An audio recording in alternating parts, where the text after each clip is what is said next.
like check? Check, check, check. Yeah. You mean like check? You hear them in your headset? No, no. Okay. Talk, Pinny. Let me see. Talk. Wait, this thing in your voice. Check, check, check. Talk, talk. Check, check.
It's day 2 between Jamaica and Barbados here at Chedwin Park in Jamaica. And Chedwin Park over the years has been a great batting pitch. We expect absolutely nothing less on day 2. Yesterday at the start there was a little tacky, 1 or 2 balls kept low, but as the day went on the ball was coming on quite nicely. Batsmen could play their shots. We expect absolutely nothing less. The pitch is hard, it's firm. 1 or 2 areas on both ends of the pitch are seeing some spikes and some marcations in the pitch, so the spinners could come into their own at a little bit later on. But all in all, should be full of runs for the Jamaican batsmen. But I expect the spinners at some point to be able to extract spin and turn.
Good morning and welcome to Shredwin Park in the beautiful parish of St. Catherine for the West Indies Regional 4D Championship between hosts the Jamaica Scorpions and of course Barbados Pride.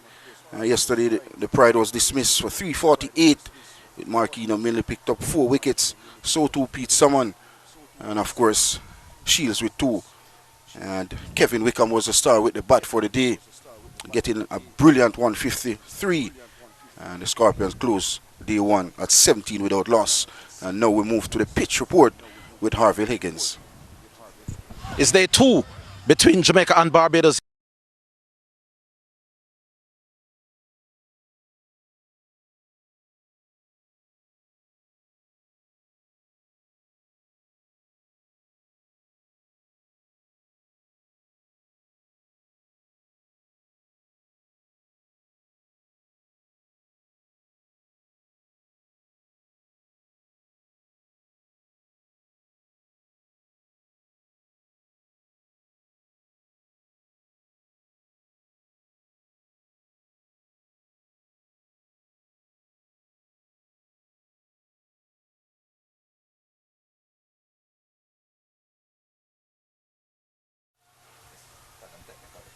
So some technical difficulties with the pitch report from Harvey Higgins.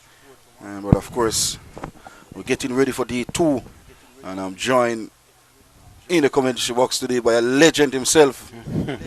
And the legend himself is none other than Harvey Higgins. Good morning, Harvey. And those are very kind words of you, Marlon. Welcome to the viewers for this day 2, Jamaica versus Barbados.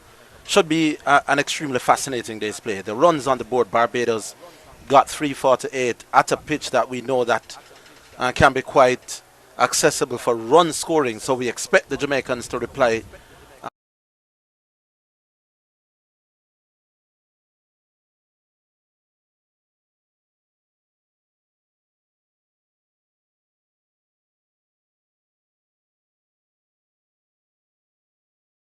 enough in this pitch to trouble the Jamaican batsmen. So it is all set up for a fascinating day's play. The pitch is coming on, enough for run scoring, but there's also enough in the pitch for both.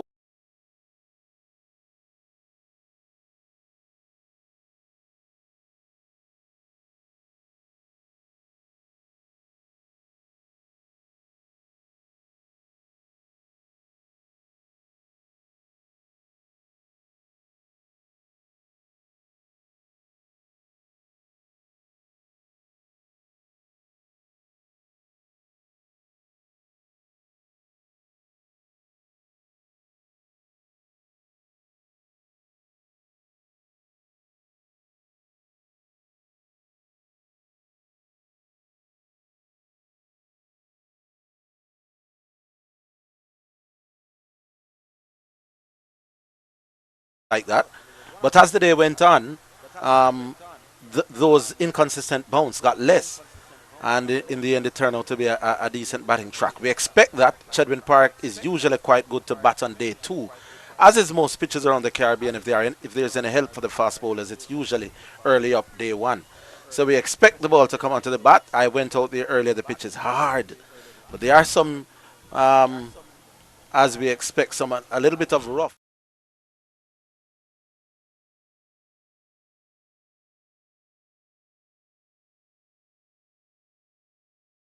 Should be a great day. Talking about spin, one of the most experienced player on the pitch now.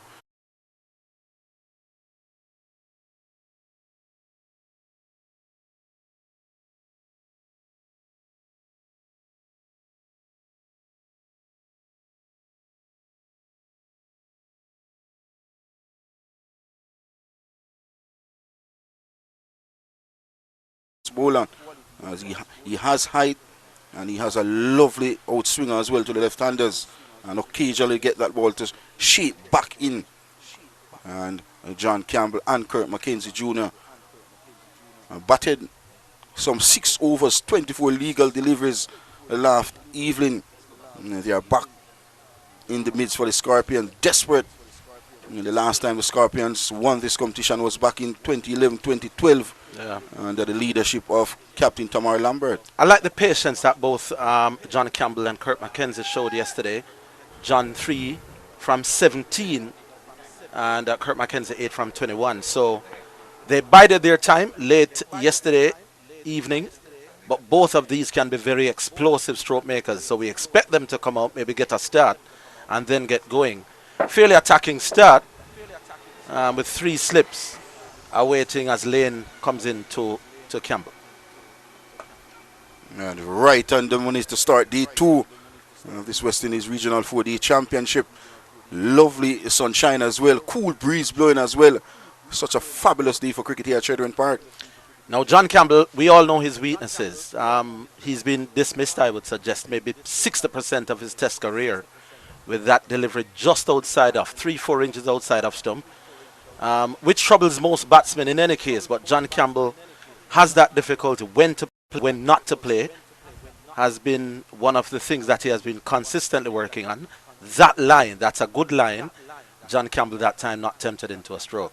Well, in fact, this time around, I think it's Kurt McKenzie Jr. on With strike. Kirk, that's on strike, yeah. But both players very tentative outside that 4th stump area. Right, right. And a player who loves to go through that offside is Kurt McKenzie Jr. as well. And he will want to use this regional season to re-establish his claim. Was in the West Indies team maybe a year or 2 ago. Remember going to Australia, getting reasonable returns. Leaves alone. Lane is interested, but he did the right thing. Well, just shaping back a touch, but well left. I think he got an half century against Australia. Exactly 50. But no doubt about his talent, ability as well. Yeah. But he does need to spend time in the middle. Yeah, has fallen off the radar a little bit, Kurt McKenzie. But he will want to.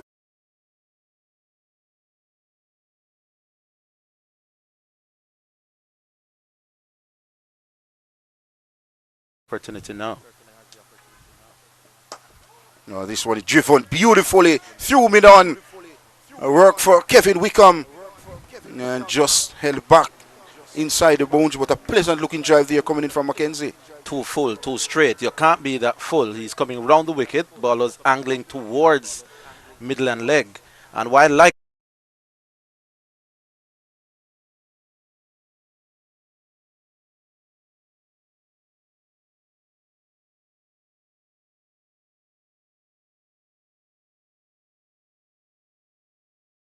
it means you have to be balanced in your drive.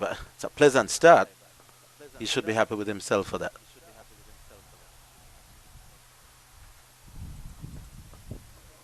Well, in fact, in the Charles game, he would have scored a century at Kensington as well. And John Campbell would have scored a double century. And both batters in immaculate form coming into the first round of the West Indies Regional 4D Championship.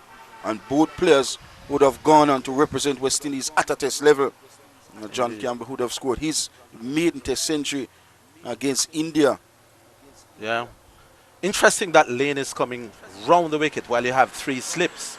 You would think that the angle would be over and angling away from the left-hander. Well, that, I would think that he would be better advised to come from over. That's the end of the first over, except for that one which was slightly over-pitched and punched through mid-on. It was a relatively good over. Didn't force the batsman to play enough for my liking, though, but a reasonable start. Only 2 came from the first of the morning, but as I mentioned, a decent start. And of course, you look at the batting strip, it's a beautiful batting strip. We have seen in recent time, in even senior cup cricket here in Jamaica, teams batting first getting over 400 plus in the first innings. And we saw Barbados Pride won the toss on the opening day, batted first and got up to 348, and thanks to a magnificent 153 from a young promising player, Kevin Wickham. Yeah, Shamar springing out to John Campbell. And just comment on what I was saying. That's outside off. Now this is an interesting field. Between bat and pad as the ball jagged back. Now the interesting thing about this field, Marlon Pinnock, there's only 4 people on the offside. 2 slips, there's a cover and a mid-off. Now there's a man at shortish mid-wicket. So that tells me that they feel that they could get John out of the ball coming back.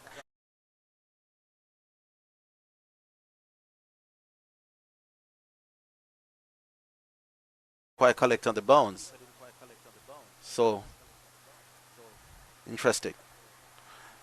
You made a very interesting point as well. John Campbell loves to hit the ball through the covers, and with Shamar Springer getting the ball to handle back into the left-hander. You look at the field there, there's a feeler there at that leg gully region. Yeah. I think the cameraman will give us a shot as well. Very Bradway. It's obvious that they are not overly going for the outside edge. They are expecting Shamar Springer from around the wicket to get the balls to angle in. Oh, that kept low as well. Good work that from the wicket keeper. So this end is already becoming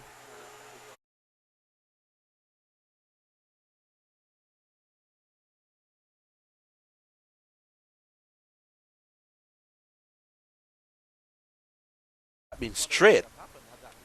And Shamar Springer may now be thinking, well, if they're going to keep that low, I'm going to aim at the stumps. Yeah, came closer, but very well played. As McKenzie was right out.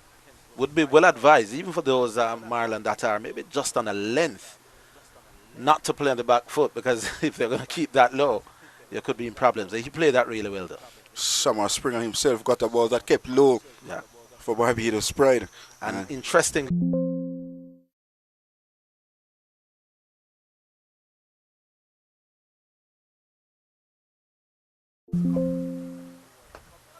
Again, angling in, but Kirk McKenzie.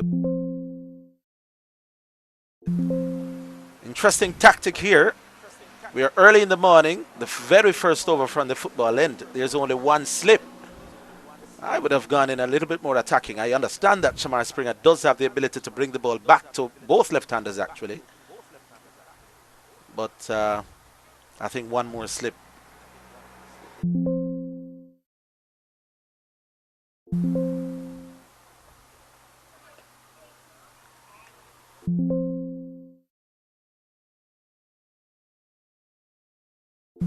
Junior first-class career.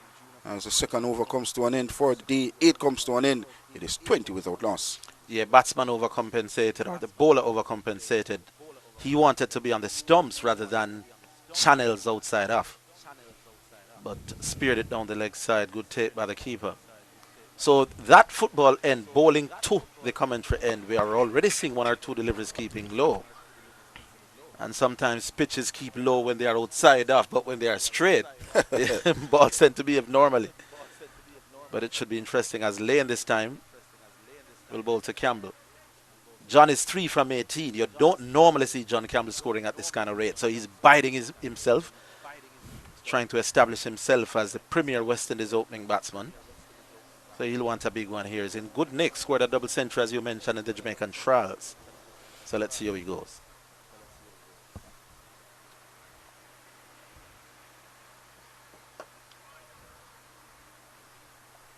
Not.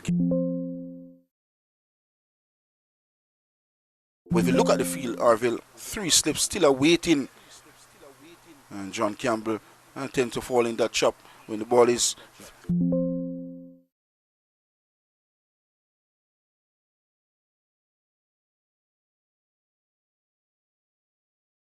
At the start, John Campbell, well, like most people who play cricket, has a weakness in that supposed corridor of uncertainty. But he has that issue maybe more than most. You want to be just outside off stump to nobody else, to John Campbell. That is the delivery. He played that pretty well, but that is where you'd want to be. Still want to see the bowler bowl from over the wicket, though. You want to angle it across the left-hander. It's much easier to negotiate what to leave and what to play when, you know, you want the ball angling across. We're not seeing him pitching and leaving the batsman yet. I would advise him to bowl over, but for some reason, he's coming round. I like the looks of him, though. Looks athletic.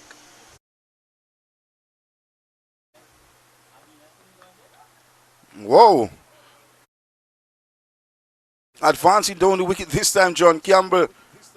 And our producer will give us a shot of this replay. Not sure what was that about, to be honest. Where did that came from John Campbell? John Campbell advanced.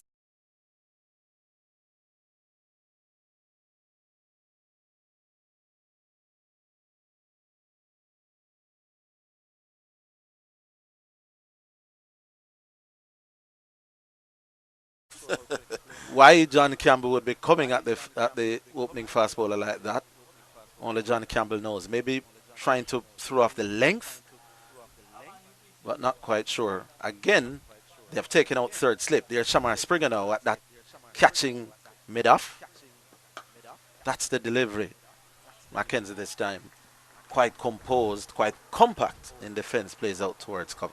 That's the way you want to see Kirk McKenzie looking already, and showing his intent that he's looking to bat for long periods. And we saw that with Kevin Wickham when he batted over 190 deliveries for Barbados Pride. And of course, Shamar Springer himself got a lot of deliveries. And these two players very critical for Jamaica Scorpions. Yeah. Too wide. The aim clearly is to be in that channel just outside off. So you see what Lane is working at. But Kirk McKenzie was never really ever going to play at that. Well, we saw in recent time Kirk McKenzie being out caught behind, playing away from his body. We saw that last season as well at Sabina Park.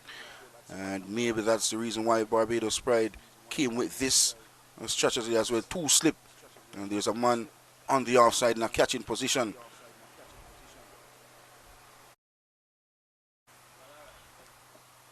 Oh, poor delivery that. Way down the leg side. If that was a limited overs game, that would be wide. I think the umpire probably could have called wide, even at that. And that was really giving the batsman absolutely no chance to get bat on that. And at the end of that, it's 21 without loss. Excellent take this time around from wicketkeeper Boucher. Not the tallest, but he no stretch of imagination. The wicket-keeping in this first run has been brilliant so far. We saw Romain Morris of the Scorpions and had a wonderful first day outing for the Scorpions. And now young Boucher doing just for the Pride. A slip. 5 fielders on the onside.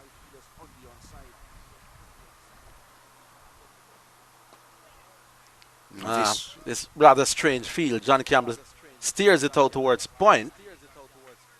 Not sure I understand why you would have a 4-5 offside field, 4 people in the offside. You want John Campbell to be playing through the offside.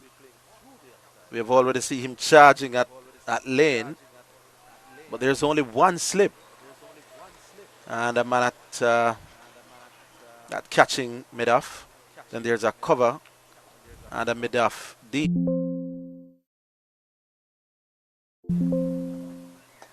And John, well, whipping that one out.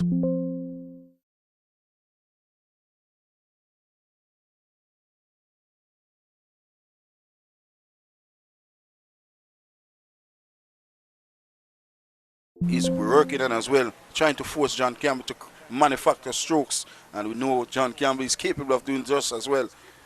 So maybe a wise idea from Captain Craig Brathwaite as well.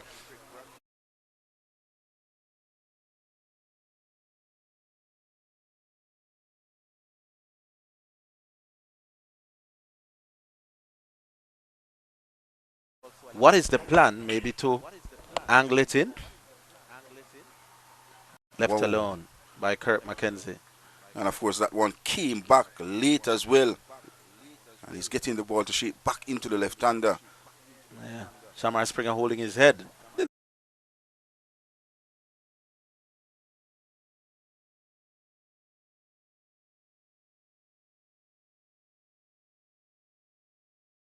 Quite, but all part of the mental game.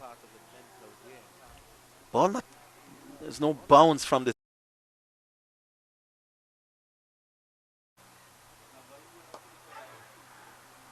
Well, what is good to see the Innswood High School students here supporting the cricket. And Hinswood High School has been dominant in schoolboy cricket for a number of years as well. Yeah.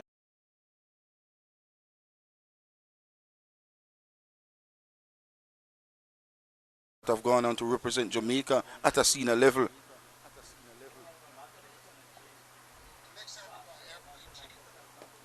Yeah, that was well played. Again, just angling a touch, but McKenzie right on top of that. Unlike John Campbell, who seems to be a little bored, John Campbell seems to want to manufacture things. Kurt McKenzie is setting himself, as they say, setting his stalls out. He wants to bat long. He's not taking on the bowlers, not prepared to take any undue risks at this stage. To bat for a while. As this one is whipped. And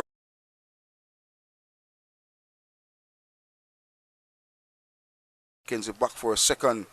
And with that, 10 comes to an end. It is 26 without loss. That delivery into the middle.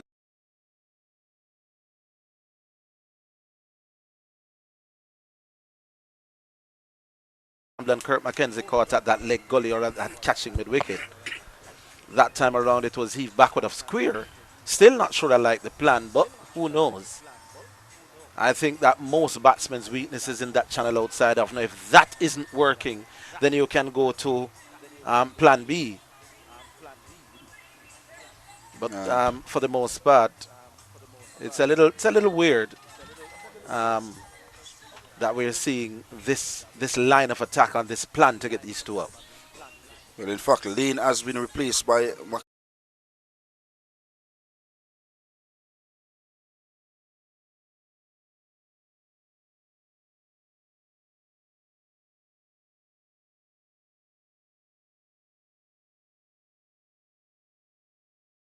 well, so to Carlos Brown, and of course Pete Summon.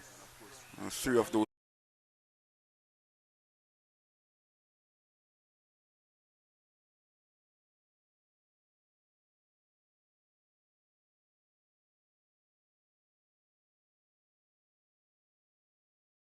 From round the wicket. That one was angling in. Yep. None of the Barbadian fast bowlers, certainly from this end, not prepared to bowl over the wicket and angle it across. I realize the fielder at 5 leg is more so at a long leg. Yeah.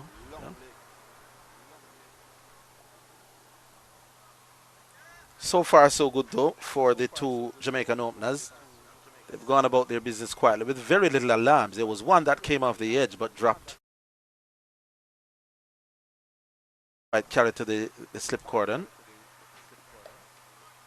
And no ball spotted by umpire Christopher Wright. Very good umpire. Been around for some time as well.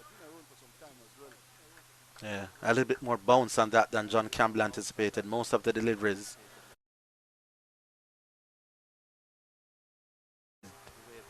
They've just caught John Campbell by surprise as he was trying to punch off the back foot through the covers.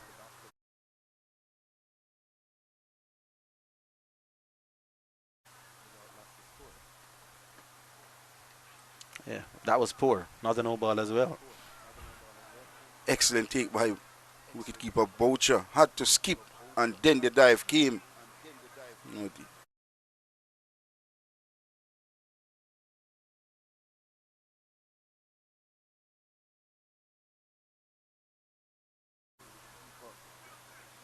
But the control haven't been up to par so far. Yeah, they've bowled some decent deliveries, but they've bowled too many of those. You want to keep applying pressure. You want the batsman to feel that you're coming at them every single ball. Hasn't quite happened. You look at that delivery to John Campbell, maybe looking to hit the ball through the onside.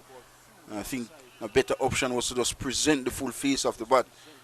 We saw Kurt McKenzie with the on drive early on this morning. I think that was a perfect stroke for that delivery. Maybe risky looking to hit across the new ball as well. Yeah, John is itching to get at the bowling. You could see that. He's bristling to come at these Barbadian bowlers. He's charging down the wicket. He's hitting I think he was trying to hit that much too hard. Didn't try to time it. And you get the feeling that he wants to start going at the bowlers a little bit more than he's doing now. 7 from 27. He's usually scoring much quicker than that. He's rearing to go. That was a good ball. He was forced to respect that. And played out towards mid-off.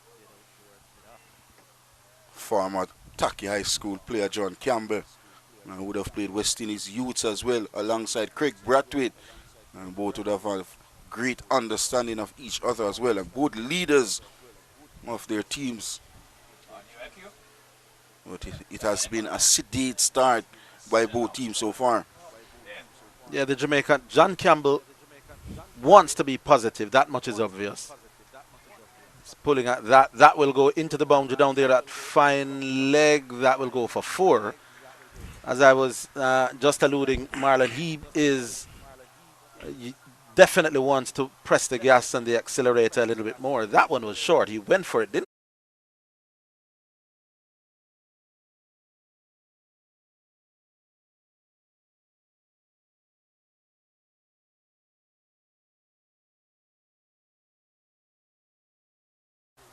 Always going to be a boundary. And now the fielder has been brought more to a fine leg reach. Back on the ropes, and John might just hook again. Didn't quite. This one, channel, top of off.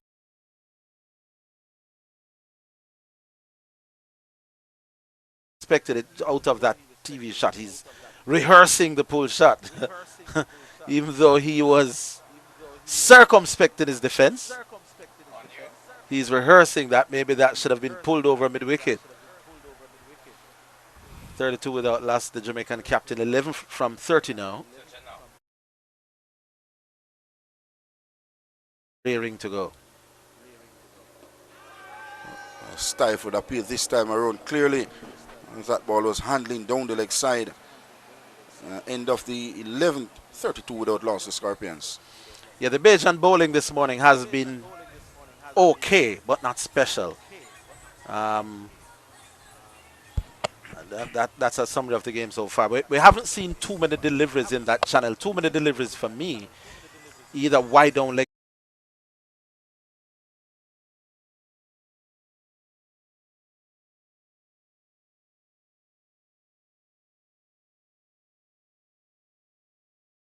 And John Campbell may be feeling a little upset with himself that he didn't get back onto that. The bowling this morning has been patchy. Can I use that word? Yeah, you can. Not special, but not bad. Kurt McKenzie Jr., the former St. George's College player, and would have gone on to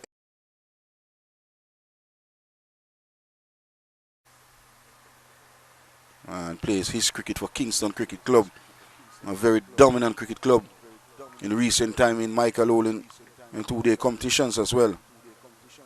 Well, in fact, the defending champions in that competition is Kensington Cricket Club. And by the way, that competition started last Saturday. Yeah, again, that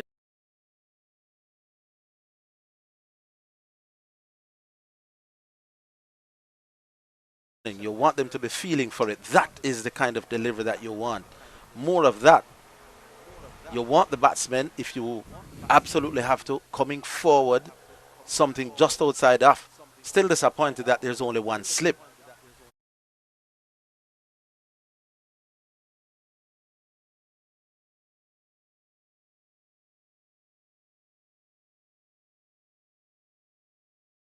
But he has to maintain that channel. That is what to stay on a particular length and a particular line. Again, you don't want that. That is a release of pressure. Maybe even leg, and Kurt McKenzie did well to just work it around towards square leg for a single. His 34th first-class game, Kurt McKenzie has at 1,655 runs and at an average of 27. I think he needs to step up on that average. Kurt McKenzie, a much better player than those figures expressed for Kirk McKenzie.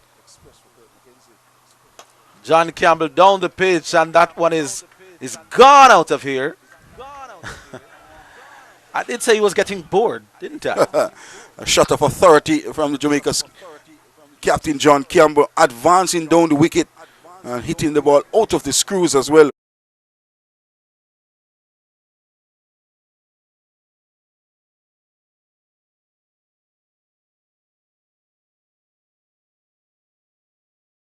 Generally, but when you hit the fast ball over cover for 6, advancing at him, there's something almost disrespectful about that. John Campbell is saying to Shamar Springer, I have zero regard for you. And that one is sending a message to the Barbadian bowlers as the ball doesn't seem to be coming back anytime soon. John Campbell is telling the Bajan team, get me out or else. That was a great shot. Well, in that Charles game where he scored that double century, only 141 deliveries was faced by John Campbell, 22 fours, and guess what, 23 maximum. You look at that strike rate as well, 194.33. He's not going to muck around John Campbell. And we saw his return to regional cricket a few seasons ago. He dominates after and earned himself back in the West Indies Test squad. And he got in a century as well. And he's a confident and positive player, John Campbell. And believes in his ability as well. And no doubt about his leadership qualities since returning to the senior team. He was one of those on that group of 6 it was that the West Indies board was interviewing. So he was seen as a potential.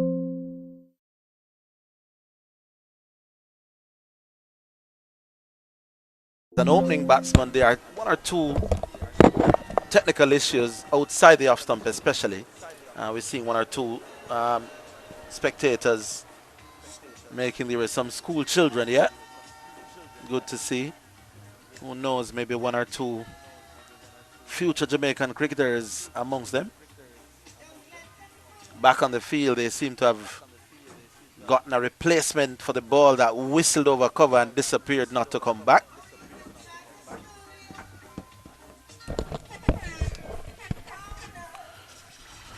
And one thing for sure, that was a ferocious shot from John Campbell, the man from the parish of St. Mary. And advancing down the track, as I mentioned, Harvey hitting the seam bowler over extra cover. And traveled some rows back as well. And not an easy shot to play with the new ball shaping around as well. And that shows the confidence of the captain, John Campbell.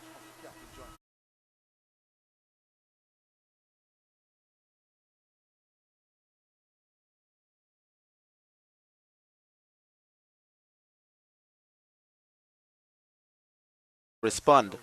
John Campbell is maybe suggesting with a shot like that 1 or 2 balls are keeping low and therefore bounce. How does Shamar Springer respond? Good delivery. Angling in.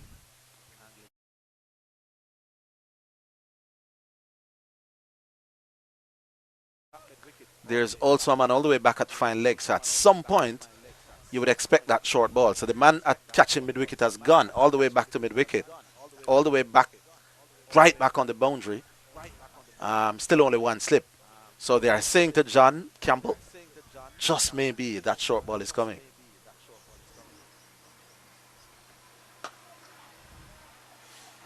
A quick single.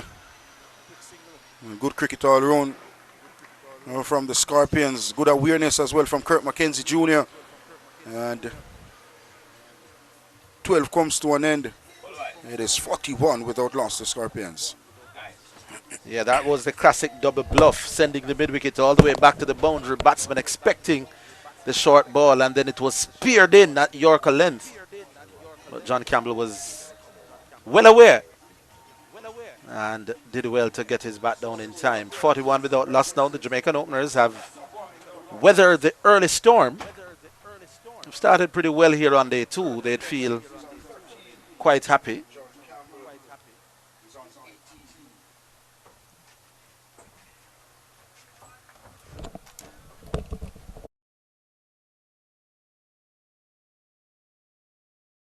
that is best so far in this. And of course, you saw him in the charge.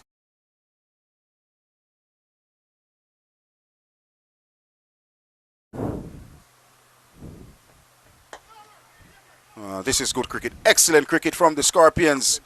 I realized that the fielder at mid-on was deep. Played with Soft and John Campbell. And an easy run in the end. And now you see John Campbell getting into his own. And if you're a Scorpion supporter, it's good signs for the Scorpions. That mid-on, that deep, was as a result of John advancing and that hit over cover for 6.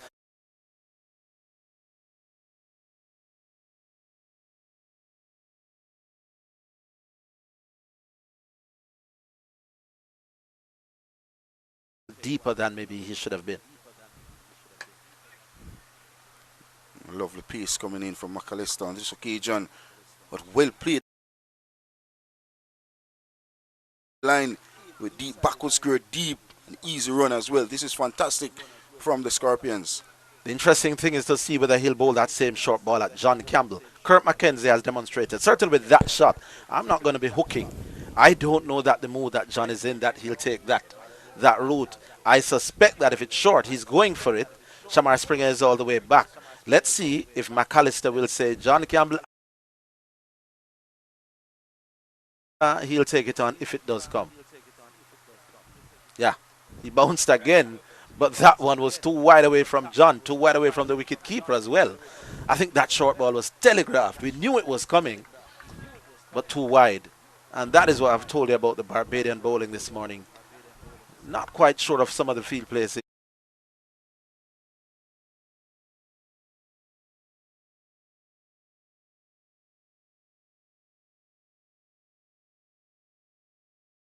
With deep backward square on the boundary, on long leg deep as well. You saw it coming. And John Campbell himself should have known as well.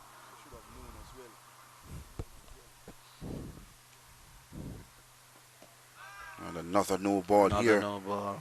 Coming in. He's all over the place now. Wides, no balls. All over with his rhythm. It's not the kind of start that McAllister would be happy with. 3.4 overs, 17 without 17 runs, no wicket. Hasn't looked great at all. Still persisting with coming round the wicket. Not sure why. Has been McAllister in this spell. Oh. There you go again, another weird delivery. Not finding his radar so far. I've been up and down. And this is not good signs for Barbados Sprite either. Well, that is getting from bad to worse. And I think you can understand that, or you could forgive it if there were two, if there was a right and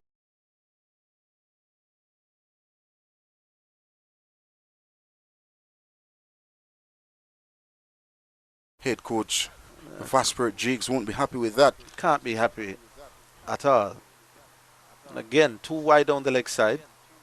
This is a waste of these early deliveries on day 2. Maybe He's angling down the ball. Why wouldn't he try to come from over the wicket and angle it across? I didn't like the fact that he was coming around to begin with. But you're bowling around the wicket, you're spearing them down the leg side. I would think the captain, Craig, should say, okay, Mr. McAllister, how about over? Maybe then you'll be better able to control the ball rather than angle it down.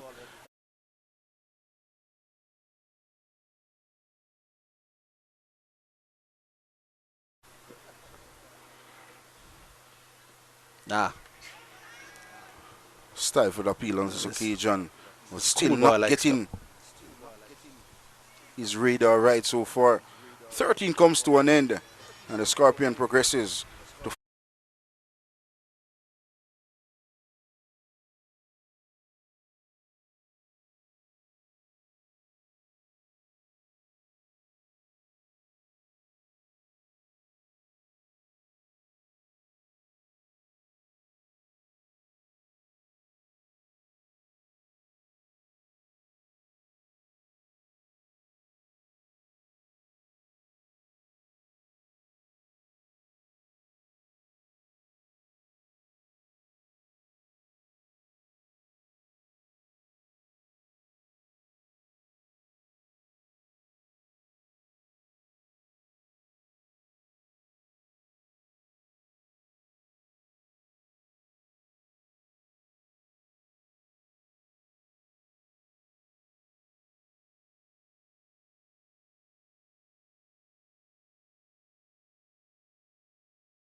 He played it well, very sound out towards the man at cover.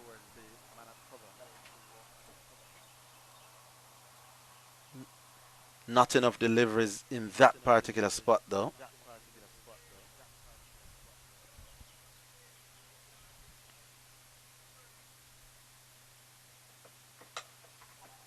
John Campbell really just driving at it, peeled off the outside half, but it went all the way over backward point for 6. Not where he intended.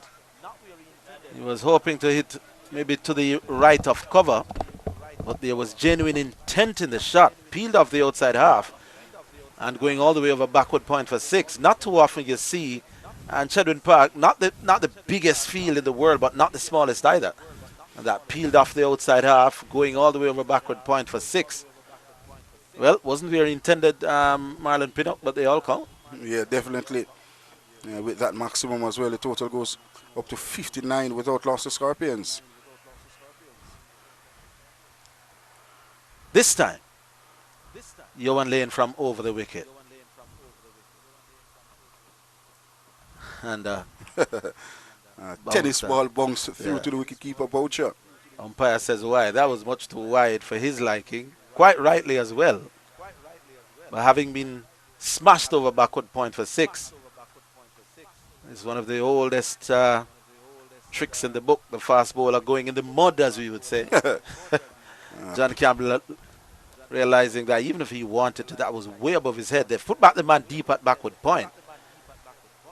They always say never set a field for a mistake, but the man at point going all the way back. Let's see what Lane has up his locker. Well, that was slashed forward of the man at backward point. That was a bad ball. And that one disappeared through the covers of the back foot. Lovely cross-batted slash. And John Campbell is now looking really ominous here for the Barbadians. Don't think that they're bowling all that well. This is much too short and much too wide. Indeed. Look at this from Campbell. Great dexterity on this occasion.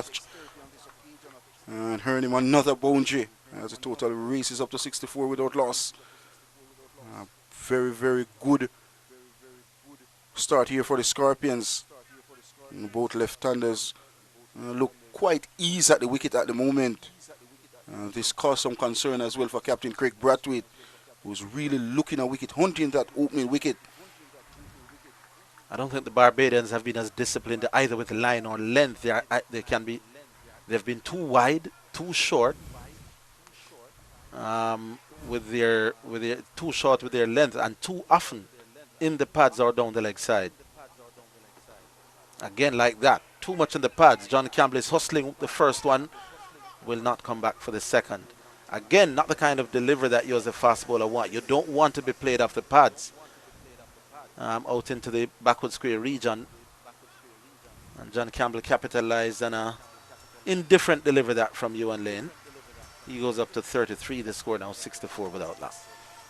A very expensive 7th over from Young Lane.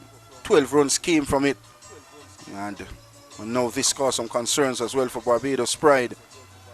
And there was a discussion between Captain Craig Brathwaite and his senior player Myers on this occasion.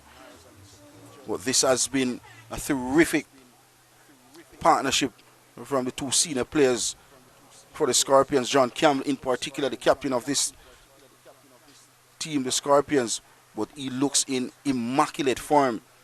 He started from the Charles game, and we saw that last season as well in regional cricket.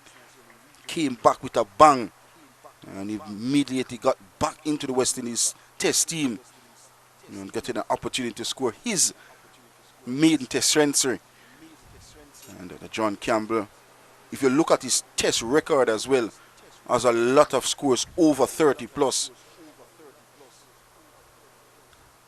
but not able to consolidate. And he has gotten another start here for the Scorpions, 34 from 50 deliveries. And he's on a platter here at home at Shedwin Park. Myers will continue. Yeah, good delivery there. He started well here, Marlon. He's not looking to bowl too quickly. He's never the type to bowl quickly, generally. But he's kept his line and length fairly good. He's not over pitching, and at that pace he can't be too short. So he's just where he wants to be. Now we see him signaling to the man at backward square, maybe trying to suggest to John Campbell that one could be short. And John Campbell hits out towards mid-on. That's careless dismissal. Oh, we saw that coming. John Campbell, I did say earlier that he was getting bored, and that was the shot of a man who should be distraught and upset with himself. There was absolutely no need for that. And Jamaica has now lost their first wicket at 65 for 1. Poor shot coming in from John Campbell. Never was on from John Campbell. But credit again to Kyle Myers on this occasion. Kept it cool, kept it quiet, and kept it very simple. And a reward for Barbados Pride. And the demise of John Campbell. Gone for 35. Kyle Myers, 8 deliveries in the game so far, yet to receive a run off his bowling, and a very important wicket of John Campbell. This was a very, very soft and team dismissal, and accept by Lane on this occasion. Well, the Scorpions lost their first, and disappointment for John Campbell, but jubilation for Barbados Pride. They have picked up their first, and this season new batter, another homeboy, Carlos Brown, and who would have played his cricket as well for Hinswood High School as well. Had a fairly decent Charles as well. Would have one of 5 batters that got the century in the Charles as well. Yeah. Carlos Brown. Carlos Brown would have spent much of the last season or two opening the batting. Has dropped back into the middle order. Had Brandon King been playing, you suspect that he probably would have been batting at 4 instead of coming in at 3. But because Brandon King got injured the morning before the game, it meant Carlos Brown batting a little bit earlier than maybe he would have expected to. But he has opening experience. He's playing on his home ground, and he'll want to make it count. Highest score in regional cricket is 68 for Carlos Brown, and a much better player than his figures in regional cricket as well. We saw that in the domestic league, and getting double centuries, and 1 point he scored the most runs in 5 innings. He amassed over 700 runs that season. What a talented player, Carlos Brown, nonetheless. And Kyle Myers demonstrates what just easy line and length bowling can do. just doing that. He's done nothing special. He's just there and thereabouts, getting the batsman to play, not over pitching, not back pitching, not bowling too wide.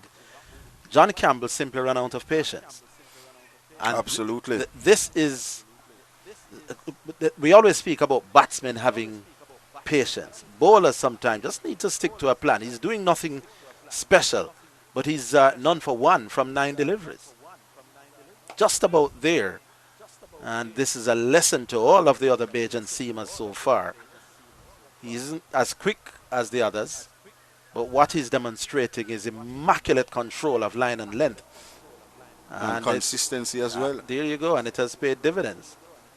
Carlos Brown, though, has looked composed, has looked good in defense. That is absolutely good. Just outside off, if anything, just maybe slight shaping away. The length, perfect. Can't drive that, can't cut that. And clearly you can't hook or pull. He's right where he should be. Very, very impressed with Kyle Myers. He has 1 delivery left to complete his second over. Been very impressive so far. Perfect. And a wicket maiden as well. 2 consecutive maidens from Kyle Myers on this occasion. A successful over comes to an end. It is 65 for 1. And John Campbell back in the dressing room must be kicking himself. The runs were there for the taking. He was charging down the wicket, hitting over cover for 6, charging the wicket back over point. He was doing everything. Almost like a man who says, I'm on a mission. But in relatively decent batting conditions, the Jamaican captain should be a little bit upset with himself. He had the bowling at his absolute mercy. And you'd have to say he gave it away. You're absolutely correct. Nothing was really happening to John Campbell. He had the bowling to all his might. And in that knock, he had some ferocious hit as well. But just disappointed to see how he got it out. And in fact, lane to continue.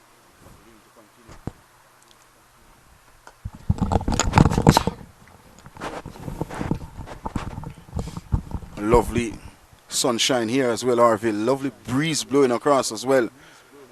Yeah. This Shedden Park. I'm impressed with Kirk McKenzie. Sorry to disrupt Marlon. We know Kirk likes to play shots. But as we said earlier, he wants to get back in the West Indies team. Has fallen out of favor. 14 from 53 is not his normal scoring tempo. We'll address that. That's clever. Just nudging it out into the offside for a single. He's demonstrating in this innings that I'm here to bat all day. Not taking any chances whatsoever. Very impressed with his temperament in this innings.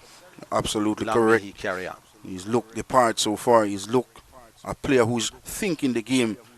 Look like he has a plan this season. And the plan should be scoring a lot of centuries to get back into the West Indies squad, as I mentioned. Such a talented player, no doubt about his ability. But just need to execute when given the opportunities as well. Carlos Brown will now face his first delivery from Yohan Lane. He's 4 deliveries not yet off the mark. He'll want to find a single or something from somewhere. And there he gets it. Badly lined. He's off for 1. Wants to come back for the second. And that's the discipline of the Barbadian bowlers. That's the exact opposite of what Kyle Myers is not doing. Kyle Myers has bowled 12 deliveries. 2 overs. None of them has been close to the pads. He's off stump, just outside. And that is the kind of discipline and mastery over length and line that Yohan Lane and the rest of the Bajan seam attack has found difficult to master this morning. It's like Kyle Myers is operating in a way that they should be able to imitate. You'll take that. A little bit wide, didn't influence a stroke, but that is better than bowling leg-sided deliveries. Carlos Brown left that one alone, and the Jamaican score 68 for 1. Another player who is very tentative outside that off stump is Carlos Brown. Loves to go through that cover region. And I think just about that 3rd, 4th stump, and a driving lane could cause some problems.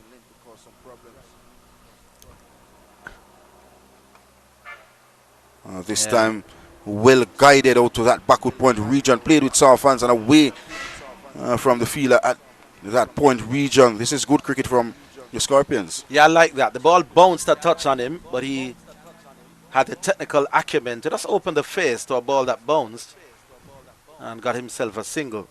He started well. Well, then, when does Carlos Brown not start well? He's usually such an attractive, composed batsman and get pretty 20s and 30s and gives it away. But he did look the part, or has looked the part in the few deliveries he's faced so far. McKenzie back on strike. And this one pulled down to that deep backward square region. And for a second I thought Kevin Wickham stood a chance. Job well shot. And they're crossed for a run. But first shot of anger we have seen in the innings so far from Kirk McKenzie Jr. 18 comes to an end. It is 70 for 1. And it's time for drinks.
Welcome back here to Shetland Park.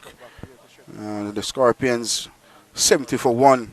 And the wicket taker so far, this man with ball in hand, Kyle Mars. And he has been very, very effective. The first run of his bowling, 13 deliveries, and just conceded his first run and a wicket as well. As we say, special good morning to Keshav. Good morning. Good morning to you, Marlon. A pleasure again to be alongside your esteemed company. This wonderful encounter. Kyle Mayers has started brilliantly. The first run, as you said, being conceded off of his bowling. Most importantly, picking up that wicket. A breakthrough for the Barbados Pride. John Campbell caught by Yuan Lane. Getting some inward movements on this occasion. And good commitment on this occasion. You seem to be young Jonathan Jakes on this occasion. That is what you get from committed players on this occasion. Excellent work. But you look at Kirk McKenzie Jr., he has been very, very watchful so far. Not the usual scenes for Kirk McKenzie Jr. 17 from 56 deliveries. A very admirable approach to his innings. As you said, not the usual approach. We're accustomed to seeing him being an attacking type of batsman, a bit explosive in nature when he desires, and he has the capability to strike the boundaries. I think with the opening pair that came out for the Jamaica Scorpions, John Campbell and Kirk McKenzie, both of them very stylish left-handers, and both of them, they like to play their shots. So I think it may have been a discussion between the pair for a balanced approach. Stifled appeal, but onto pad. But you look at Kyle Mayer so far, he has been just about that foot stump area. And not much pace, not much bounce as well. You see the umpire just indicated with his hands that that may have been going towards the leg side. Not much in the appeal, just asking the question.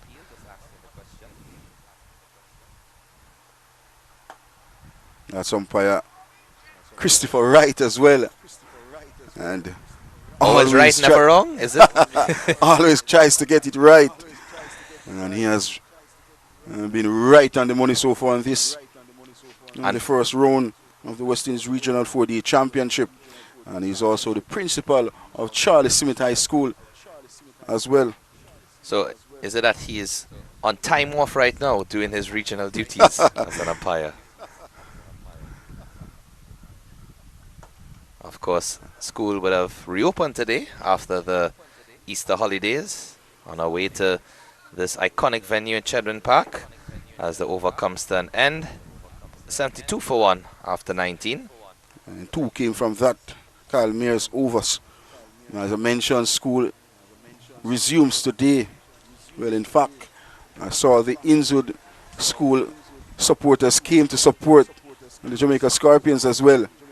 And if you look around, 3 current past players of Inwood High School is in the Scorpion squad as well. This man who's on strike now, Carlos Brown, a past Inwood High School cricketer. That will augur well for the youngsters that we saw looking on earlier. To have some positive role models directly in front of them. We know in this modern age everything is through technology. But to be here at the venue looking at this cricket is nothing better.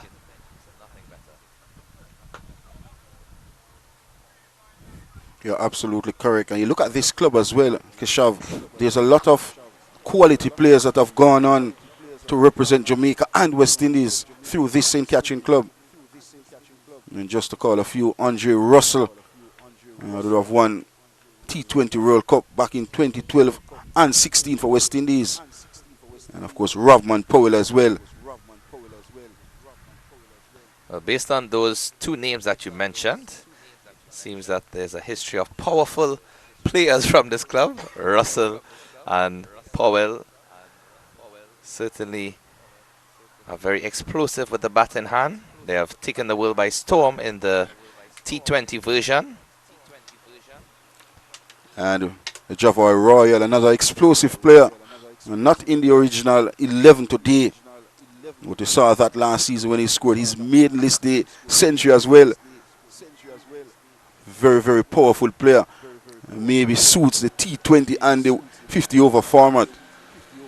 Just have a brief stoppage in play, unsure of the reason as yet, but I think it's due to a change in bat. As you see Carlos Brown, new to the crease, but it seems as if the piece of willow that he walked out with is not to his liking. Now, interestingly enough, we saw with the switch-off bats there, Marlon, the one that is going off the field full of red spots. You could tell that it has been used quite frequently. This one seems a bit clearer. So it might be an issue of not being one of his more consistent bats. However, it could be one of his white ball bats. You know, these days, batters have at least 4 to 5 bats in their kit bag.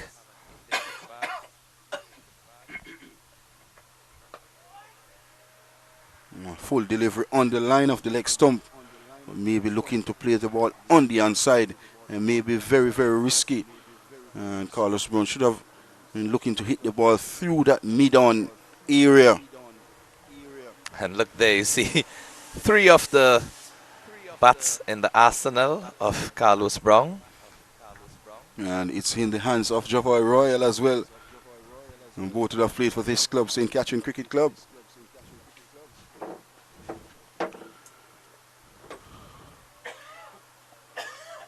And Shamar Springer getting the ball now to shape back into the right-handers. Throw just past the stumps, but safely backed up in the end.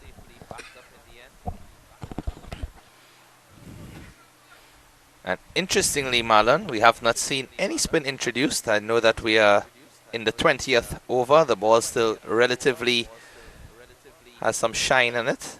The pacers have been employed since yesterday. Still Jamal Warwick and Joshua Bishop as well. And both of them are very good with the ball, even when it's newer.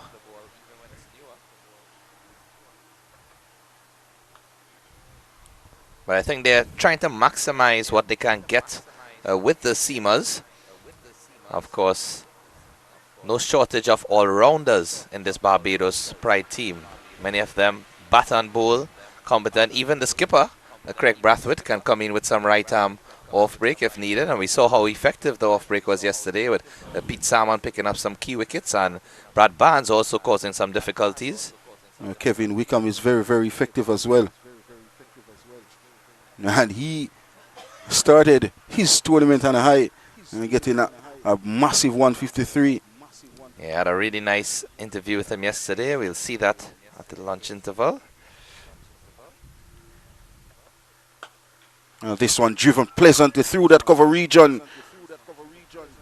All along the carpet. Typical Kurt McKenzie Jr. shot. Came on the front foot and didn't try to overhit it. Just picked the gap to perfection. And earning him a boundary. A welcome one for him as well. And with that boundary, the total goes up to 77 for 1. Really well played from McKenzie. Waited patiently.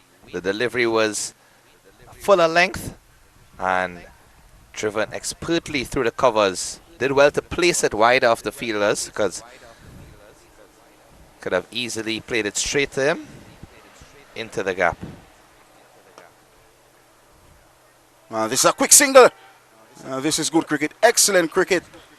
And we know how quick Carlos Brown is between the wickets. And good response from Brown. Excellent from McKenzie. And 20 comes to an end. It is 78 for 1, the Scorpions.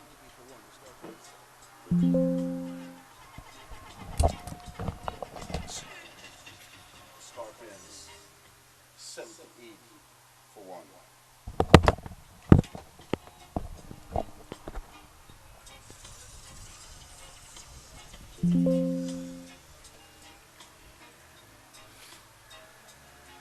It has been all breezy this morning. No threat of any showers either. It's been overcast since yesterday actually. Very interesting.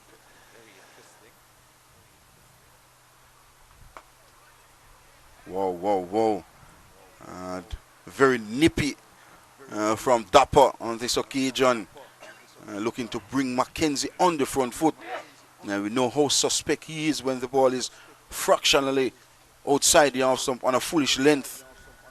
And Kyle Mears tends to shake back the ball as well. Could be very risky. And there's a short fielder in a catching position on the offside.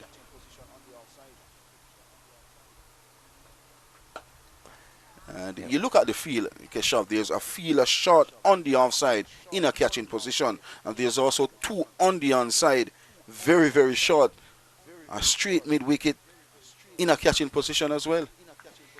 Yeah, you can see both of those fielders as you mentioned. Jamel Warrican on the left. Is it? No, it's Shane Mosey actually. On the right, Kevin Wickham. And like deja vu, for the first 3 deliveries in this over, Kyle Mayers has been on the same spot, same line, same length, and that is the definition of consistency. What is admirable about this approach from Myers is that he's bowling wicket to wicket. As Orville mentioned previously, he is finding the areas to make the batsman play rather than spraying the ball either side of the wicket. And here you go again. 22 deliveries. And 22 very, very impressive deliveries from Kyle Mears. Always been asking questions. And he has one answer so far of John Campbell's wicket. And when you look at some of the wickets that fell yesterday, Marlon, many of them were just balls on the stumps that kept a bit low. And, of course, the commentator's curse coming into effect the first time that Mayers has strayed down the leg side. By signal as well from umpire Christopher Wright. But notable movement, and Mayers is someone that I've actually grown accustomed to seeing with the new ball. I really like to see when Mayers has the new ball in hand because he swings it both ways in and out. And as Orville mentioned earlier, many of the right-arm seamers were coming around the wicket to the left-handers. Mayers, he likes the approach from over the wicket, and he gets that delivery to just beat the batsman in that corridor of uncertainty around the 4th or 5th stump. Of course, one of the veteran seamers from Barbados, Kimar Roach, is an exemplar of that over-the-wicket approach. Kimar Roach had a fabulous test career as well. In and out with some injury, but really an ambassador for West Indies cricket. As the 21st comes to an end, it is 80 for 1, the Scorpions.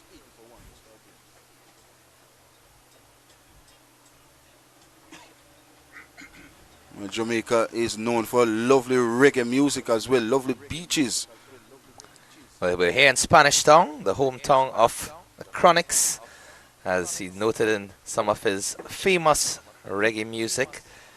And for me personally, Marlon, I must say it's been a wonderful experience to visit these iconic venues in Jamaica. Truly astonishing the amount of history. You recall when we did that game down in Trenchtown, the hometown of Bob Marley, and as one of the signs reads when you enter Trenchtown, the birthplace of reggae music. And you know, a music that has taken the world and the globe by storm. It just goes to show you the impact that Jamaica has had on the entertainment industry.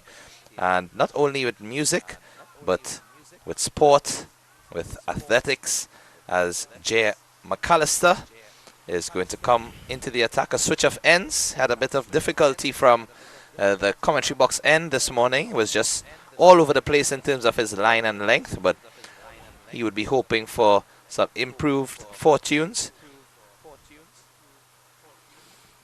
And with McAllister coming on, it's a beautiful sunshine coming out as well. And a bit of inward movement to start his second spell from the football end of the ground. And based on what you saw from the pitch yesterday, Marlon, compared to the pitch today, I think it's flattened out a bit. Well, what I know about this wicket is a very, very flat surface, beautiful batting strip. And as a batter, once you get in on this strip, you'd want to capitalize. And I think that's where John Campbell went wrong in his approach. And this one, a lovely carry through on this occasion. And this is where McAllister can be very effective. Such a tall, fast bowler tends to get a lot of bunks out of the surface. But his style is to hit the deck hard. Bowls a heavy ball, McAllister. So he has to bear in mind his various assets and utilize the game to suit. The pitch does have something to offer for the batsman, as we saw yesterday.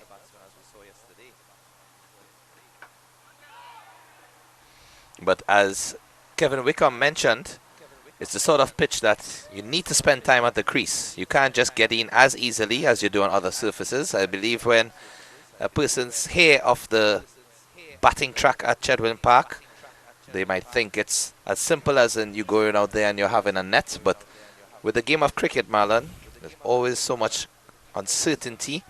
And the pitch, no matter how glorious it looks, might still have one or two tricks in it. Short delivery. Maybe didn't. You got up as Carlos Brown would have thought.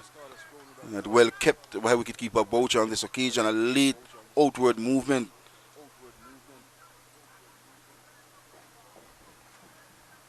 Yeah, McAllister banging that one into the pitch, demonstrating some aggression. Perhaps trying to intimidate Carlos Brown as he's new to the crease. But that's his usual style, McAllister. Both aggressive. Brown solid in defense. Lovely approach from Carlos Brown. Both batters in the middle looking to bat for long periods. And we saw that was effective for Kevin Wickham last evening. Batted over 190 deliveries.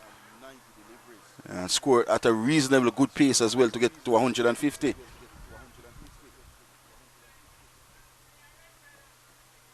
Such is the nature of this Chedwin Park wicket as well. And he starts his second spell with a maiden. 22nd comes to an end. It is 80 for 1, the Scorpions.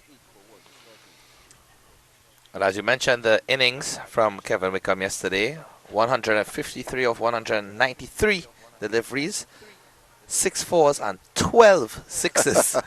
And even when I mentioned it to him, he seemed a bit surprised at the amount of sixes that was struck. But the nature of the outfield here at Chedwin Park, it's not the largest boundary on some points. And he took a liking to Abhijay Mansingh in one of those overs. 4 sixes he struck, did Wickham. And in fact, each one goes further and further.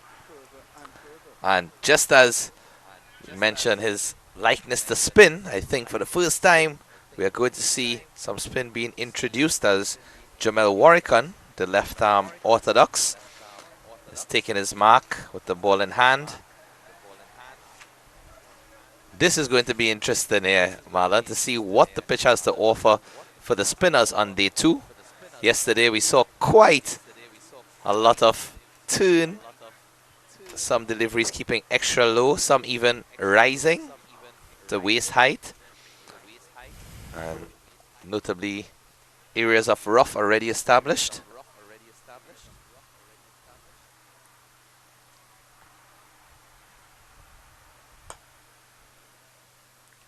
Years of age, Jamal Warrican, born the 20th of May 1992.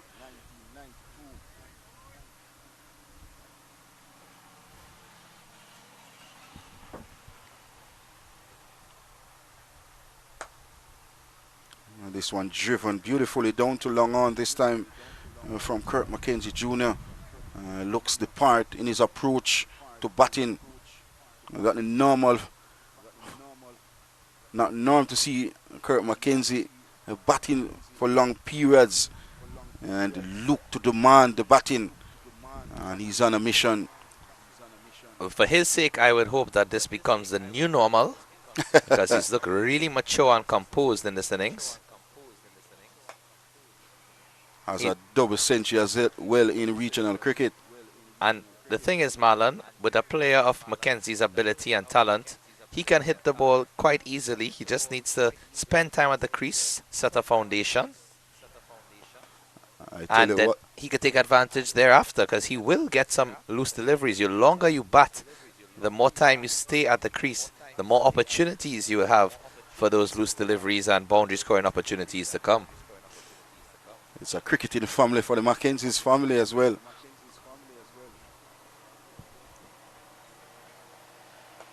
He has a brother in the Jamaica under-19 team as well, Nikolai McKenzie. And he also has a bigger brother who would have played before. And his dad is a true reflection of Kirk McKenzie Jr. Be some proud parents.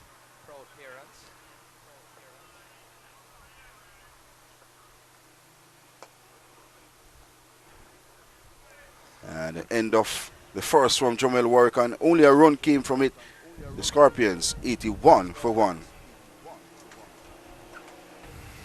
And this is what we usually see from Jamel Warrican, an economical type of bowler.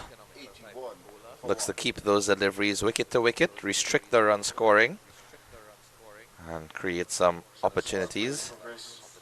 81 for 1. Carlos Brown is on 5. And Kirk McKenzie Jr. is on 23.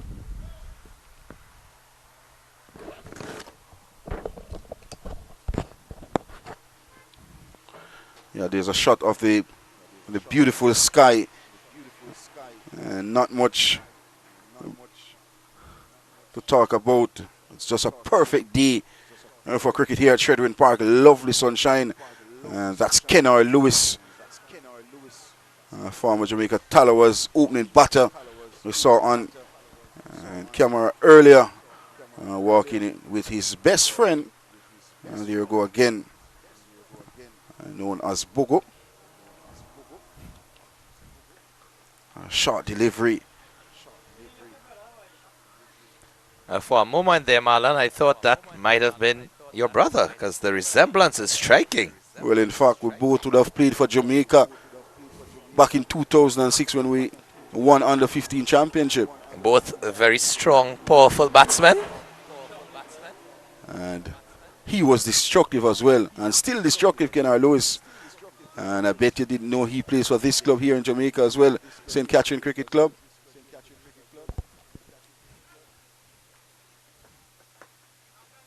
And a quick single. And St. Catherine Cricket Club has been very, very effective in JCS competition. Well, in fact, the last time they won Michael Olin two-day competition was back in 2023. And seeing that you both played around the same time, and I know that he also keeps wicket and is an explosive batsman, so you all would have been the dynamic duo. Well, in fact, and Lewis. He batted at number 3 when we played youth cricket.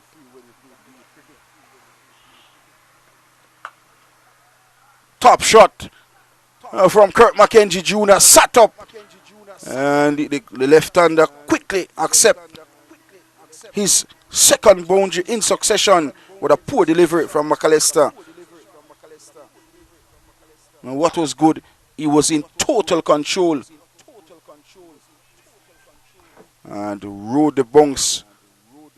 And look at the extension of the arm as well, and quick to capitalize. Look at that magnificent shot from Kurt McKenzie Jr. as the total goes up to 87 now for 1. And this one pulled but straight to the fielder, placed at that mid-wicket region. But what is good is in total command, and the extension of the arm to get the ball down is very, very good. And he goes up to 28, 73 deliveries. But a commanding inning so far from Kurt McKenzie Jr. And not short of ability, not short of talent. Will clearly want to execute. Has a beautiful start so far. Lost his captain, but he's the one at the wicket.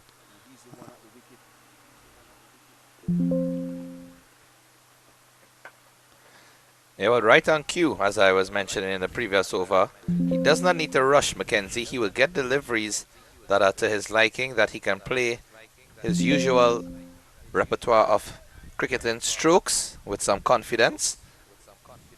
And now the more time that he's spent at the crease, it's the clearer that he'll be seeing that cricket ball.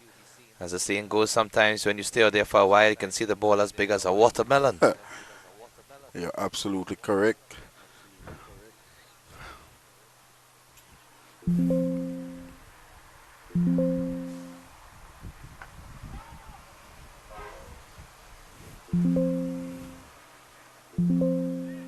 Seven came from that McAllister over. The Scorpions progress to 88 for 1.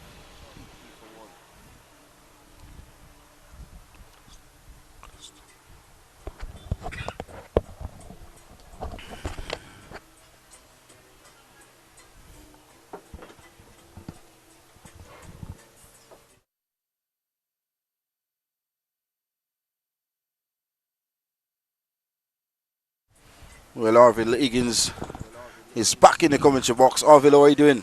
Yeah, if you're a Jamaican, then you'd be liking what you see. The pitch is evening out. There were 1 or 2 keeping low early on in the morning, but those seem to have gone. And it's a fairly placid batting wicket at the moment, except for that rank indiscretion by the captain. The Jamaicans could still have been batting without losing a wicket. These two have settled in quite nicely. I'm impressed with Kurt McKenzie. Hasn't put a foot wrong. And Carlos Brown has started off with the balls hitting the meat of most of his defensive strokes. So, introduction of spin with Warrican operating from the commentary box end. I'd have thought he would be coming from the other end. I'll explain why in a bit. But here's Warrican's first delivery. Quick single. Jamal Warrican has played 23 test matches for the West Indies and took 78 wickets. He's also the vice captain of the West Indies Test team as well. When you look at his first-class career, over 103 first-class games and 406 first-class wickets. Yeah, he's been an outstanding regional performer. Brown says wait. I think he was intending to go a little bit straighter with that drive, but catching the outside half out towards mid-off.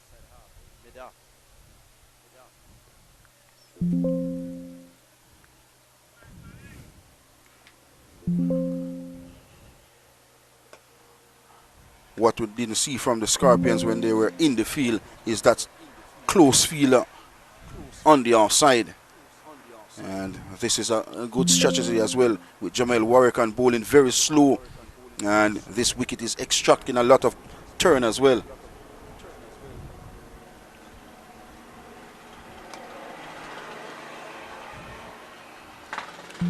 Yeah, Brown looking compact there on that back foot punch out into the offside. But I've always told young batsmen, when you're on the back foot like he did there, I don't want you to pick the fieldsman out.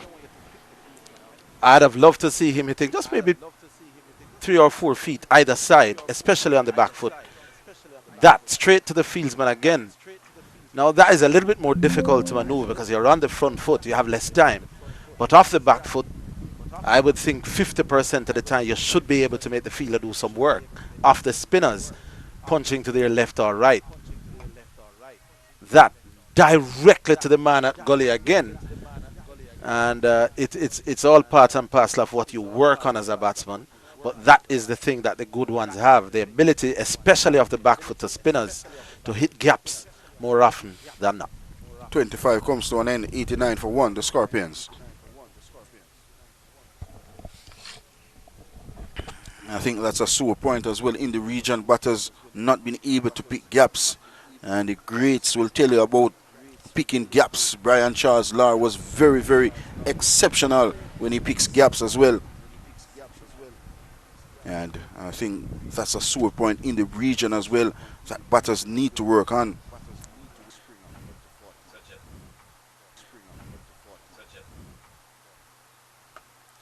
Yeah, that was punched nicely off the back foot. Can't say enough about what Kirk McKenzie has done. He's looked relaxed but focused is probably the best way to put it. He's not looked flustered by anything that the Bajans have thrown at him. He's kept his cool, kept his calm, kept his head. That was a pleasant back foot punch through the offside. Oh, good delivery. And maybe late to react on this occasion. Quicker, flatter delivery. Yeah, didn't come back with the arm. He was playing for the ball to spin back. Didn't. Let's just take a look at that. He was playing for the ball to spin back to him. Didn't, just went on. Genuinely beaten. That was a good delivery that from Bishop.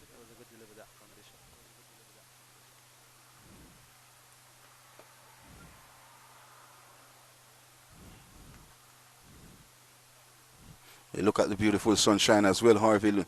Immediately as you came back in the commentary box, the sun gets hot here at Sherwin Park. I brought the sunshine with me, did I? I think when we spoke this morning, you were thinking about rain here at Sherwin Park.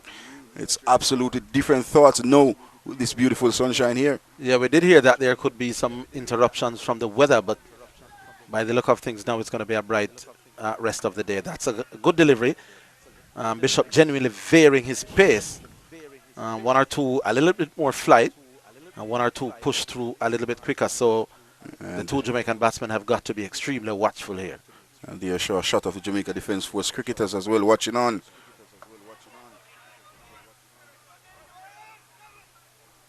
And the 26 comes to an end. 2 came from it. It's 91 for 1, the Scorpions.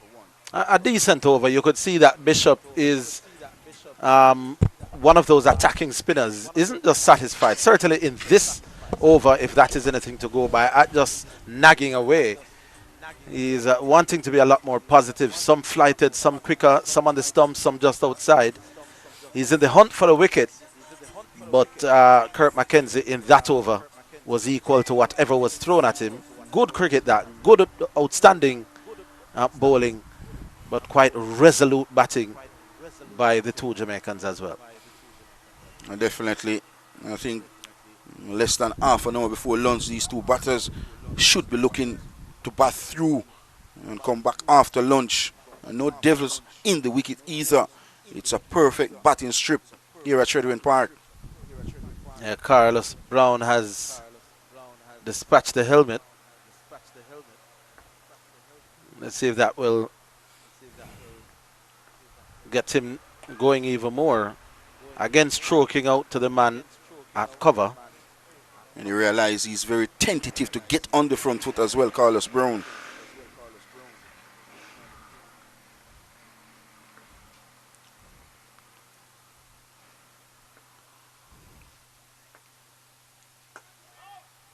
Driving out, good stop by Shamar Springer.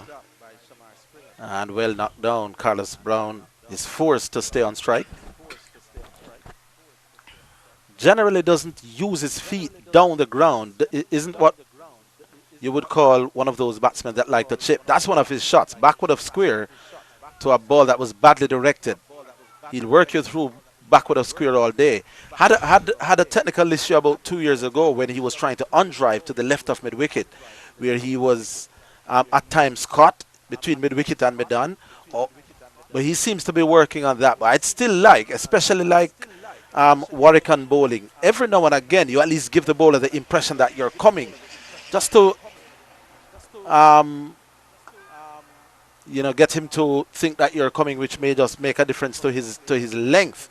But at the moment, Carlos Brown and indeed Kirk McKenzie are pretty content at staying in their crease. Let's see what happens if they continue to bat on into the afternoon. Warwican will do what Warwican does. He'll pitch just about there.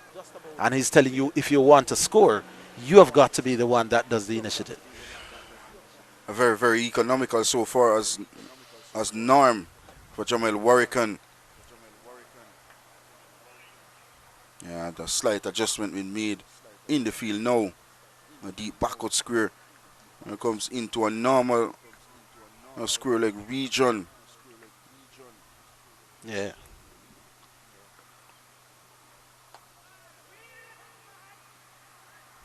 Again, although off the front foot, hitting to the fieldsman, you want to be able, if you're middling, and I'm not overly critical of Carlos Brown, has oodles and oodles of talent, but the difference between this level and the next level is the ability to hit the ball where there are no fielders. And he keeps, even in these semi-attacking shots, because he's not going all out, but the inability to get one in between fieldsmen is something that not just him, but all regional batsmen, I think, needs to work at. Or need to work at. Joshua Bishop getting ready to bowl his second. And of course, I'd love to see the bowling figures of Kyle Mayers again, because I'm a little bit surprised that the captain took him off. We'll get those in a little bit. Kyle Mayers was almost McGrath-like. It is line and length. I'll get his figures and tell you in a little bit. And you tell me, Marlon Pinnock, as a man who played regional under-15 cricket, would you have kept Mayers going in tandem with one of these left-arm spinners? I think that should be the plan for Barbados Pride, but they didn't.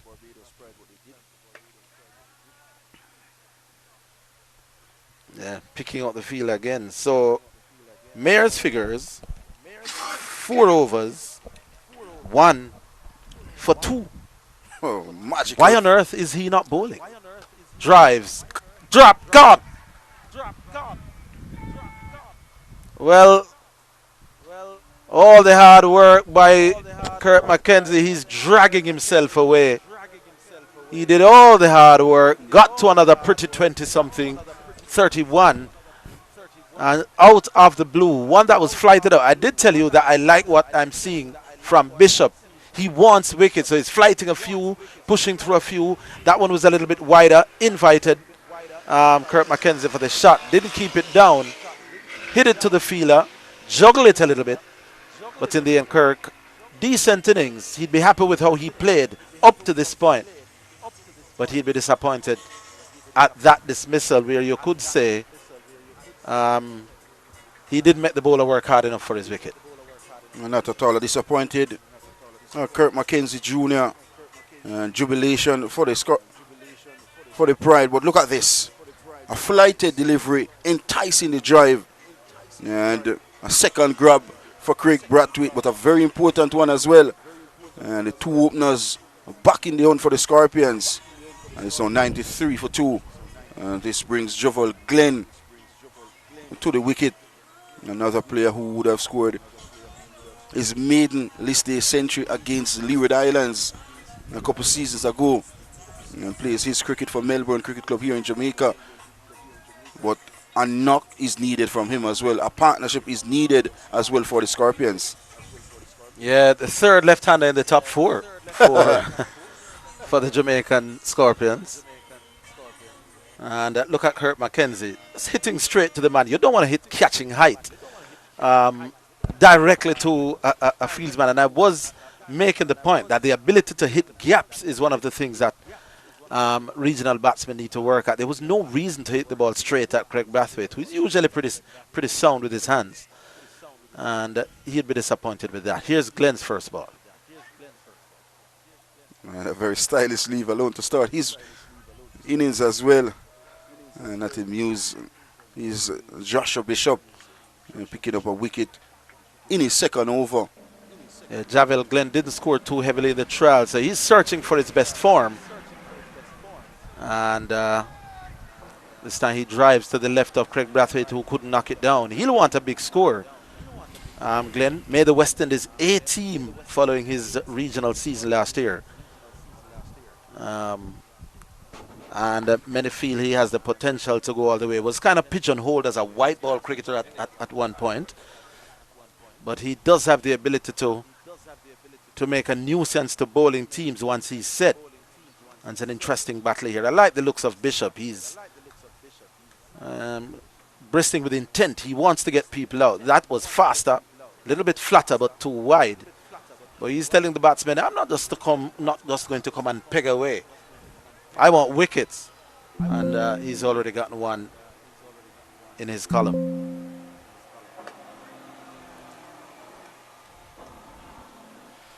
And a successful over comes to an end. A wicket maiden from Joshua Bishop.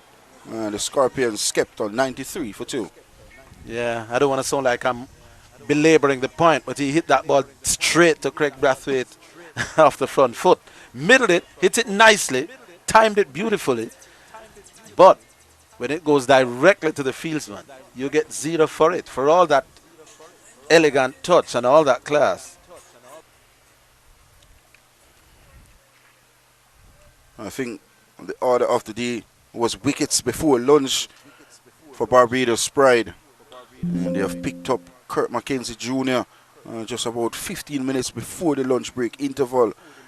And in fact, the two openers as well. John Campbell was earlier. And then Kurt McKenzie Jr. Still some.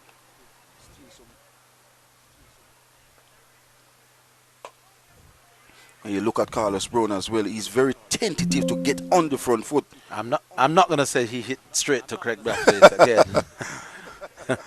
I'm beginning to sound like a stock record. You should be able to get him at least to do some running. That's a sweep shot, but a partial knockdown. This could go all the way to the boundary. No, they'll pull up. Well, what will the umpire signal? This is a commitment you want to see from your players. This was a prime example. The awareness to knock the ball down at first, then to chase the ball all the way to the boundary. You can't keep this man out of the game as well. Kevin Wickham had a fabulous game so far and a fabulous effort this time as well. Look at this good commitment on this occasion and would have saved some, in fact, a run on this occasion. Yes, indeed. Carlos Brown goes up to 11 and now brings Javel Glenn on strike.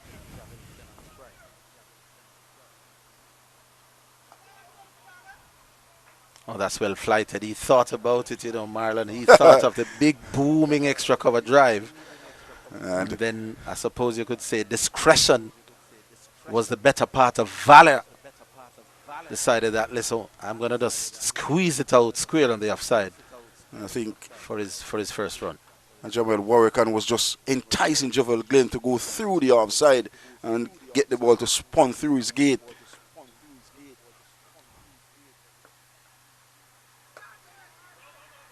Better.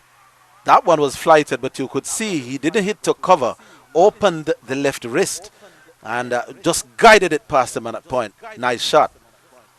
And Carlos Brown will feel that if he keeps his head, there's runs here for the taking. And as a batter at this surface, there's always a possibility of runs on this pitch. Application is the key.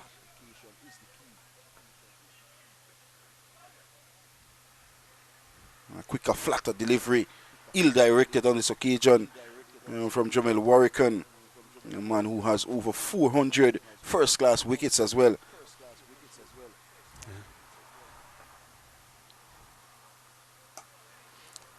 He's not getting the ball to spin prodigiously, not just yet.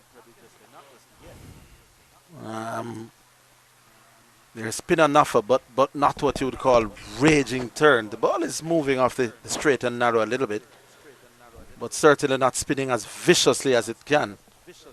And the batsmen so far have been able to come forward to the length deliveries with the assurance that it will meet the middle of that probing defensive bat. Just about 10 minutes before the end of the first session. The session where the Scorpions have lost 2 wickets. This one lofted. And in fact, it goes all the way over long off for 6. Javel Glenn posed. Tell you he can be a dangerous customer. The first few deliveries he faced, he was driving at the balls out towards a cover. And it does tell you a little bit about his intent from very early on. Well, we could be in for a treat because he's a lovely player. Bat spin pretty well. And that one was him saying to the bowler, I'm coming at you. Maybe just lost his grip a little bit. Ended up hitting with one hand. And with that maximum as well, the 100 comes up for the Scorpions. Yes, it's 105 for 2. Javel Glenn, who at one point in his career as a youngster, also bowled a pretty decent leg spin. Not sure why he had stopped doing that. Now just completely concentrating on his batting.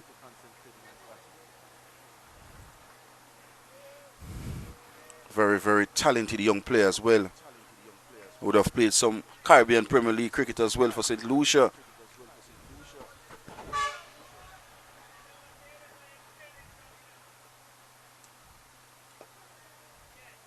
Yeah, Bishop brought him forward. He's rehearsing that he could have gone over the top. The other thing about Javel Glenn, if you watch him in local cricket, he's very competitive, not afraid of a word or two to the opposition. Very confident in his own abilities as well. And it's a contest with Bishop here. It's not just bat versus ball. It's almost will versus will. Because Bishop also like a contest. So does Javel Glenn. Oh, that could be tight. Maybe there was some bat on that. The appeal was aborted. And maybe just an inside edge that would have saved Javel Glenn there because that was quite straight. 6 from the 30th is 105 for 2. The Scorpions. Keep looking at Kyle Mears' figures. 4 overs, 2 runs, 1 wicket. He's not bowling. Explain that for me, Marlon. Well, in fact, maybe as the appeal went up, ball handling down the leg side and clearly missing the leg stump. Yes.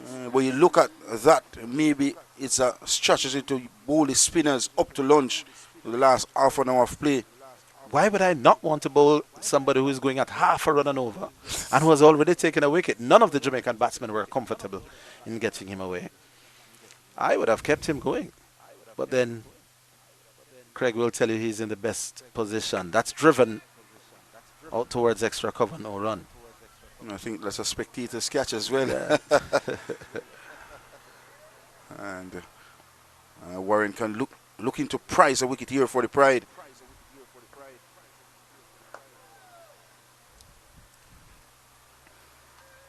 You look at Carlos Brown when the ball is back of a length. He looks very easy in the eye.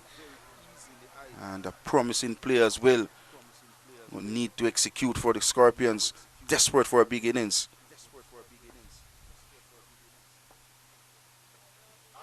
A loud appeal this time. Can't be out. Down the leg side for sure. Maybe pitching outside the line of the leg stump. Yeah, definitely going down. It favors the sweep shot. So when it's angled in or just outside leg, he'll go for that sweep shot. There's a man just behind square. Has to be careful. It's the reluctance to leave his crease. So the ball was flighted almost on the half volley. He stroked it out towards Shamar Springer. But another batsman who's a little bit more confident in leaving his base, as they say, could have hit that down the ground. But Carlos, at this point, is not prepared to do that. Off the back foot. And that man at Silimidaf was in the way. It's just about survival time for the Scorpions. And just about 5 minutes before the first session. And batters looking to come back after lunch.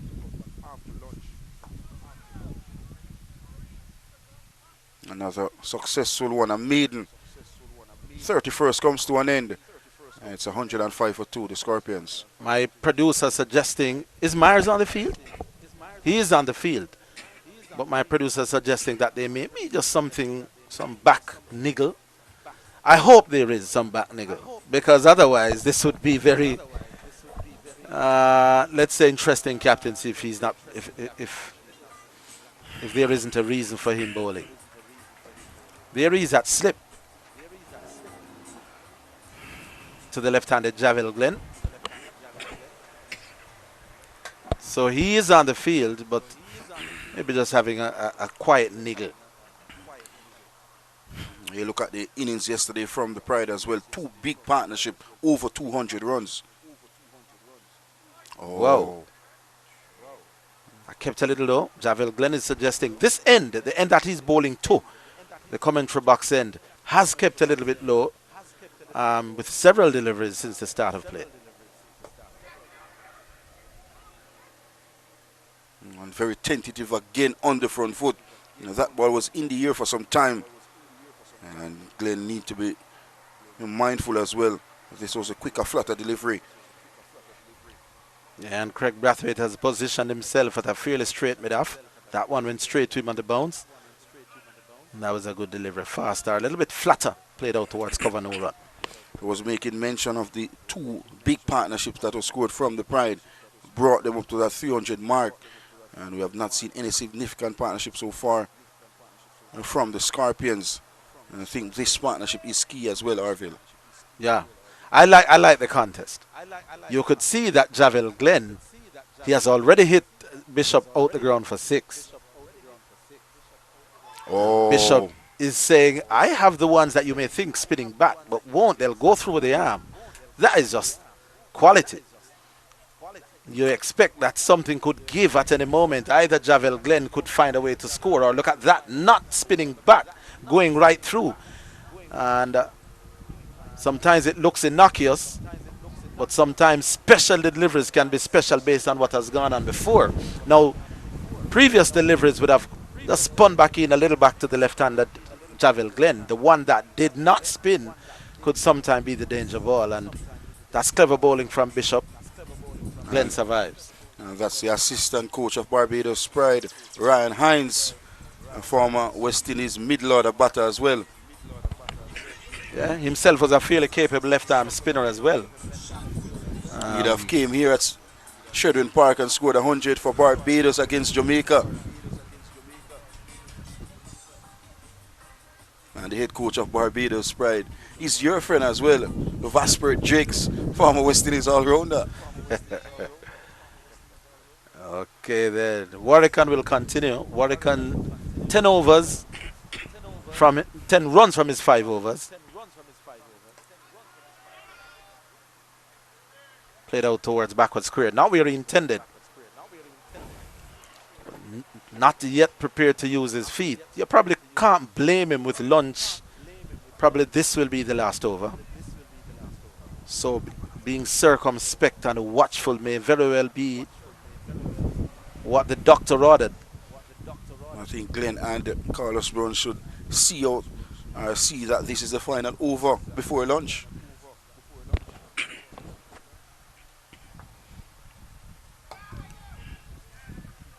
Yeah, he had that covered. He played that confidently. That one was straight, didn't spin. As we said, Marlon, we're not seeing the ball spinning. The umpire just giving Warwican a gentle warning to run off the pitch in his follow-through. We're not seeing raging spin, so the batsman can come forward fairly sure that the ball won't spin past the bat. But I'm sure as the game goes on and the pitch will see a bit more wear and tear, Warwican does have the ability, as we see from time to time in Pakistan, for example, to really get the ball to jag away from the right-handers. Hasn't seen too much of that here on day 2. That's the type of delivery you expect to see from Jamel Warwican. And just a touch outside the arm stump, forcing Carlos Brown on the front foot. And looking to beat him through that gate.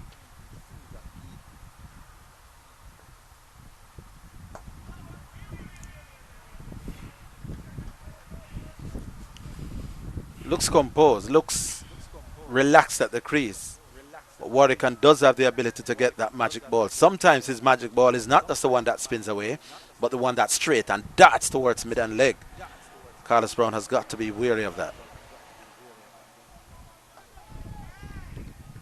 And a second consecutive maiden as well for Jamel Warwican, as 33 comes to an end. It's 105 for 2. Seems to be lunch here, Marlon Pinnock. And the Scorpions will go into lunch relatively happy at 105 for 2. But they'll be a little bit disappointed that both wickets, both the captain John Campbell and Kurt McKenzie, were wickets that you could say were gifted to the opposition. John Campbell came down the wicket, had a waft out towards mid-on and was caught. And then Kurt McKenzie hitting directly at catching height to the captain Craig Brathwaite out there in the covers. Neither of them would feel that their application was what it should have been. And in the end, Jamaica comfortable, but I'm sure the two openers wouldn't be happy at the way they got out.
Welcome back to Shedwin Park in the beautiful parish of St. Catherine.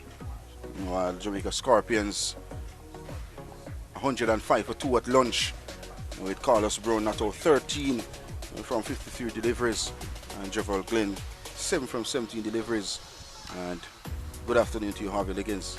How are you, Sir Marlon Pinnock? Welcome to our viewers for the second session, day 2 here in Well, it's quite an intriguing contest. You would say fairly evenly balanced at the moment, with the Scorpions 100 and what is it, 5 for 2 in response to 348. So you would say that at this stage it may be dead even, a wicket or two within the next half hour. May just tilt the balance a little bit, but this Jamaican team does bat fairly deep.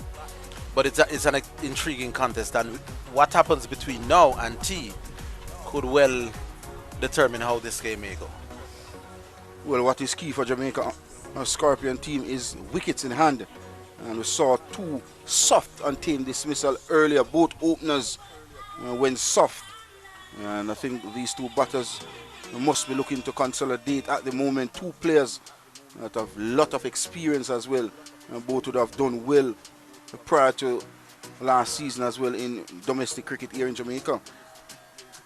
Yeah, both John Campbell and Kurt McKenzie, you would say, would not be too happy with the way they got out. John Campbell was overly aggressive, one would think, trying things, and I did use the term, almost seems like he was going to just get bored with the bowling, was trying to bully the bowlers at one point after locking in yesterday evening and seeing his team through to the close without the loss of a wicket.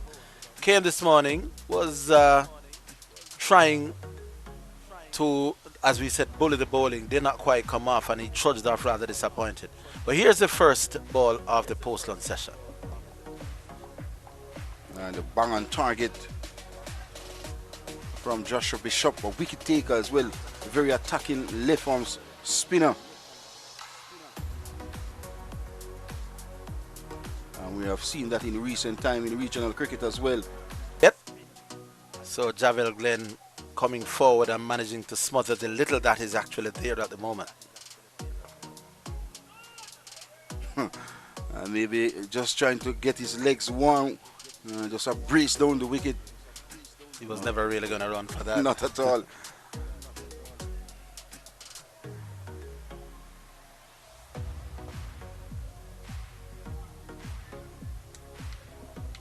This is the type of cricket we expect to see as well. Competitive cricket. And young Joshua Bishop has shown his consistency so far. Yeah, he's a busy bowler, gets through his overs relatively quickly because he's on target all the time. Doesn't bowl a lot of bad deliveries, so his balls will not be carted around too often. That one was over in no time, but he kept Javel Glenn honest, who was forward and blocking for much of that over. Good start to the post-lunch session, both with the bat in Javel Glenn and Bishop with the ball. And a maiden as well to start proceeding after the lunch break interval. And you look at some loyal spectators having their lunch as well, and Masters players as well. So to the man from the Garden Parish, Aaron Walker, the coach of York Castle High School in the parish of St. Anne. As Jamel Warrican getting ready to bowl the second over after the lunch break interval. A very, very experienced campaigner. Over 100 first-class games as well. And that's what he's forcing young Carlos Brown to do. He threw the offside. And that one pitch, not much spinny either, and went on with the arm as well. A good start here from Warrican. Yeah, a little flight forced him to attempt that drive. Now he's gone back to being a little bit flat. Carlos Brown suggesting with that it kept low, but I think that maybe just beaten by the flight, maybe should have been out on the front foot as opposed to being on the back foot. Good delivery that.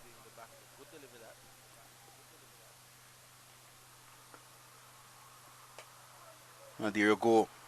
Outer portion of the bat goes down to that third man region. And it gets across the line as well for four. Thick outside edge found. And but good signs for Jamel Warrican as well. Yeah, so the first flighted delivery, Carlos Brown went for the cover drive and missed it completely. That one was flighted. He went for the drive again, this time peeling off the outside half down to third man, or to third as they call it these days. One of the reasons for that is that he's not quite getting to the pitch. He's not leaving his crease. He's driving at deliveries with the front foot not as close to the pitch as he'd like it to be, and that's why he's either missing or edging. That is something he has to address. I think based on my observation, he's very tentative as well to get on the front foot. And even when the ball is on the back foot. And a player who has a lot of ability as well in Carlos Brown.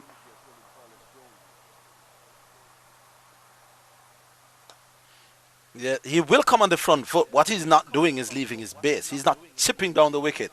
And I believe that the very best players of spin will at least put it in your mind that they may be coming. It does things to your length. But when they know that you will not come down the pitch, then you become a stationary target. It's easy to hit length. And that is one of the things that Carlos Brown could work at. Appeal. Yeah, that would be going down. Easy decision as well. Yeah. For umpire Christopher Wright. There you go again. Another maiden. Well, in fact, two came from it. But positive signs from the Barbados Pride. But look at this delivery. And clearly handling down the leg side. Yeah. Was the iron ball again, so it didn't spin. It was sliding on. If anything, even a little turn into the batsman as he made that sweep shot. We are seeing where Carlos Brown is showing the inclination to go for the broom, as they say. It's a relatively safe shot on pitches that aren't bouncing a lot, and seems to have hit himself in the boot when that Yorkerish delivery came from Warwick and just getting some running repairs. Yeah, getting some medical attention from the physiotherapy on this occasion. Maybe on that ankle part of his left foot as well. But as he stands here at Shredrin Park, Jamaica Scorpion in reply to Barbados Pride, 348 or 109 for 2. John Campbell and Kurt McKenzie, the both batters, dismissed so far. Scorpion looking to build a partnership. Haven't seen any significant partnership so far for the Scorpions. And I think this is a perfect opportunity for both batters in the middle, left and right combination to express themselves for the Scorpions. Yeah, so the battle with Bishop and Javel Glenn continues. He strokes that out towards extra cover.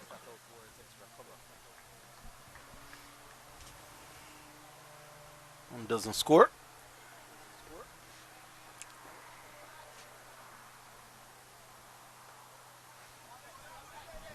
Yeah, the runs here. They take one, and Javel Glenn, well, thought of a second. Carlos Brown was the one who wasn't having it.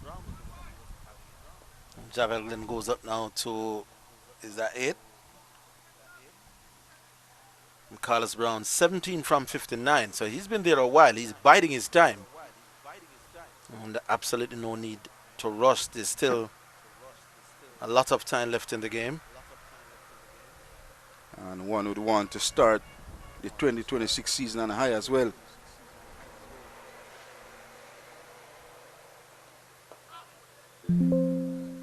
Not much spin either from both left arm spinners for Barbados Pride.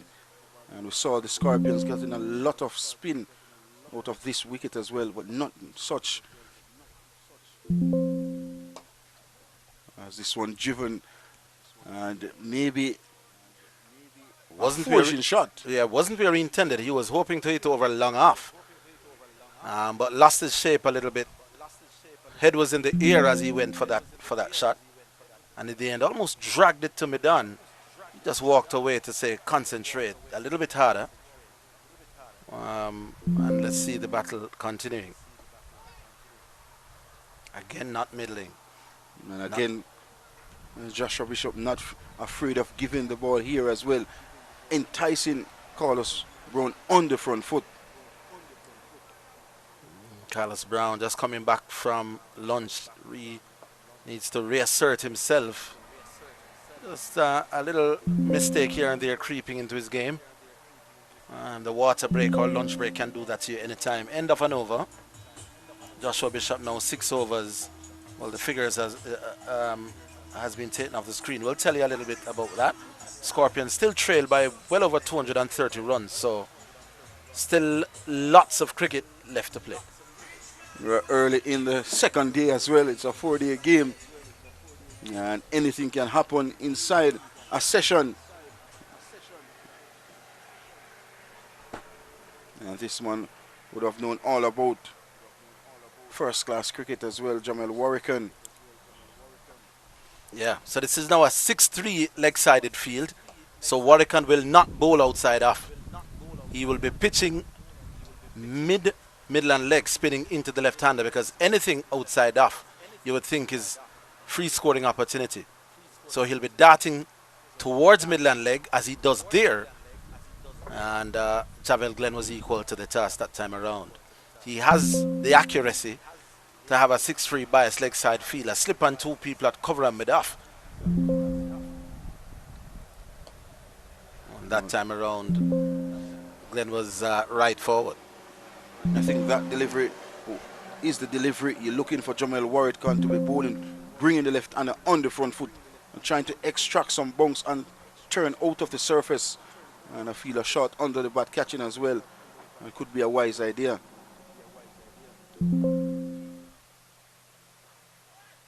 Yeah, that one was flighted, but too wide down the leg side. Keeper didn't take.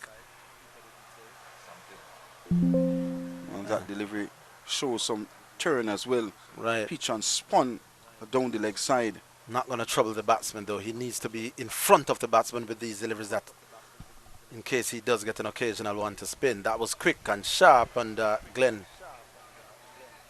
was working it out towards mid-wicket for a single. I think just the length on that delivery was a bit too full on the occasion. But I think the wisest idea is to bring the batters on the front foot. We saw where Pete someone extract a lot of bounce and turn. And you see some spots over on the offside. And maybe trying to hit those spots could cause a lot of problems to the right-hander. And by the way, 37 comes to an end. A run came from it. It's 1-1-1 for 2. Yeah, not a bad position if you're a Jamaican, but if you're a Barbadian, you'll still feel that you're in the game. The cricket theory says 1 brings 2. And that old famous saying, if you think you're comfortable, add 2 wickets to your score. So neither team will feel that they are out of the contest yet, but neither team will feel that they have got a complete stranglehold on the game. Fascinatingly poised. The Jamaican batsmen may just feel that because there were no early breakthroughs after lunch, we've gone, what, 3-4 overs now, that once there was no early breakthrough after lunch, then they may just feel the more confident of the two teams at the moment.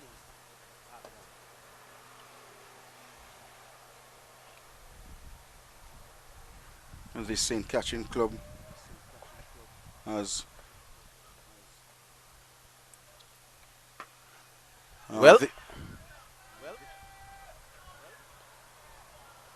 that disappears over mid-wicket.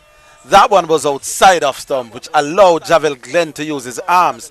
The others were straight, and he wouldn't take the risk of dragging it, that slog sweep over mid-wicket. That time around, it was outside the off stump, and he decided then that because the ball isn't spinning a lot, he felt at the time that if he went for it, it's unlikely that the ball would spin and bowl him through the gate. Went for it, got it right in the middle, and it went sailing over straight mid-wicket. Really, really good shot that from Javel Glenn.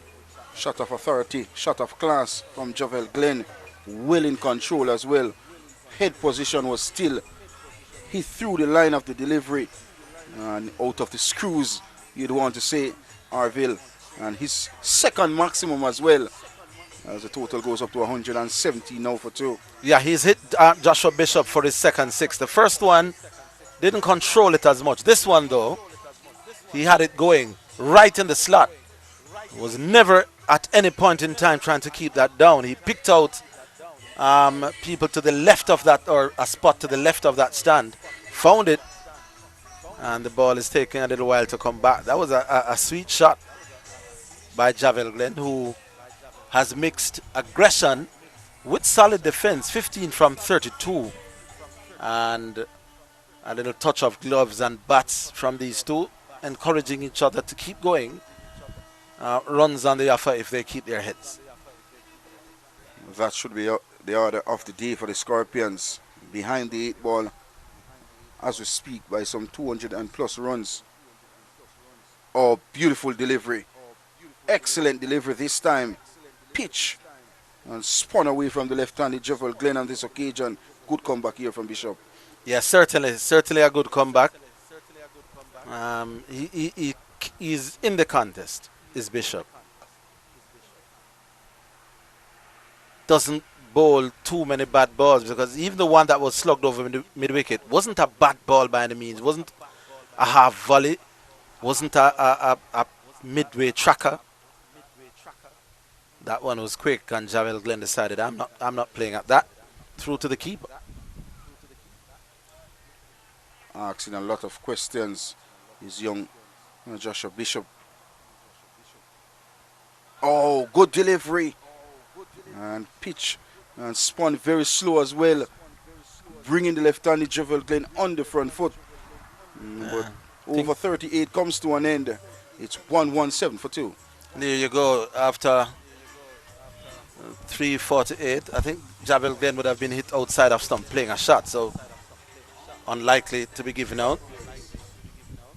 117 for 2.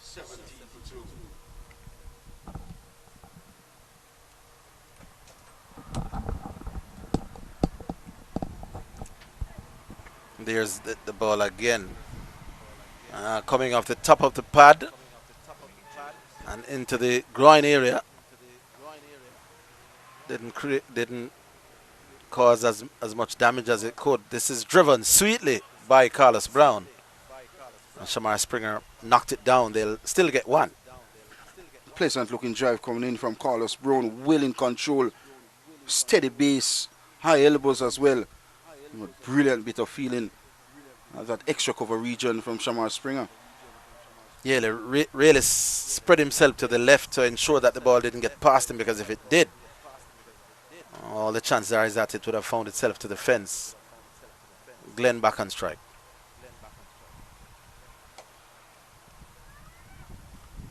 And again, Warwican operating with a 6-3 onside field. A man deep at mid-wicket, a man at long on.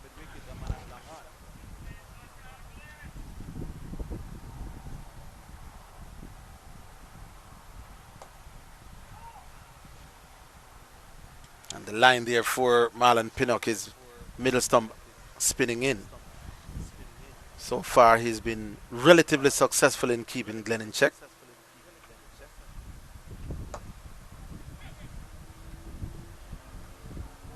This time a bit more flight, enticing Javel Glenn on the front foot. And the look of things, he's trying to get in his eye. And a player who can really transform is Javel Glenn. Well flighted. You want the batsman to look up above the eye line, then dipped. That happened. You want to tell him to hit through the offside as well and hope you catch him the ball spinning through the gate. Mid-off is up and long on is back, which is saying you want to loft over mid-off? Well, entirely up to you. But Javel Glenn was patient, not taking the bait, and the end of another good over from Warwican. What is good with this partnership so far, they have been very patient. Shot selection is very good at as well. And I think that is what is required at this moment on this wicket as well. And Kevin Wickham has demonstrated that on the opening day. Was very patient. And when he gets the bad ball, he quick to capitalize. And based on this structure of wicket, and that's the order of the day. Bishop will continue. And Carlos Brown will Continue to take strike. Wide, floppy brim. Don't see too many batsmen in the modern era batting in a wide brim, Marlon. Not at all. Kieran Pollard was a fan of that as well from Trinidad and Tobago. And in fact, every level he plays, he's always having his broad rim on as well.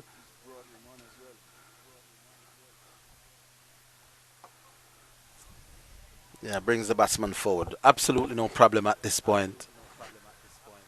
To Carlos Brown, you feel he has to do something silly. He certainly got the measure of the bowling at this point. Oh, Wow. lovely. Lovely delivery there from Joshua Bishop on this occasion. I would say pitch and held its line through to wicketkeeper Boucher on this occasion. Look at this. Whoa, lovely to watch. Gorgeous delivery. Yeah, pitch and left the bat. Batsman came down on the right line, ball spinning across him. A little anxiety as they thought it may have carried to the man under the helmet at bat pad. You almost feel something has to give at some point when Bishop is bowling. You get the feeling that he is coming at you. Looking to hit that rough just outside that leg stump area of Carlos Brown. And with that player under the bat as well, could be very, very critical.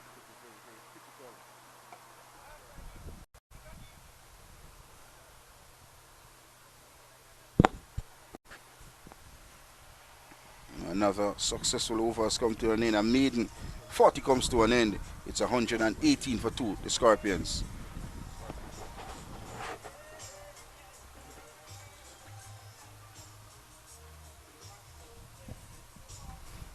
I think this is a disciplined approach in the middle so far from the spinners of Barbados Pride and as well as the batters from the Scorpions.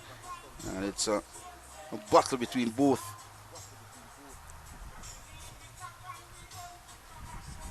What a lovely day for cricket nonetheless. Beautiful condition and very humid condition as well. It's good to see spectators out as well on a Monday afternoon.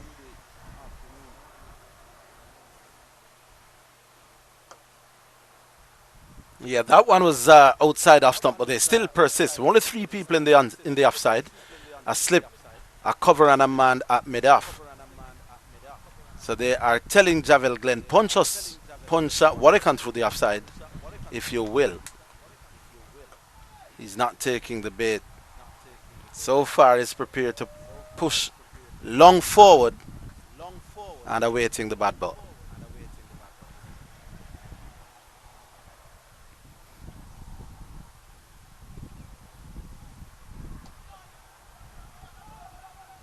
This one is coming forward and opening the face of the bat. Looking to get that ball to that vacant point region. But good awareness as well from Kyle Mears on this occasion. This is tough going as well for the batters. Nothing to ease their minds as well. Testing patience is what is happening at present for the Scorpions.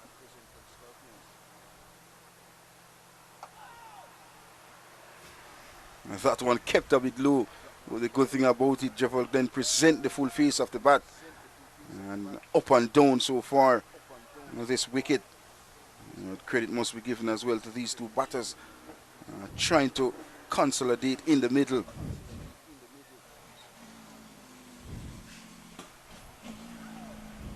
Another good delivery. Bringing the left-hander on the front foot. Looking for some spin.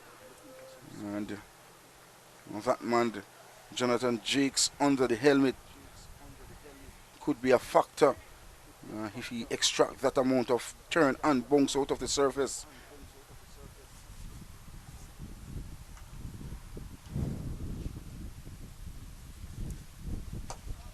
This one is quicker, flatter.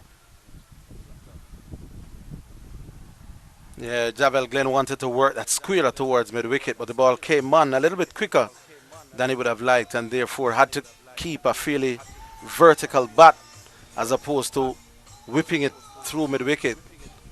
And it was on the stumps as well. So he had to come down carefully, and it in the end did that, but can't score. Score remains, what is it now?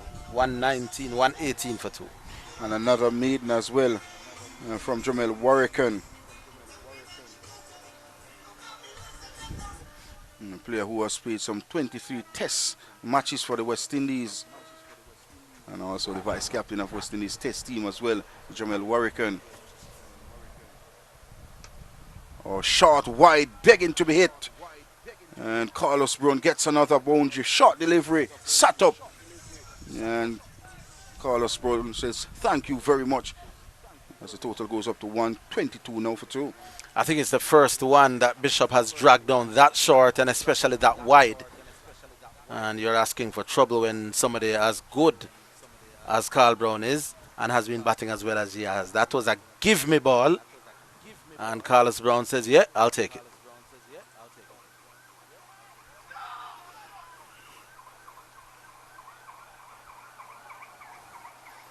And this is what you expect to see, the fighting spirit from Carlos Brown.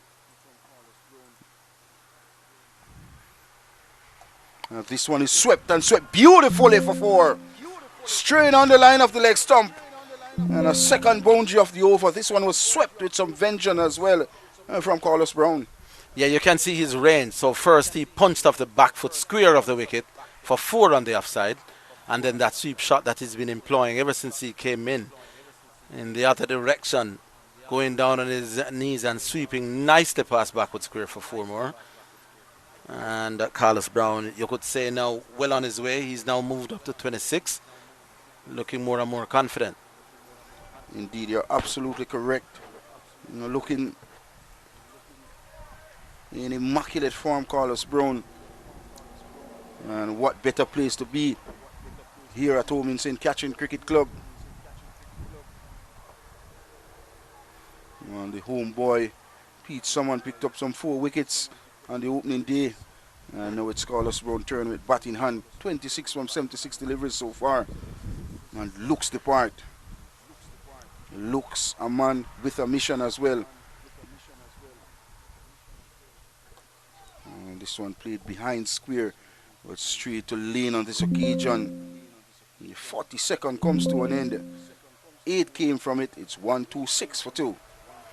Yeah, he picked out the man at backward square. It was a ball in just on leg stump or just outside. Just picked out the man. It was there for runs, but found lane in the way. He is looking good at 26. Javel Glenn has hit 2 sixes and is on 15 from 47 balls. Now it's 6 or blocked for the most part from Javel Glenn. 2 scoring strokes out of 15 has got him 12. The other 3 has come from, what is that, 45 balls? And that is one of my pet peeves with the West Indies batsmen.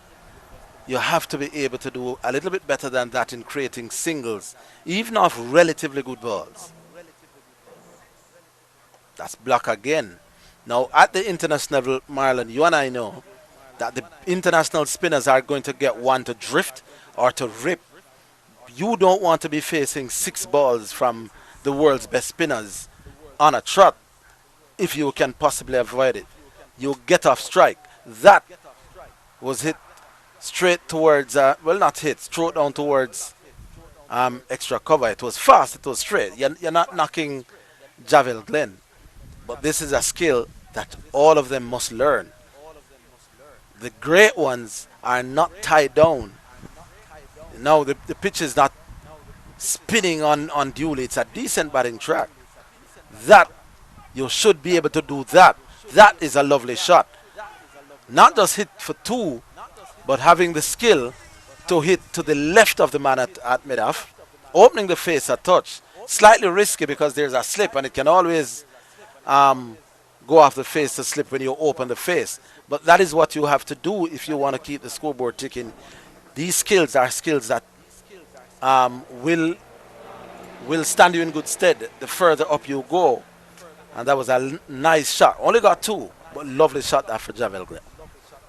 Well in control, as I mentioned, Arville didn't try to lose his shape. Scheme on the front foot, present the full face of the bat under his eyes. And any youngsters watching as well should learn something with that shot from Javel Glenn. Well in control. As the total goes up to 1-2-8 now for 2.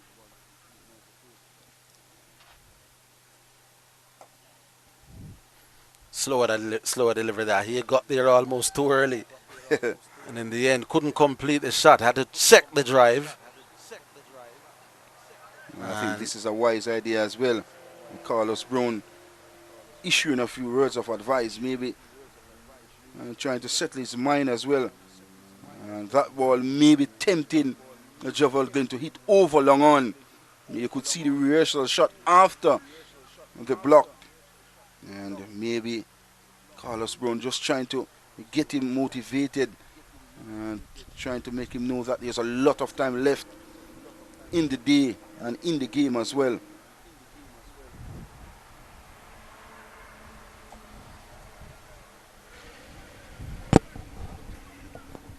And Jamel Warrican has been very, very economical. 1 delivery shy of 11 overs, none for 18. And we look at his first class career. He's a wicket taker. Over 100 regional games, over 400 regional wickets as well.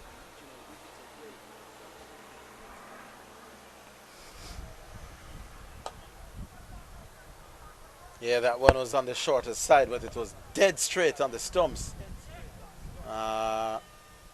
Javel Glenn never wanted to take the risk of employing a cross-batted shot, either the pull or the cut. And in the end, really just chipped it out towards that mid-on position. Not taking too many chances, either of these two. And a decent partnership could well be in the making. And that should be the order of the day as well for the Scorpions. Not to take any risk whatsoever. It's a long batting Scorpion lineup as well.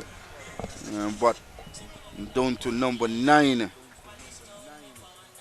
But the batters are in.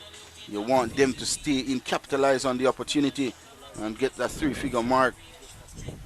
We have seen 5 centuries in the Charles game for the Scorpions this season, but none so far in this all-important first-round fixtures here at Shredwin Park. And it's on a platter as well, a beautiful batting strip as well. And I think one of these batters, or a couple of these batters, should hold up their hands in this, the first game. Yeah, the score keeps mounting all the time, 128 for 2. And Bishop continues. Rather long spell, 9 overs now. He's 1 for 23. I think now Carlos Brown getting into his own, into his stride. And in the last over from Joshua Bishop, we saw 2 boundaries coming in from Carlos Brown.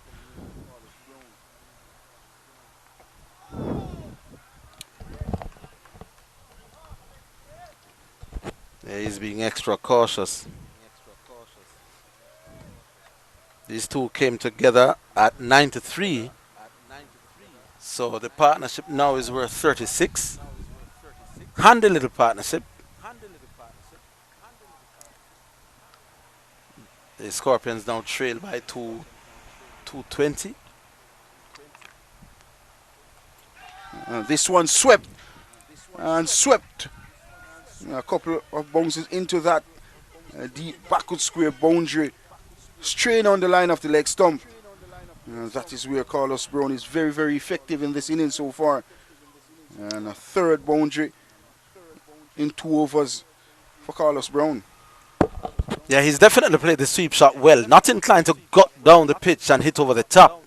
But whenever it's straying on the pads, especially against the spinner, well, usually against the spinners, he's into the sweep shot quite nicely. He can hit all along the ground or he can be lofted. And the sweep shot has given him plenty of runs so far.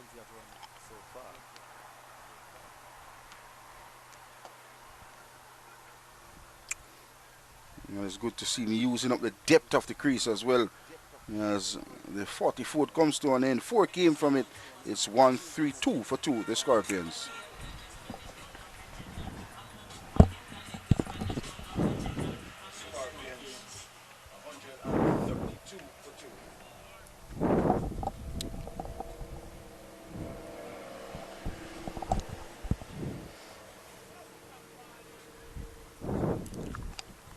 We saw the seam bowlers of the Scorpion picked up 6 wickets and 4 from the spinners of Jamaica Scorpion in this game so far. Nothing to write home about the seam bowlers for Barbados Pride. But in comes young fast bowler Lane. And back in the attack from this our commentary box end. A player who made his test debut last year as well for West Indies.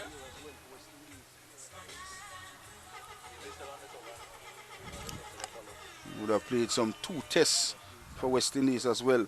But such a promising and skillful fast bowler. Has height as well.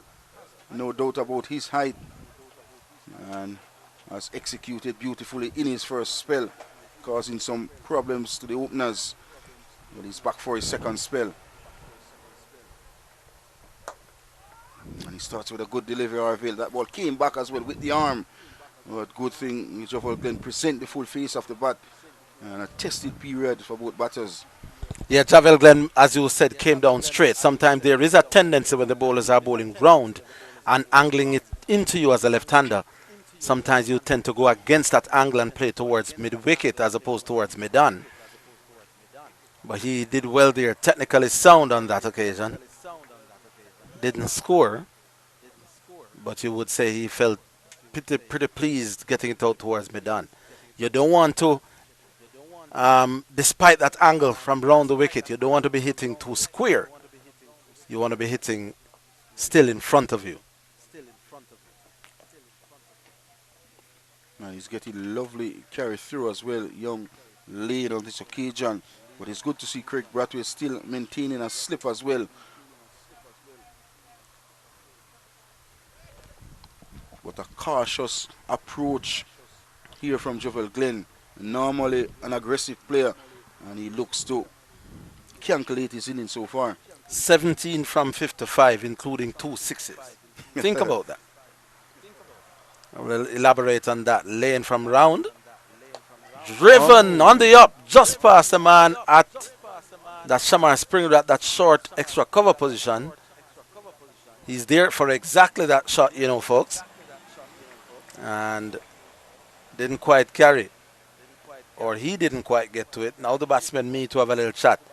But Shamar Springer, who is stationed at that catching extra cover, or that catching mid-off, there for exactly that shot. Ball not quite coming onto the bat, hitting on the up for the drive, just out of reach. I think he was pushing to the ball, not allowing the ball to come to him. Could be risky with that.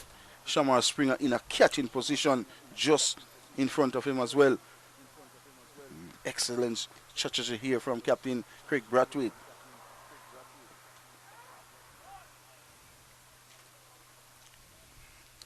And the sun is beating down here at Chedwin Park. Humid condition. Certainly is. And my good friend Keshav was schooling out as well, breezing his head as well. Enjoying the beautiful country of Jamaica as well. Enjoying the reggae music, the carnivals as well. Our producer Keshav, the one you mentioned, says he feels that in another lifetime he was born Jamaica. Yes, indeed. You don't want no his profession over back in Trinidad and Tobago. Let's keep it here. Such a good producer to be around as well. Yep. And also he's a good friend as well. Kadir Mohammed, our cameraman. Loves the country of Jamaica, Kadir Mohammed. This one, It's bouncing a little bit on Javel Glenn.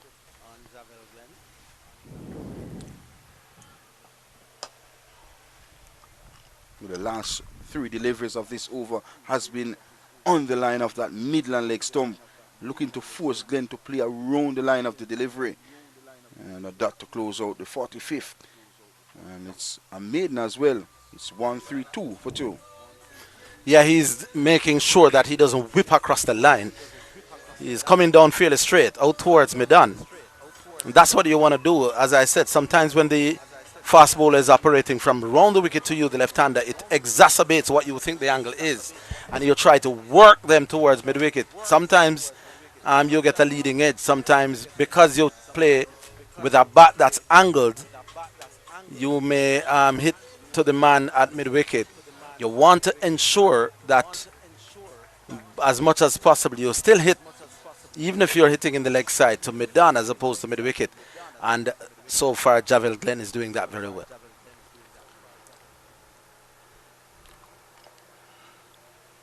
Carlos Brown looks very attractive in the middle as well.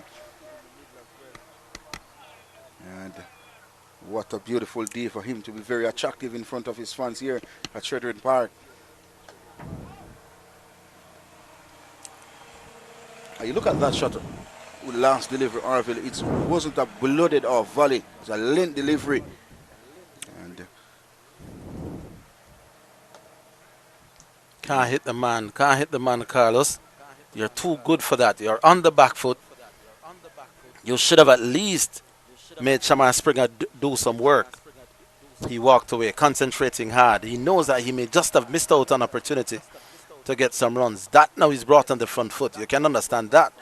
But I'm of the belief, when you go on the back foot to a spinner and can punch through the offside, I would think 6-7 times out of 10 you should get a run or get him chasing. That sweep shot has been very productive for him.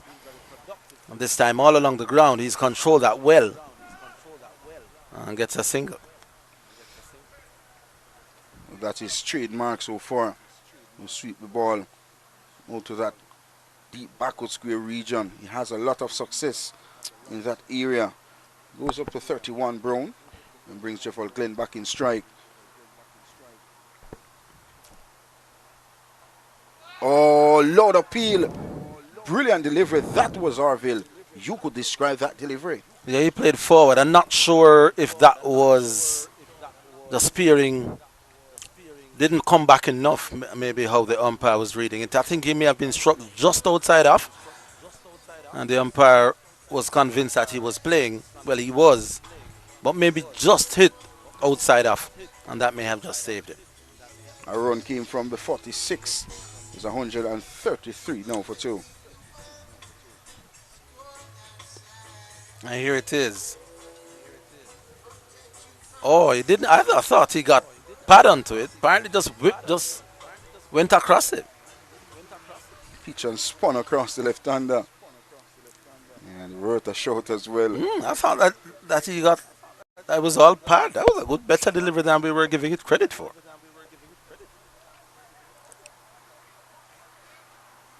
Lane is back. His last over was a maiden to Jeffel Glenn. This time around he's bowling to Carlos Brown.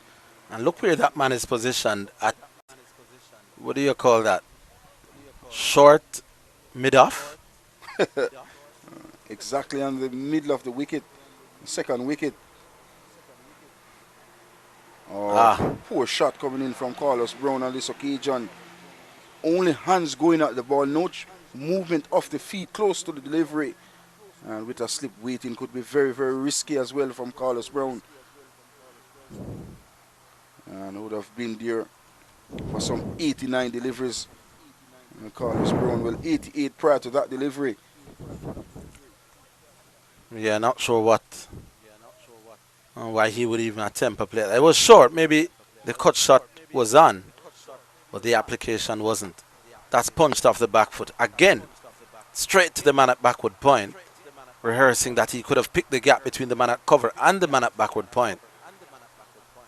Maybe play a bit later, sending it to the left of the man at point, or just punched a little earlier and hit the gap between point and third man.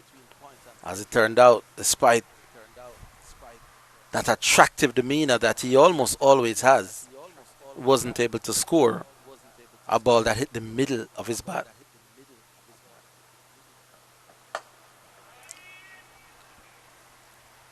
On drive. And I don't want to say it anymore, but straight to the fieldsman. It's been a struggle to get singles for Carlos Brown. That ball was a full delivery, but maybe with Shamar Springer straight as well,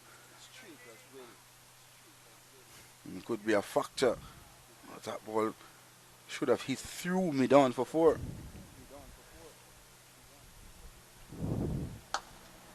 Pleasantly driven beautifully. High elbows from Carlos Brown.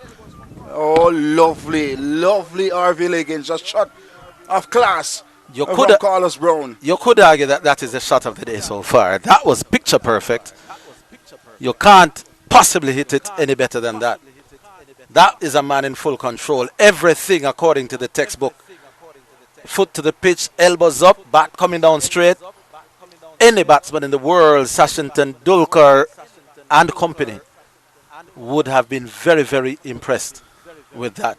That is as close to perfection with a straight drive as you'll ever see. Kadir Mohammed is impressed as well. He's a top order player as well. Stroke that, Mr. Carlos Brown. That was some shot as well. Worth looking at again, Mr. Producer, that straight drive. I make it the shot of the afternoon, Marlon. Could you play those? I make it the shot of the day as well. Look at this. Look at the left foot coming to the pitch. Look how straight that bat is. Look at the high elbows. That makes batting look almost edible. Pleasant to watch. That was a shot. And this fellow could bat, you know. Could you play those? I'm not that type of player. I'm not a technical sound player. I'm more suited for the T20 format. Even when you were 15. Yeah. I hear you, sir. This one is dropped. His elbow allows to go through. And 4 runs came from the 47th. It's 137 for 2, the Scorpions. Yeah, Carlos Brown now is on 35, is it? Yeah. And Javel Glenn. Javel Glenn is now on 17. But look at this, what I was telling you. Let's see, what is this, the straight drive? Yeah. Well, it looks good no matter which angle you take it from. Lovely shot. But look at Javel Glenn, people. 17 runs, 60 balls. Not bad. But 2 sixes in that, which means he scored 5 runs from 58 deliveries. Now, there's one thing to be said about application, and we love that. But you want a little bit more enterprise. You want a little more dexterity in the hands to maneuver the ball around. 5 runs in 58 balls. Most of them would have hit the middle of his bat, like that. Now, he has oodles of talent. But they can all learn. How do you maneuver those into singles? That is one of the things that you can do. So rather than hit it with weight behind the bat, you play with very soft hands. You tell the man at cover, I'm dropping it here. As children, we played hit and run. And hit and run means once it hits the bat, you have to take off. And one of the skills you learn from that is how to just drop the ball in close. Once the 2 batsmen go immediately, you're very unlikely to get run out if there are no fielders quite close. Carlos Brown, in the meantime, continues to look solid, playing that up to mid-on. A lovely partnership blossoming as well for the Scorpions. This is what we want to see. Partnerships. And partnerships are critical in any. This one cut with some vengeance as well from Carlos Brown. And they are back for a second. This is dexterity as well, Arville. Tell you what I like with that shot. He went on the back foot and then the ball stopped a little bit. It spun a little bit, but then he checked.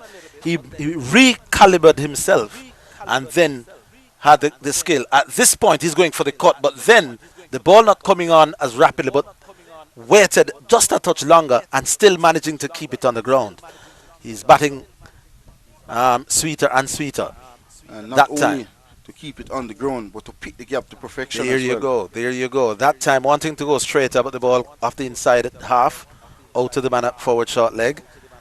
He'll want to get the 50. He's, what is it now? Some 13 runs away. And as the old timers would say, you recheck your guard. They're now sending the man at point all the way back outside of your screen at the moment. And he comes forward. Now the man who was on the leg side in the helmet is now on the offside.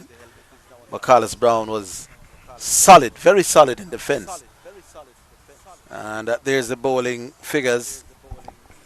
You'd have to say it's a little mysterious why Kyle Mars isn't on. Somebody says he may be injured. But it has been a hard toil for the Barbadians. The Jamaicans coming to make hay while the sun is shining. And it's really shining here at Sheridan Park as we speak. I think this is the hottest we have seen the sun over the last day. It's very, very hot, very humid condition. But what is good is that the breeze is blowing as well.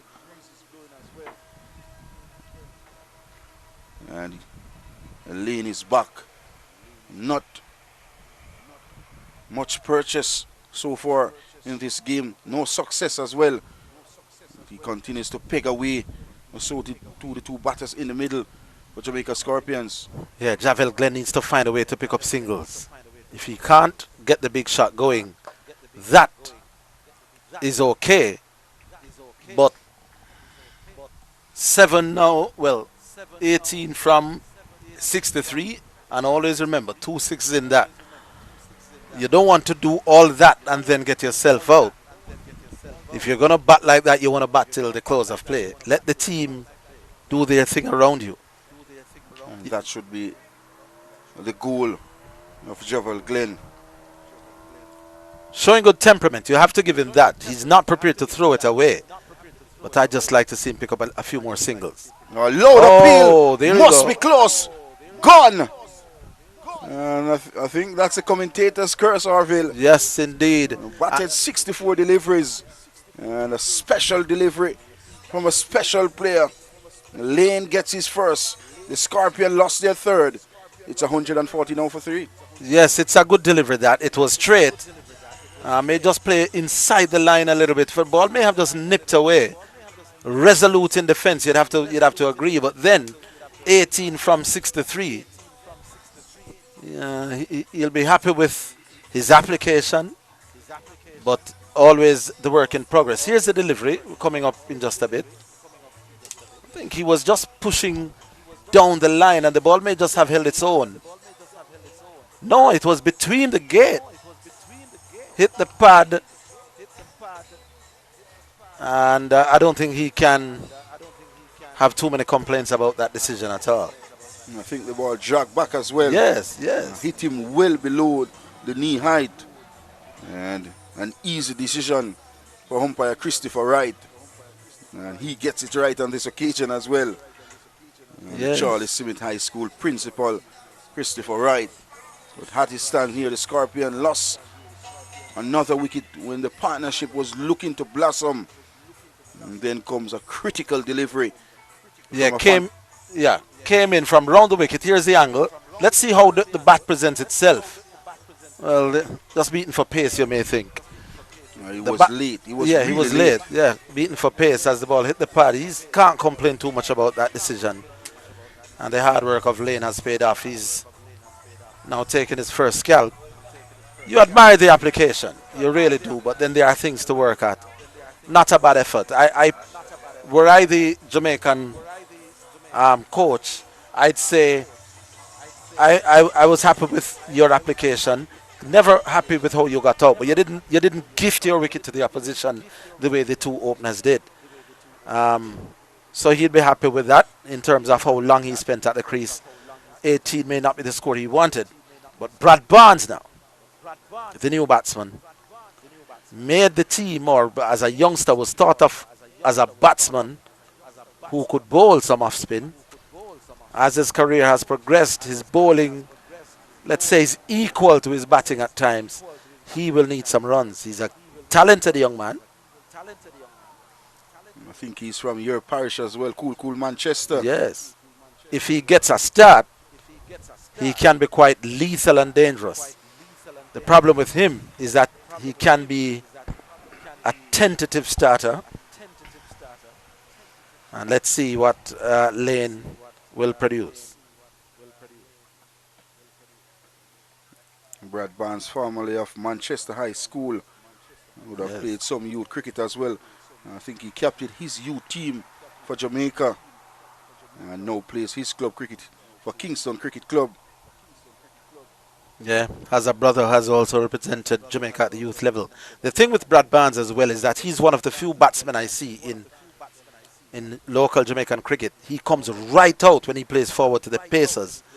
So on a pitch that may just have the odd one keeping low, his technique of pushing full forward to the medium fast bowlers could serve him in good stead here. Too wide though from Lane, having produced that good delivery to get rid of Javel Glenn. To the new batsman, he wants to be a lot straighter than that. That's a point I'm trying to make. A new batter to the wicket, just picked up a wicket with a full delivery, and then somehow the new batter has faced 2 deliveries and none to play at. Not good from Lane. Let him play. Let it be fast and straight. And let's see if Brad Barnes has got. That is the delivery. Fast, straight. Barnes coming down and it plays out towards mid-wicket. That's the thing I was telling you. He does come forward more than most of these Jamaican batsmen. He's quite tall as well.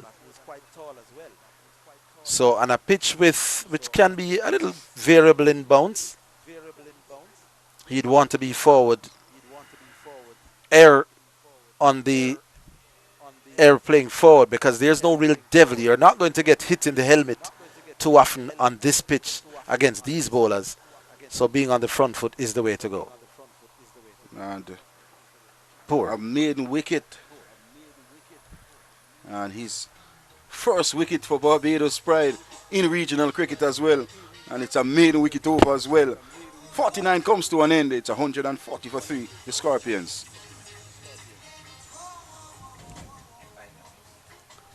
Could we see the Javel Glenn dismissal again? There's something that just struck me here, Marlon Pinnock, about that Javel Glenn dismissal. We'll take a look at it as our producer pulls it up. And see if they're... Well, here it is. Bowler from wide dish of the crease.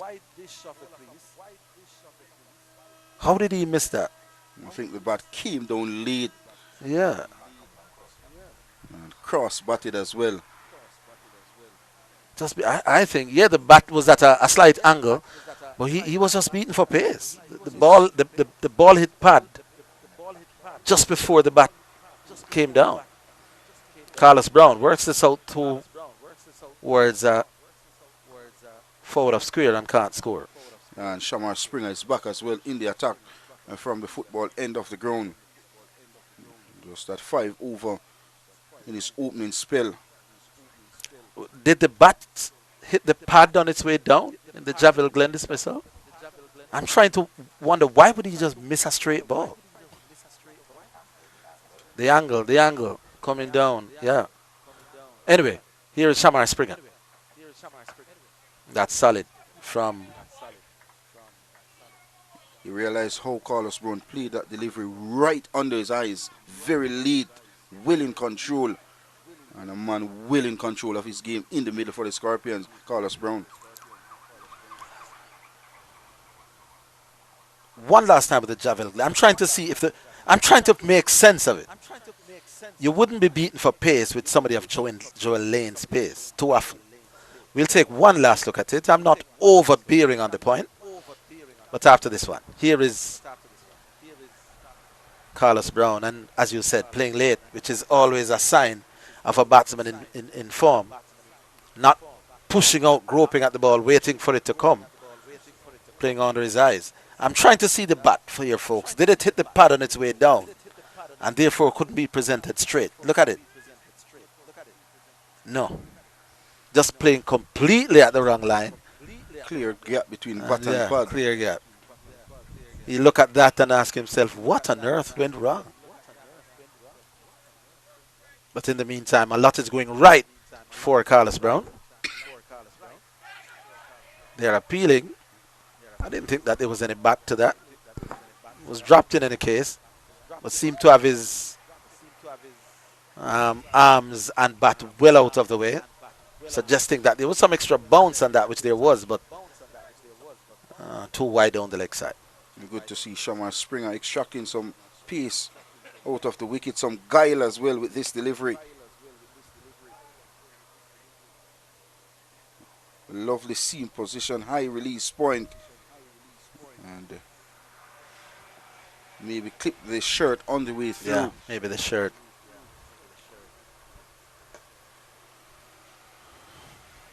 Yeah, certainly playing with confidence now. He was right behind that.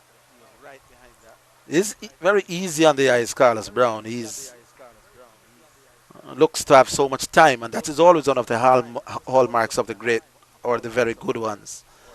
They never seem rushed in what they do. You look at some greats, you mentioned Virat Kohli. Very easy in the eye to watch.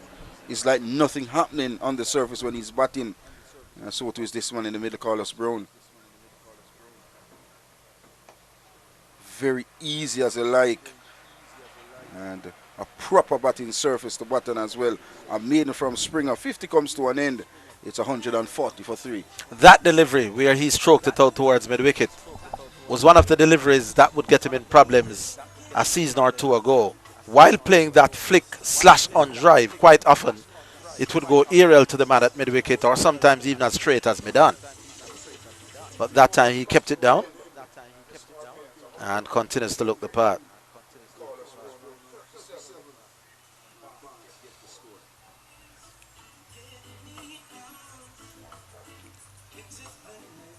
.140 for 3.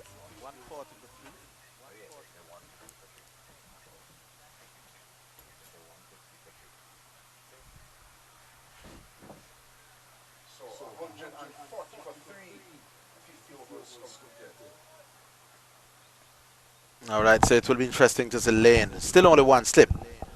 And close in fielders on both sides of the wicket. So he'll be bowling at the stumps like that. Ah, I like that. Gamesmanship telling Barnes, stay in your crease, son. Stay in your crease. So clearly the plan is to bowl dead straight. So there's a catching short fieldsman on both sides of the wicket. A catching mid-on, a man catching at mid-off. Right in the eye line of Brad Barnes. You don't want to be driving on the up for deliveries that may just keep low or may just hold back. So this is good captaincy from Craig. I know I gave him a hard time earlier, but this is saying to Brad Barnes, we are going to bowl straight, aiming for the LBW like that. Talking about Craig Brathwaite, a player who plays over 100 test games for West Indies at a test level. Yeah, didn't get too many in this game. What did he get? Out without scoring. It was bowled without scoring from Marquino Minley. So Brad Barnes will have to decide how does he get off strike here. How does he get a run? Can't play across it because they'll continue to bowl straight like that. And it's one of the most nagging things when you're facing somebody just above medium pace with an umbrella field and bowling dead straight. Sometimes as a batsman you feel that there's no way to score because you don't want to take the risk of playing across it because then you could miss and get it in front, and you don't want to open the face too much to try hit that man at point because you never know, then it could go to slip. It can be one of the more difficult ways to score against this bowler on positions like that. Now he finds it. Lovely shot. Looks simple, but that was classic batting. Ball coming back into him. He didn't push out. He allowed the ball to come. Opened the face at the last minute. Squeezed it past the man at slip. Out to the man at third. Good batting. Well played. First delivery outside the arm stump of this over. with an offered and gracefully accept his first boundary under his eyes on the carpet. Lovely from Barnes. And they will accept another boundary as the total goes up to 144 for 3. And what was special about that shot is that the ball wasn't leaving him, the ball was coming back. So to have the skill with the ball darting back into you, not to lose your mind and your head, stay calm, open the face, very, very well played. And this delivery is on the front foot, very far outside the half stump, leaving alone outside the half stump. That shows the confidence of Brad Barnes. Yeah, he's concentrating hard. He's absolutely not playing at anything that he doesn't have to play. And sometimes when the bowlers are bowling like this, where everything is dead straight, dead straight, dead straight, sometimes even when you don't have to play, because you're in the motion of playing at everything, a touch wide, your bat follows. Brad Barnes is saying, not today. And that's the correct way, or the correct method as well as a batter to approach an innings.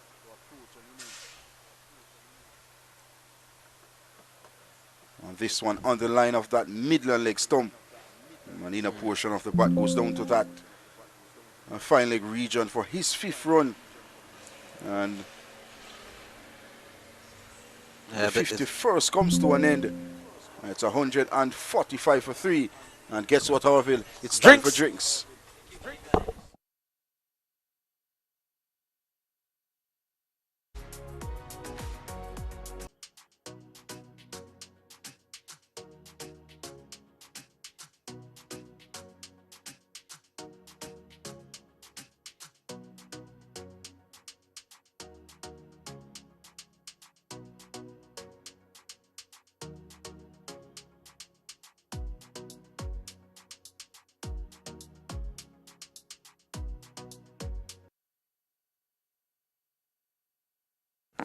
All right, so welcome back to action after the drinks break. And slight change in the commentary box. Marlon Pinnock has taken a well-needed break. And my Trinidadian friend Kishav, I don't want to call the surname. Maybe you should do that. We call him Kishav in these parts. Good evening, Orville. A pleasure to be here. And it's been a wonderful day of cricket thus far as we look forward to the remainder of the second session. Right, Springer continues to Barnes. Yeah, straight, played out towards short on the onside. Well, we've seen a very steadied approach from Carlos Brown. I love the technique that he's applying in terms of presenting the full face of the bat. Brad Barnes, who is new to the crease, have not seen much from him as yet, but by all means, this is a sort of pitch where you just need to get acclimatized. Bat yourself in, give yourself time. Yeah, I think it's playing a touch on the slow side. The Jamaicans are scoring at less than 3 per over at the minute. And sometimes whipping the ball isn't the easiest thing on wickets that are on the slow side. So scoring can be difficult once the bowlers bowl straight. And what the Jamaican batsmen have been struggling to get the balls into the gaps to pick up ones and twos. Yeah, definitely agree. What we saw yesterday was some variable bonks, a couple of the dismissals, Marquino Minley in particular, getting the ball just to keep a bit low. Right, and Barnes pushing out towards cover, wanted to drive. You could sense that he was coming at it, but then ball not quite pitched up the way he would have liked. Came forward and stroked out towards the man at cover. And you just wonder, looking back at the dismissal of Javel Glenn, we know that he was taking a very calm and measured approach compared to his usual attacking and aggressive nature. And even his dismissal, again, as we were trying to see whether the bat hit the pad or anything. Oh, that was a good delivery. Barnes wanted to suggest that maybe he didn't quite play, but I think he groped at it a little bit there, Kishav. Yeah, definitely. Why I mentioned Javel Glenn is because something about Barnes and the innings thus far has given me that reminder of, if you have that aggressive nature and you want to play those sort of shots, sometimes second guessing and playing out of your comfort zone, it can work to your benefit or it can work to your downfall. It all depends on the nature of the game.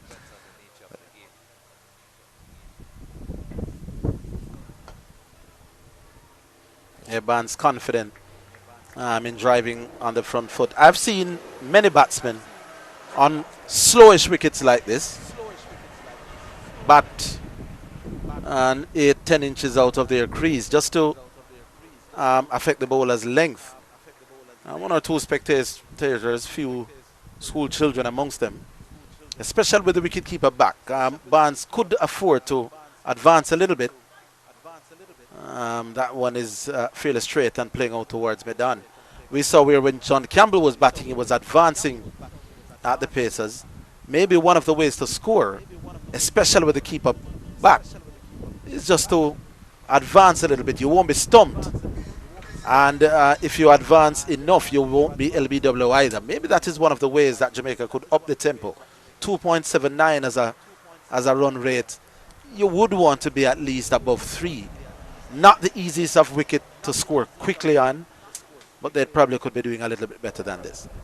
Yeah, well, in terms of the bowling from the Barbados Pride, has been consistent, even though we see some of the bowlers have been straying in their line and length. I believe the bowling partnership between Warwickon and Bishop, it certainly reduced the scoring rate.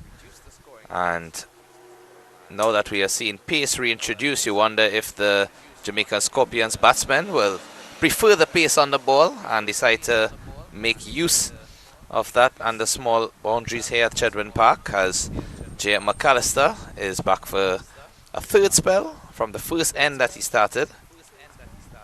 Yeah. No ball. Didn't Similar start. to the first. Yeah, hasn't started well. Was up and down, which is me being moderate about it. 24 runs off his 6 overs prior to this. It wasn't particularly impressive, and he has started with a no ball again. I see Cheyenne Brathwaite, substitute fielder on the field of play at mid-on.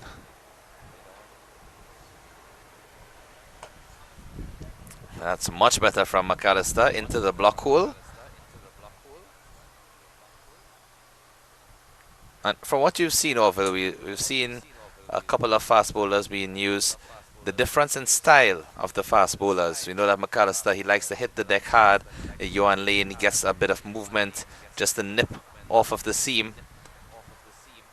Yeah. They just need to bowl in tandem with each other, understand each other's bowling styles and both of their strengths. It's not the kind of pitch that you're going to scare a batsman out. The ball doesn't have that pace, doesn't have that bounce. If you bowl fairly full and bowl straight, it's difficult to score off you.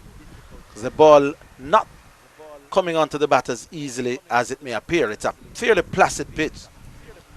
But you need to be able just to do a little bit with the ball, as Kyle Mayers used to do, and I'm convinced that something has to be wrong with Kyle Mayers. 4 overs for 2 runs and a wicket. But he's still on the field. But he was getting the ball just to deviate a touch, which we're not seeing the other seamers being able to do. Wide down the leg side, and Carlos is livid with himself.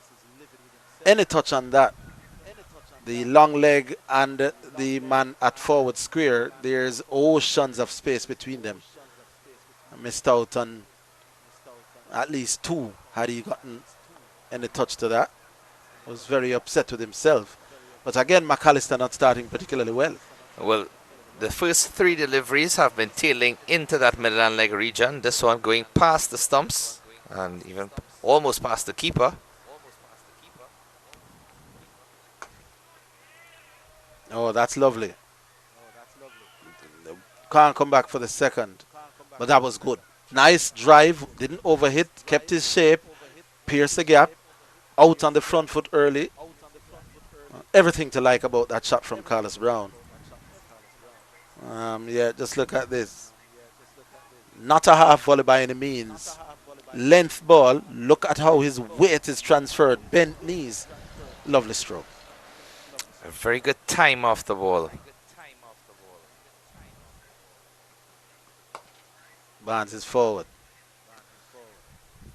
What I like about the approach from Brown, he's playing with the full face of the bat. Really have not seen any cross-batted strokes or anything unusual, and we know that the modern game encourages and invites some innovative strokes, but in this format, the longest format of the game, albeit this is 4 day and not 5 days in a full test match, the same strategy and mindset should apply, and it's to be solid in defense.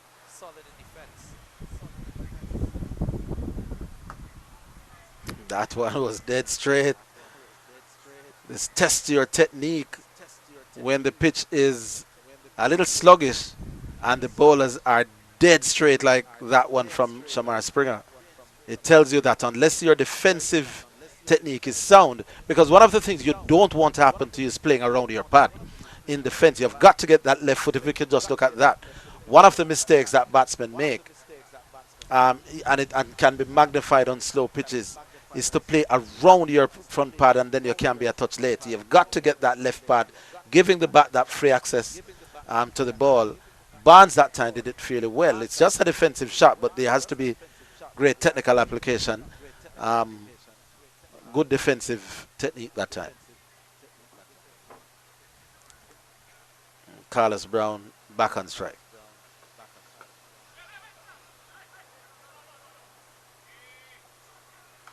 We've seen some good efforts in the outfield from the Barbados Pride unit.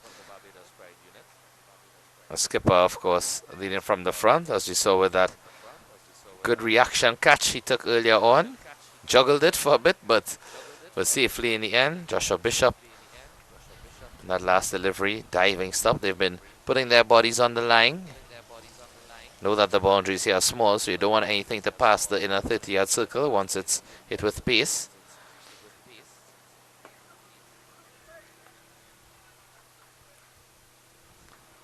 Shamar Springer continues to wheel away. Well over 7 overs now, none for 21. And Carlos in a really marathon innings here, 110 deliveries, Kishav. On 38 runs, the Scorpions trailing still by over 200, 201. Well, he's overtaken John Campbell as the top scorer in this innings thus far for the Jamaica Scorpions, and by all means taking his time, and do hope that he can convert the start into a fruitful end product. Want to see them get into 50s, 100s.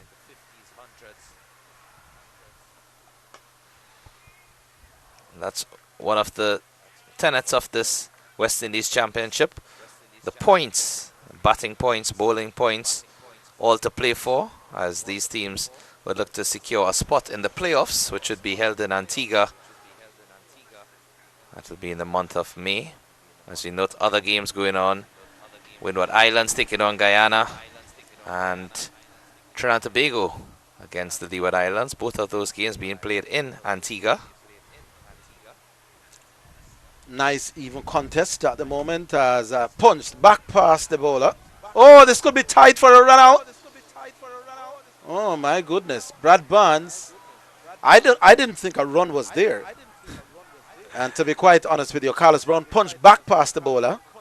Brad Barnes was having absolutely none of it at the non-striker's end. Carlos Brown was more than halfway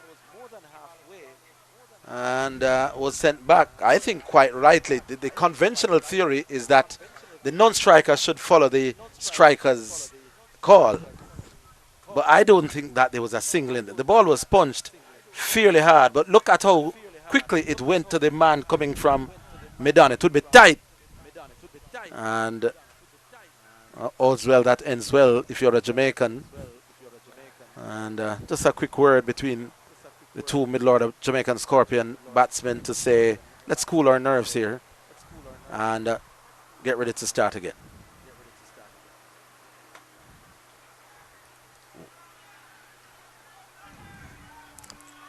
Does not have all the legs to get to the boundary, but to get a comfortable couple of runs.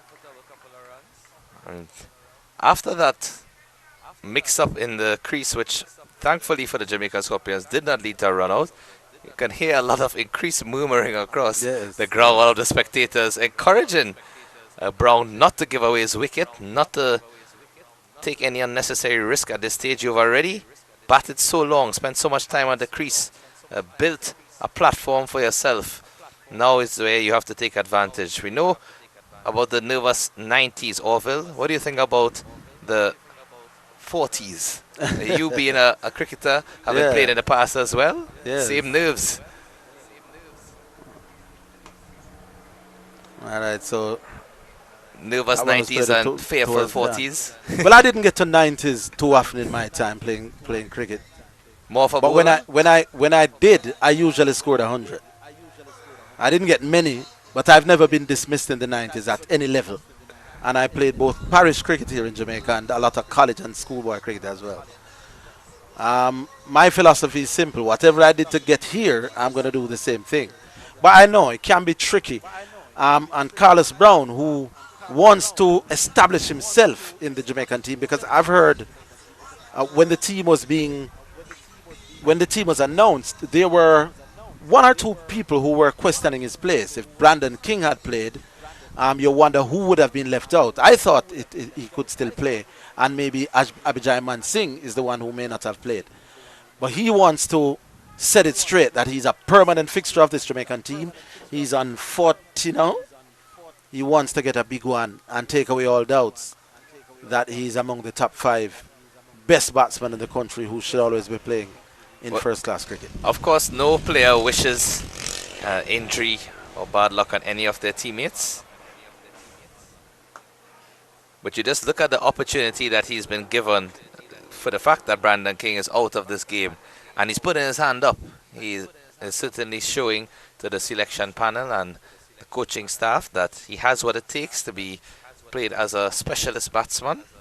And the team did not see him feature with the ball. You know that he's handy with the gloves, I believe. A lot of players these days can do a bit of everything. You have to make yourself marketable. But he's on 40. Brad Barnes at the other end is looking good. Like that now, Akishab. Nothing wrong. Dropping that square. Softer hands. And playing tip and run as we used to do in primary cricket. No point backing up the ball nicely. Cover is relatively deep. So is mid-off. And if both batsmen go immediately, once it's in front of the pitch, I would say 95% of the time the single is on. You want to just drop it and run, get the field tighter. Oh, that's heading down the leg side. Brad Barnes saw the angle coming into him, was working out towards mid-wicket, didn't score. And that was a good delivery. One of the few that we saw genuine swing through the air. But angling, as we see here, just down the leg side, doing too much. The natural angle of McAllister, that delivery is always tailing inward to the right-hander. So once it struck him between middle and leg, was not too full. Anticipate that it would have been going past the stumps. Brad Barnes wants a second. Will he come for it? He's, yeah, no. Some yes and some no's and some maybe so's. And in the end, he settles for one. That was a good delivery. He played it well. Kept his bat vertical until the very last second. And really just squeezing it out backward of square. Both batsmen meeting in the middle again. Maybe just one or two question marks about the running between the two wickets. But another run for the Scorpions. 6 now to Brad Barnes. And the 150 comes up. I appreciate the communication between the pair at the crease, because we've seen at least 3 to 4 occasions where batsman, either Barnes or Brown, walking down to the non-striker and the striker. They're not sure what that is about. But this is not the first time that Carlos Brown getting something down the leg side and really not managing to get a touch. Maybe just closing the bat a little too early, maybe trying to hit it too fine. Maybe should be looking to hit to square leg as opposed to fine leg. And just thinking in terms of the approach from McAllister, we can see all of his deliveries angling in to Brown, but I believe he's just starting them too straight, because they are just angling down the leg side and not really challenging Brown or Barnes at this point. He made a deliberate attempt to be outside off stump and punched through the offside, half knocked down. And even though it was outside the off stump, it was too short. Much too Because short. all of the previous deliveries were a fuller length, and you saw the inward movement off of the seam. And that delivery too short, too wide. Feel the batsman, if anything, would have missed out on a boundary. It's 51 for 3 at the end of 55. Easy run in the end, and McAllister hasn't been impressive in this spell at all.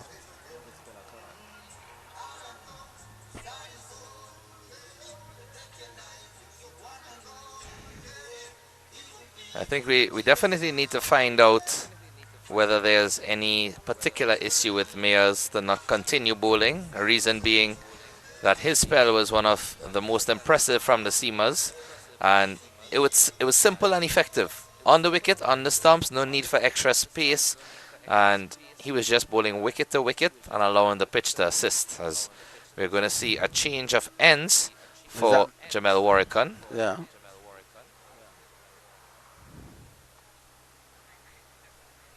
There's your good friend Marlon Pinnock. Yeah, our co-commentator here. Probably making his way calling hopefully. work to let them know that he's on the way. Member of the JDF. Good all-round person, Mr. Pinnock. Warrican in for his second spell.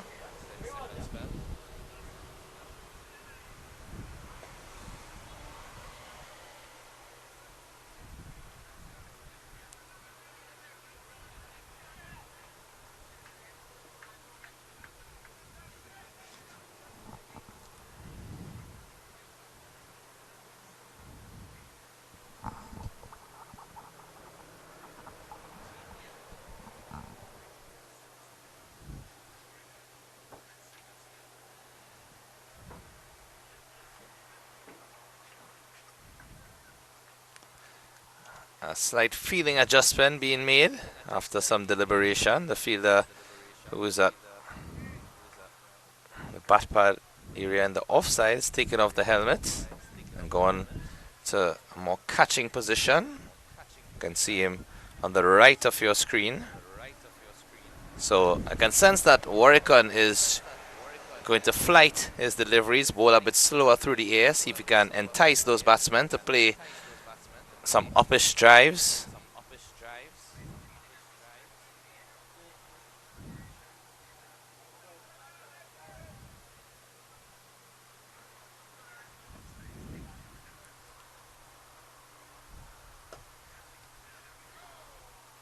Yeah, Carlos Brown punching to the man at that short mid-off position. Immediately into action. Yeah.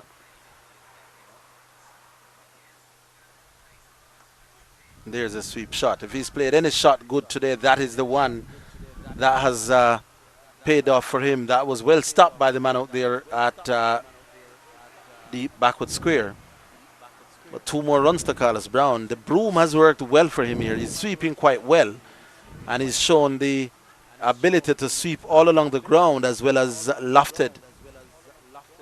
So the minute the bowlers are anywhere close to leg stump, you can expect the sweep shot from Carlos Brown, who is continued to look the part.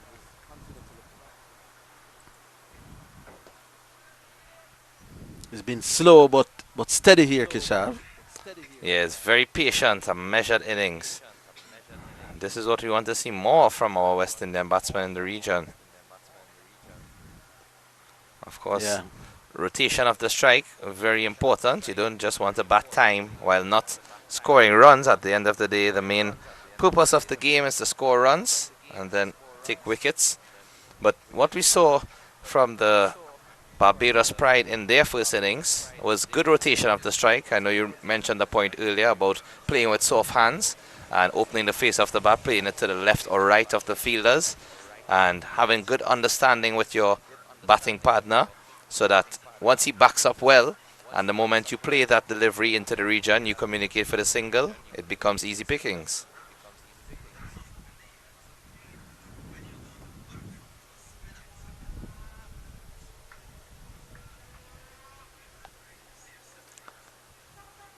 The Warrican over comes to an end. The first of his second spell, 154 for 3 after 56.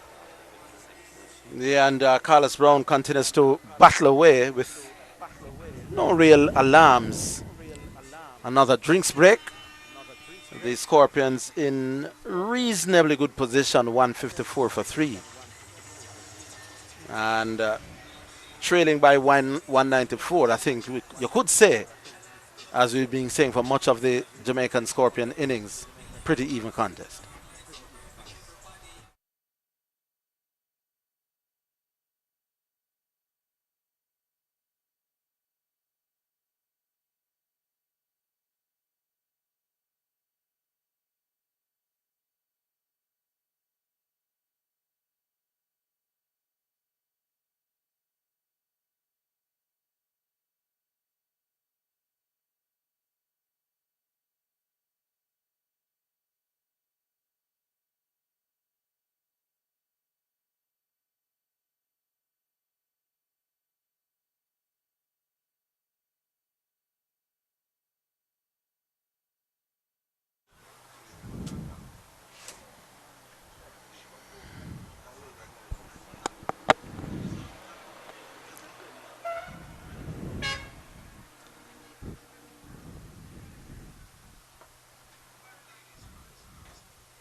Yeah, McAllister will continue.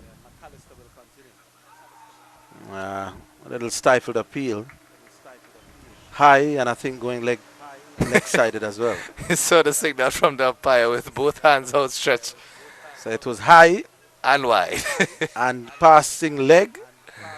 But other than those two, not a bad shot. Not a bad shout.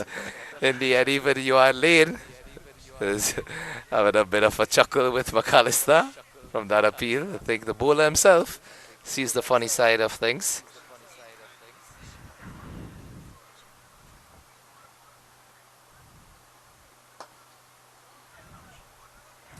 Good looking shot from Brown, but straight to Brathwaite. Yeah, he was then rehearsing that he could have punched it between the man at cover and the man at mid-off. Just rehearsing that he could have just opened his body a little bit for that cover drive. But stood up straight, hit the ball directly to the man at mid-off, the captain himself, Craig Brathwaite.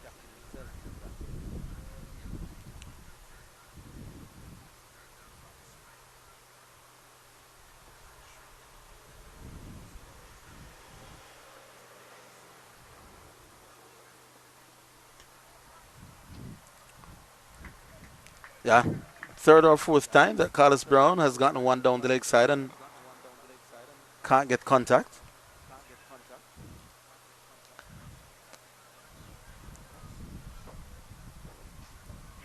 Again, I'm just intrigued by what may be the potential bowling plan for J.M. McAllister, because it's a clear angle going down the leg side, not getting anything to hit the batsman on the pad. That's much better. That's exactly what you'd be looking for. Pick up a couple of runs quite easily. They got two, and it's difficult to time it when it's that sluggish and the ball is not coming on. One of the most difficult things to do is to time the ball on a slowish wicket. Kept his shape, didn't overhit, because if you overhit you could drag it into the leg side. I think he wanted to come straighter with that as well, but in the end just drag it towards the leg side. Got two and moves up steadily to 46. First landmark is now just a stroke away. A stroke along the ground. I mean, you could always hit 6 when you're at 44, but a 4 away from what would have been a well-played half century. This time he will come back for a second. That one was over pitched from McAllister. And Carlos Brown coming down on it, punching through the onside. And gets his second successive 2. Now goes to 48. And just knocking on the door of the first half century for him this season.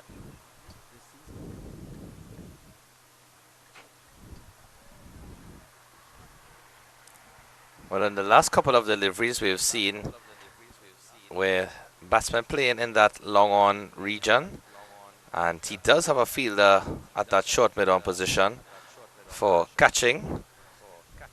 You wonder if this is part of the plan, to bowl into the pads and get them to drive uppishly on the leg side.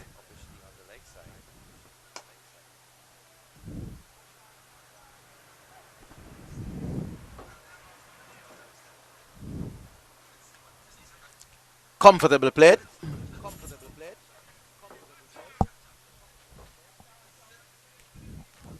Keshav will take Marlon Pinnock to tea, and I will make my absence as soon as the big man Marlon Pinnock himself gets ready to sit in the commentator's chair.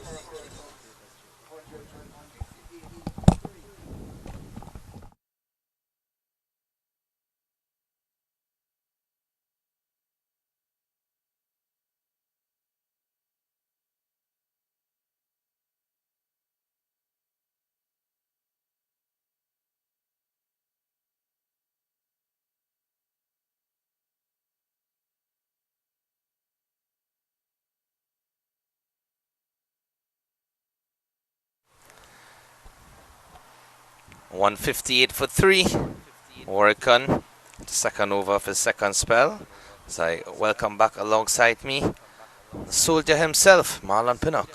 Good afternoon, Keshav. Good afternoon to our viewers, wherever you are in the world watching. It's a fabulous afternoon for the Scorpions so far. With hard foughts for the Pride, not being able to pick up as much wickets as they would have wanted to pick up so far. But credit to Carlos Brown in the middle. And Barnes looking to dig in as well. And such a positive young player, Brad Barnes. And his dad is here watching as well. And he's a selector here at Jamaica Cricket Association.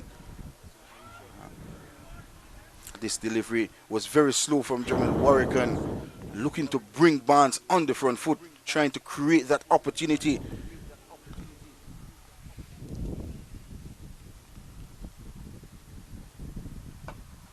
And there you go, down the wicket, through the line of the delivery.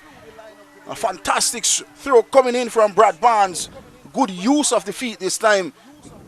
Got close to the delivery. And the presentation of the bat was magnificent. And the result awesome. His first boundary. And he goes up to 10. And the total 162 now for 3.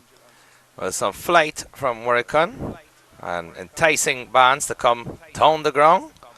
And no fielders out on the boundary, so even though it was lofted in the air, landed safely and went into the ropes for 4 more. Growing in confident as well, Brad Barnes. I think at one point last season, he was among the players looking for selection to be the captain of this Scorpion team. You know, his cricket has developed over the last couple of years as well.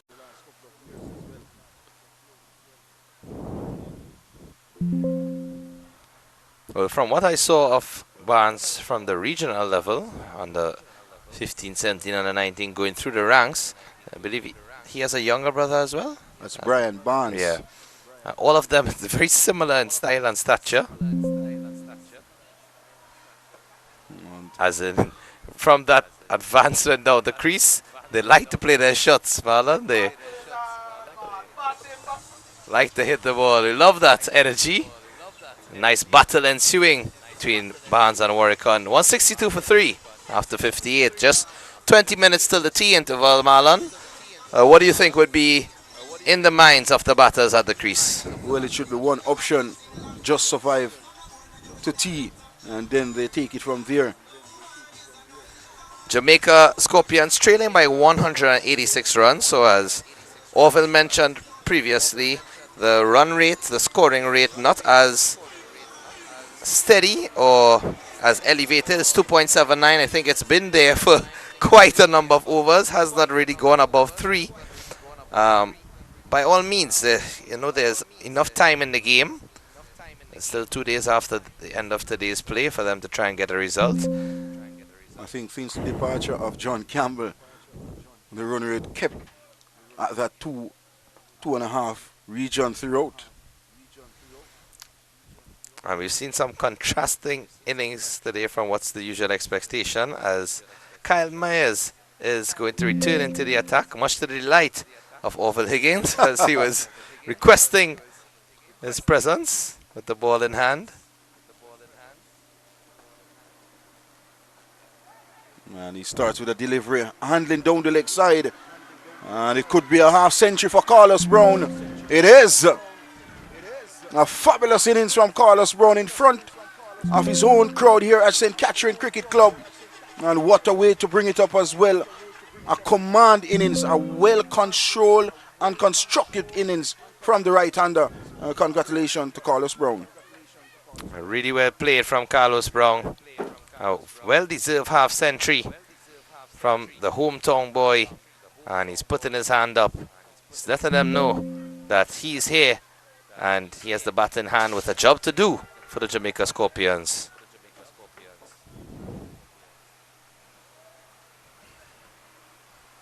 .52 of 129 deliveries. That's some application from the past injured boy cricketer Carlos Brown. And he's looked easy in the eye. You realize how he plays the deliveries under his eyes as if nothing doing. And a committed player. And even when there is no competitive cricket being played here in Jamaica, Carlos Brown and Pete Summon find somewhere to participate in some amount of cricket. And hard work always pays off when it matters most. And a good start to the regional competition for 2026. This one, lovely delivery. And what is good is in control, got on top of the delivery, rode it down to that third man region. And yet another run to the impressive Carlos Brown. Yeah, that's what he has been doing from the start of his innings. Just playing smart cricket. A mixture of boundaries. But more importantly, even though his strike rate may not reflect it, he's rotated the strike at convenient times because the bowling has been consistent. And he's managed to repel any threats to his wicket.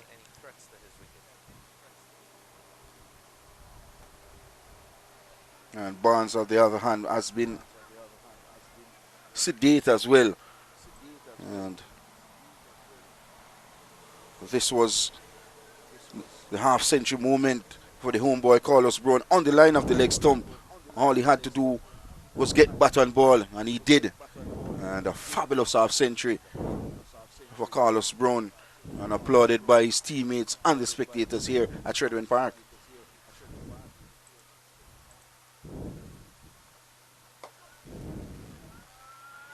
And Dapper has kept things under control into his fifth over, 1 for 7. And his first 2 overs, mark you, was 2 maidens to start this morning.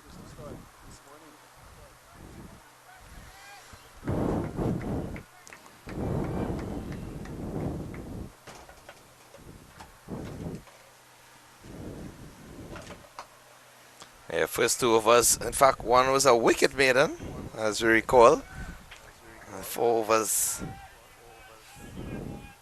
for 2 runs. And 59 comes to an end. It's 167 for 3. It's good to see some of the past Jamaica and West Indies players coming out to support the Scorpions as well. It's good to see the Inwood High School supporting the cricket as well, supporting the homeboy Carlos Brown. It's good to see the Jamaica Defence Force cricketers here as well. Dietmar Anderson, who would have played in the breakout T20 competition, and Kevin Daly, who would have played in the US Open a few months ago as well, and giving support as well. They won. Jamaica Defence Force got the better of Kingston Cricket Club yesterday in the Jamaica Cricket Association Michael Olin competition, where they won first innings.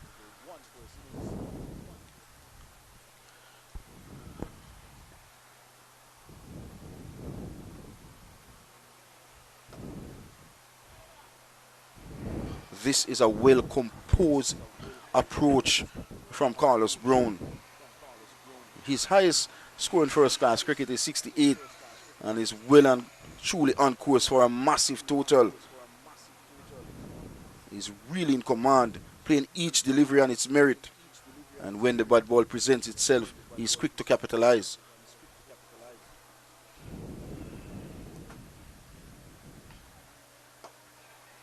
This is good. This is really good cricket. And Good another throw. run. This is quality. Good all-around cricket there. Not a bad delivery. Nice stroke and well fielded. Direct hit to the stumps. I think that's Shane Mosley as well. Did have one of the best first day with bat in hand for the Pride. I got a beautiful delivery from O.J. Shields. Yeah, that opening spell from Makino Minley and Shields yesterday, where they picked up 3 early wickets with just 21 runs on the board. That was truly something impressive. You wondered based on that spell whether the pitch is going to continue in that vein, but it seems as if it's flattened a bit. Sun baking on it for the last 2 days.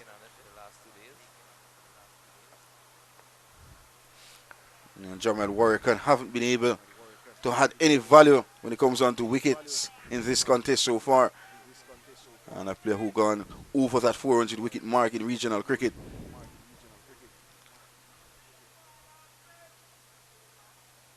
Oh, good delivery, pitch spun. And umpire Patrick Augusta had not interested, but that was a beautiful delivery. Pitch spun. And worth a shout as well. And the Barbados Pride players not happy, but that was something to remember. Look at this delivery.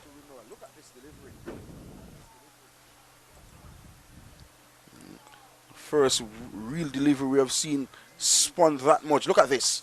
Pitch spun. Well kept as well from Boucher.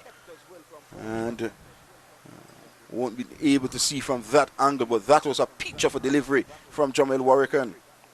Umpire unmoved. As solid as a rock. Some of the Sizzler Kalonji we were hearing earlier on. A load appeal this time. Give on. And Barnes isn't happy. But the delivery before spun away from the right hander. This delivery straight on with the arm. And Judge leg before. Barnes has to go. Disappointment for the Scorpions. Lost wicket number 4. And Jamel Warrican gets his first of the game. And gets his regional first class tally to 407 first class wickets. A timely strike there for Jamel Warrican. And able to get that delivery. Drifting into the pads of Barnes. Umpire decided on this occasion it was straight enough to go on to hit the stumps. Let's take a look at this one again, Marlon. All right, let's look at this delivery. Pitch on. And just not been able to see if there was any bat involved. But what I know from this angle, it pitched on. And jubilation for the veteran Jamel Warrican. His first of the game. And as I mentioned, 407 first class wickets to the big man. And the Scorpions lost their 4th. But look at what it means to Barbados Pride. And in comes another Kingston Cricket Club batter, Romain Morris. Has a reasonable good game with gloves on behind the wicket. And now he's called upon to do just with bat in hand for the Scorpions. A timely wicket, as I mentioned, for Barbados Pride. When you look at it again, Marlon, the front on angle is a bit difficult to see where it pitched, so just trying to get an idea.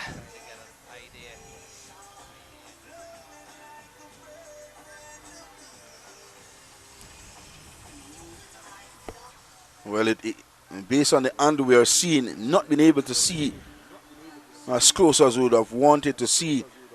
But this is what it means to Barbados Pride. A wicket, a very, very important wicket as well. And a partnership what was looking to blossom, broken by Jamel Warrican. Warrican has a tendency to do that in terms of breaking partnerships and taking wickets at the right times.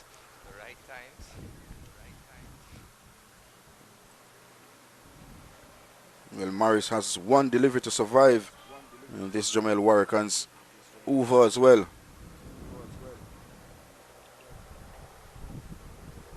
Just 10 minutes to the tea interval. As I asked you that question before the over, you mentioned that the plan was to survive.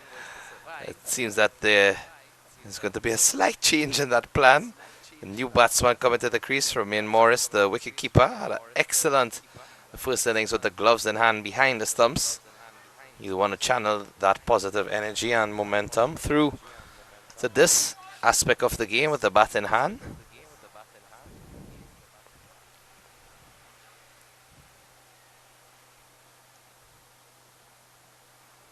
Oh, good delivery. A big delivery, beaten left-handed. Morris outside the off stump. But it's good to see Craig Brathwaite looking wickets. He has a slip. He has a leg slip as well. And so too a player under the bat. Catching. But based on what we have on screen, over completed. So a wicket, a run, and a successful over comes to an end for the Barbados Pride. It's 168 now for 4. What you don't want to happen in this game, Marlon, is for the Jamaica Scorpions to experience a downward slide in the fall of wickets. It's a situation where some of these batsmen have batted quite a long time. Brown still there, faced 133 deliveries, but even the opening pair of Campbell and McKenzie, they batted majority of the morning session, and they did a lot of the hard work required for the Jamaica Scorpions to get close to that first innings total and see if they can establish a lead. However, 168 for 4 now. They just have to ensure to score at a decent rate while not lose too many wickets, because they could be at risk of falling short of the first innings total while having spent all that time on the crease. You have to make it worthwhile. You're absolutely correct. Prime example, Jevon Glenn would have batted some 60-odd deliveries for his 17, including 2 maximum. And your good friend Harvey Liggins mentioned about his ability to pick gaps. So it seems as once Myers is into the attack, something happens, even when he doesn't have the ball in hand. And there you go again. Something happened on this occasion. This one kept low. Look at how low down Carlos Brown stayed after the shot. But literally, the 2 on the turf itself. You see what the pressure of Kyle Mayers would do is, because he's bowling wicket to wicket and not giving away much scoring opportunities, they might want to score off of Warrican on the other end, who's flighting and tempting. This one driven beautifully through that cover point region. And it's a joy to see Carlos Brown going through that region. Such an elegant player. And when he gets the ball through the cover, it looks depart as well. And based on how he's approaching this innings, he could be on for some 3 figures, as we mentioned. But we have seen batters gotten starts but not been able to capitalize. And John Campbell gotten a start. So too Kirk McKenzie Jr. And both would have fell.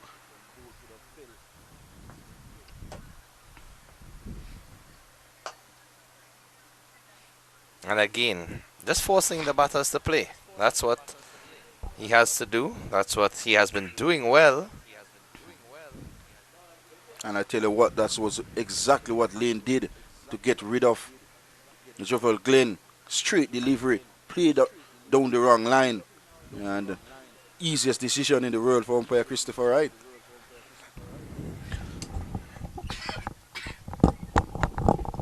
Oh, pleasantly driven.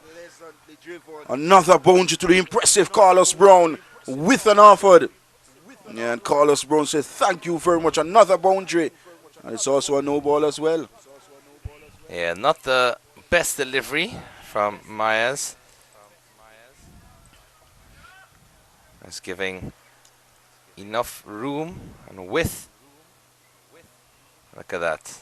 Driven exquisitely through the covers. All the way for 4.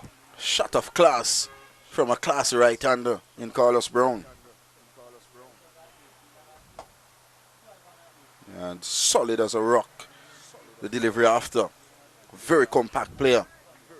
And has a very unique batting stand as well. And any youngsters watching on the YouTube channel should learn something about his approach as well. How he approaches an innings and how he executed so far has been brilliant.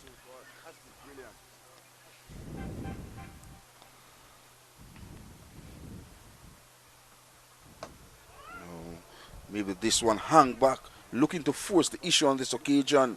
Inner portion of the bat phone and goes out to that mid-wicket region. And maybe a cutter there coming in from Kyle Myers on this occasion. It was one of those instances where just got some extra bounce as the ball was tailing inward. Hence just taking the upper inner half of the bat. Went a bit aerial but safely in the end. Still with that fielder close in, as you can see on your screen.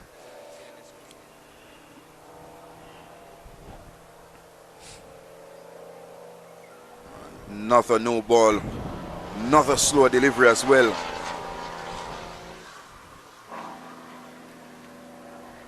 And no ball has been an issue in this second spell from Kyle Rico Mears on this occasion. And second of the over as well.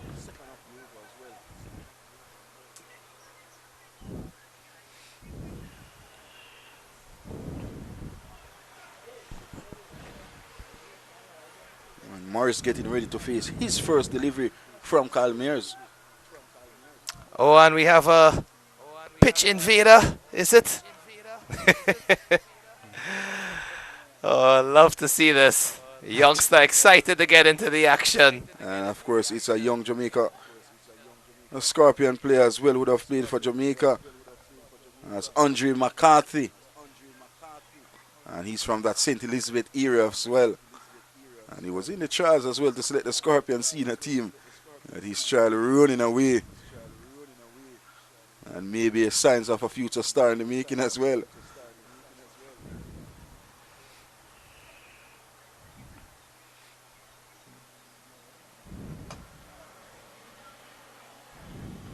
And a dot to close out the 61st. It's 177 for 4, the Scorpions.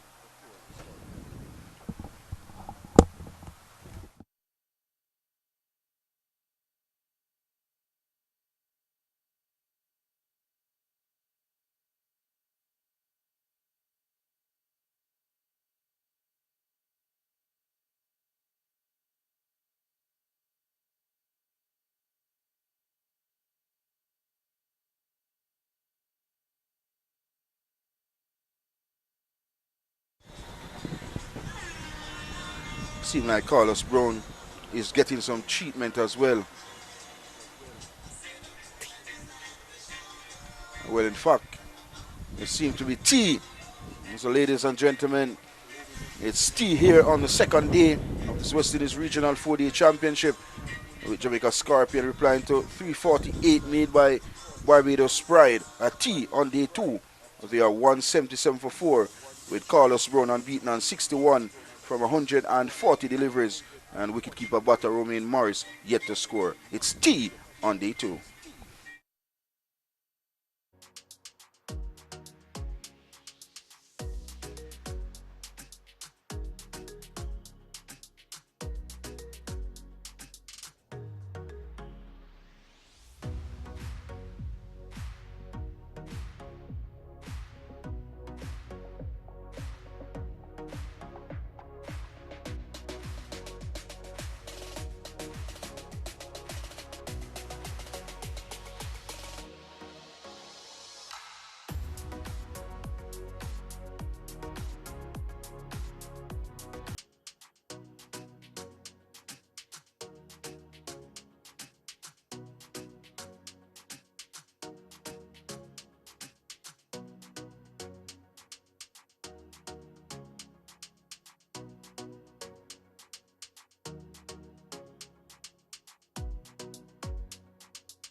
So welcome back to beautiful Shedwin Park and the wonderful parish of St. Catherine.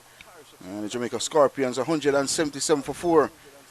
With the senior batter Carlos Brown, the homeboy, and not out on 61 from 140 deliveries. But application so far has been brilliant for Carlos Brown. Good afternoon to you, Keshav. Good afternoon again, Marlon. I look forward to this final session of play on day 2. Resumption after tea.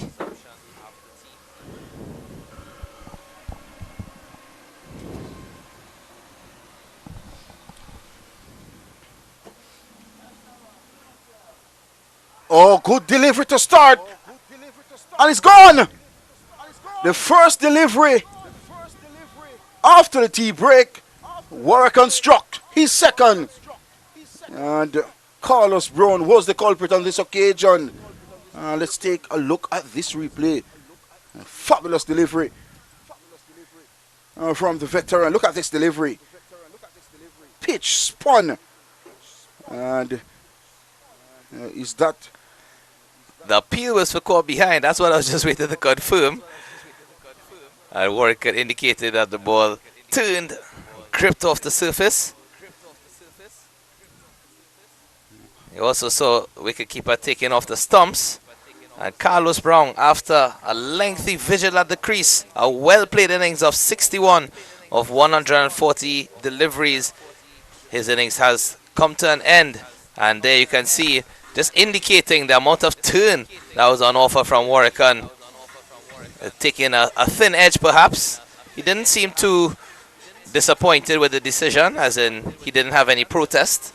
So may very well have been an edge off of his bat, as Abhijay Mansingh is the new batsman coming to the crease.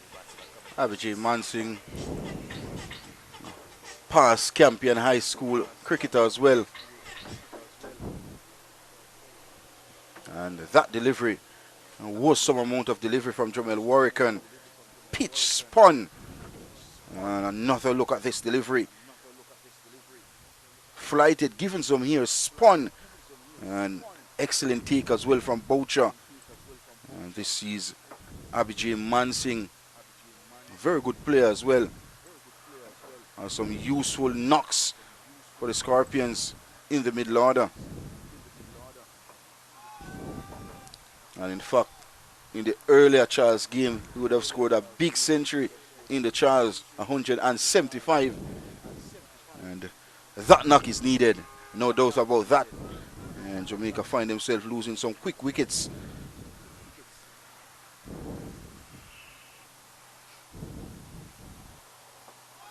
Another delivery, drawing the batter on the front foot.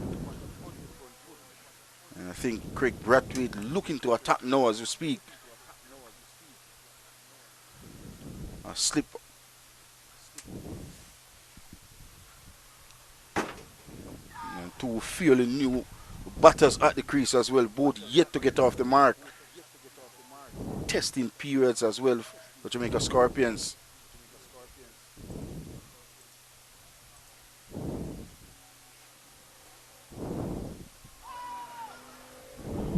After good delivery, asking questions.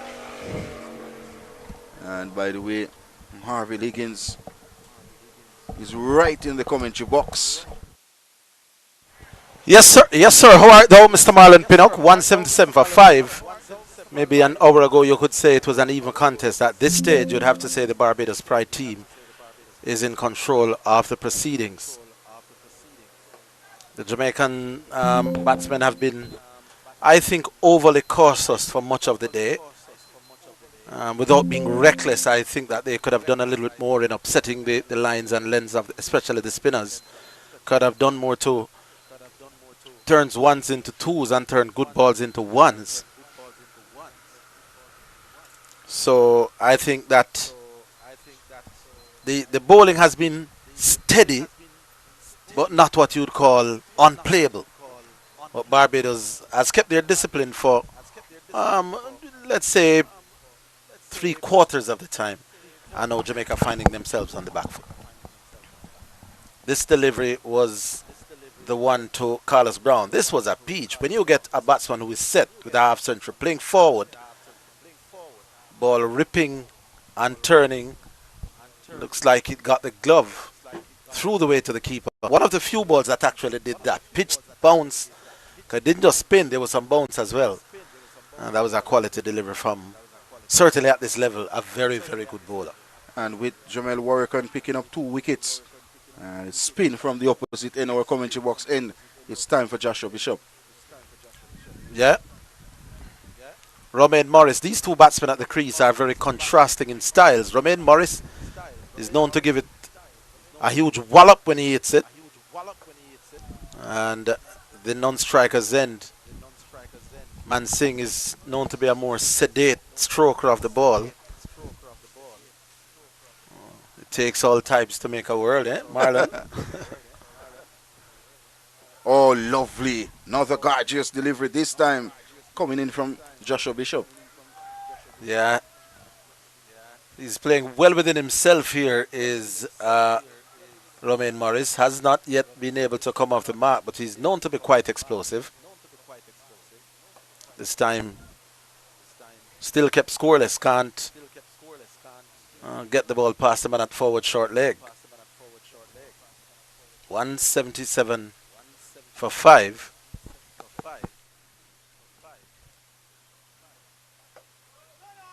Still can't score. The Scorpions still have 2 relatively capable batsmen to come in Pete Salmon and Odin Smith.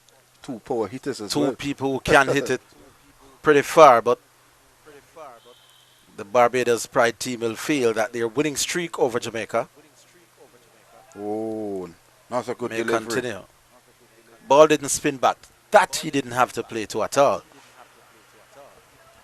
He expected it to spin, and this is now where Warrican is coming to his own. Having seen the delivery that got rid of Carlos Brown, Romain Morris is convinced that all of them will spin. That won't happen, and he has played out a good over that from Bishop. A And bleeding that's to the end of start the over. Yeah. from Bishop as well. And this final session,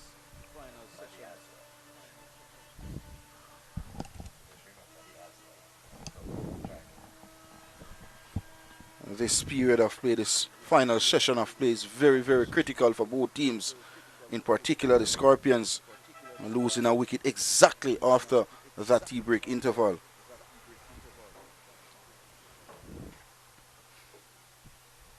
You yourself was an explosive batter as well, Arville. I would consider myself a classic stroke player, a la Lawrence stroke. He was just a tad better than I was. Oh my word. Zenny Fowler was a clinical player as well. In his time was quite decent. Let's see what approach Mansingh will take though. At 177 for 5, he may take the approach that somebody needs to dig in, or he may feel that maybe there's a need to counter punch. Unlikely that that will come from him. But here's Warrican. Oh, loud appeal. Worth a shout. Certainly It really worth worth a a shout. And maybe Abhijay Mansingh was fully forward on this occasion.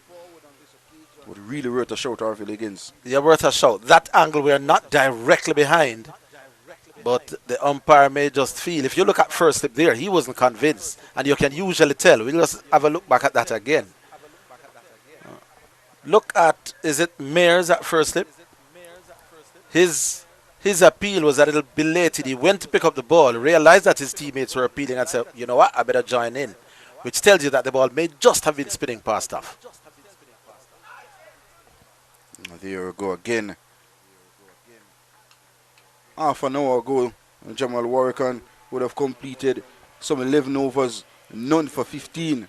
And now he has figures of 2 for 26. Yeah, they are hemming him in. Forward short leg, seal him off, and a man at slip. They're certainly giving him company. Yeah, resolutely forward, as always. Abhijay Mansingh would have played his club cricket for Melbourne Cricket Club here in Jamaica as well. Yeah. Oh, That is spinning away. Didn't offer a shot, which is not the smartest thing to do. But the left arm spinner was spinning across him. The umpire says, yeah, you weren't playing a shot. But I don't think that would have gone on to hit, maybe just spinning past the off stump. So Mansingh, truth be told, is living quite dangerously. Here's one of the LBW attempts or shouts. Didn't play. ooh. And look at Myers that slip. Didn't appeal at all. Doesn't look as if Kyle Myers is a man who wastes his appeal. He only goes up when he thinks it's absolutely plumb. And back-to-back maidens Yeah. for the Barbados Pride. Score kept on 177 for 5. Pressure is on. Here is the LBW, the first one. Look at Kyle Myers that slip. Ball hit the pad. Look at Kyle Myers. Half appeal, going for the ball, then decide, you know what, I better go up. And if you could show the second one, where Kyle Myers is, can we call him a reluctant appealer? Here's the second one. Watch the man at first slip. While everybody else was merry. Didn't play. Look at everybody. Look at Kyle Myers. Not interested while the bowler, Warwickon, was peeling away. That's driven out towards long on. That's a nice looking shot that by Romain Morris. He's off the mark finally. Pleasant from the young wicket-keeper batter, formerly of St. Elizabeth Technical High School in the parish as well. Yeah, from my neck of the woods in Westmoreland, if I may tell you. With the White House. Yes. There you yes. go again. A lot of cricketers are from that area as well. There you go. And your good friend is here as well, Kenner Lewis. Yeah, I saw him earlier. Shall we now say former national player? Travels all over the world to play T10 cricket now, Lewis. Yes. Hanging out in the sun for 4 days is no longer his cup of tea. As Mansingh comes forward, he's scoreless after 12 deliveries. And this is what you'll get from him. He's not going to be overly aggressive. This is by nature the way he plays. And if quick scoring is going to come, it will have to be those at the other end. He serves his purpose, though. That one that's coming back with the arm, not the one that spins away. I'm a little disappointed at his leg spin. Certainly on the evidence of what we saw in the first innings. Hasn't quite gone on the way we thought it would. That's it, back at the bowler. I think he was put to the sword by Kevin Wickham. 4-6 came off and over as well. It was some serious ball striking from Wickham. Again, cleverly flighted. And again, Mansingh is forward.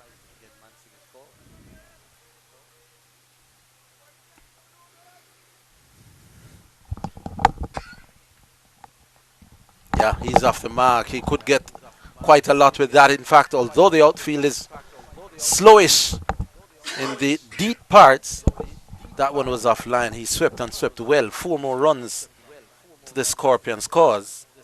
And 4 runs for Mansingh as he gets off the mark with a sweep. Poor delivery this time from Joshua Bishop. And well executed from Abhijay Mansingh. His first scoring shot, his first run as well off the bat. And 4 precious runs to the Scorpions. It goes up to 182 now for 5. And still a lot of time left in this game as well. This is the longest session of the game as well, this final session.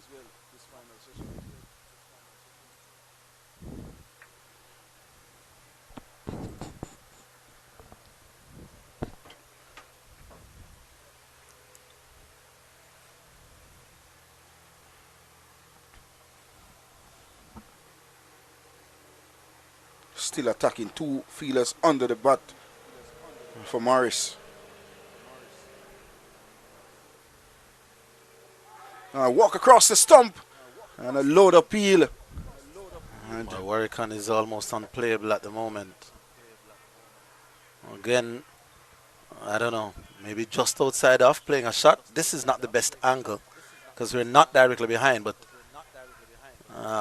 could be spinning down the leg side.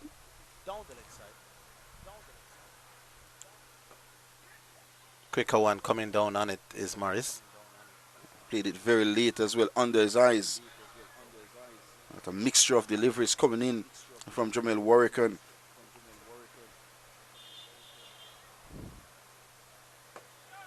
He's looking for wickets quicker, sometimes flatter, and sometimes giving the ball here.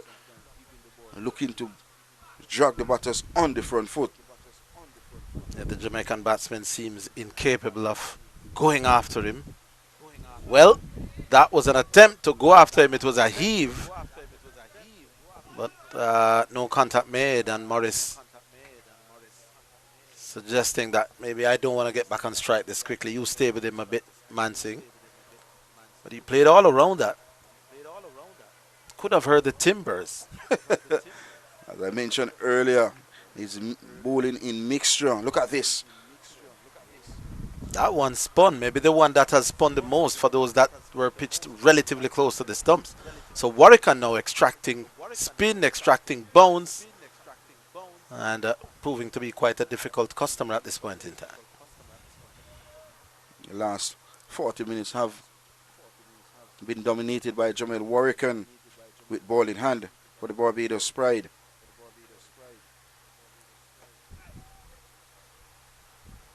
And Abhijit Mansing not afraid of committed on the front foot.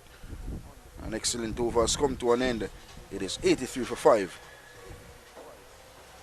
Yeah, Warrican at the moment showing why he's so highly respected in the regional circles. Has had his success at the international level as well. So he would have run the rings around batsmen far more talented than these at the test level. So he's going to be quite a handful, especially now, late on day 2, where we are seeing one or two balls genuinely ripping off the pitch. He's proving to be a handful to the Jamaican batsmen. Some 78 test wickets for Jamel Warrican from 23 tests.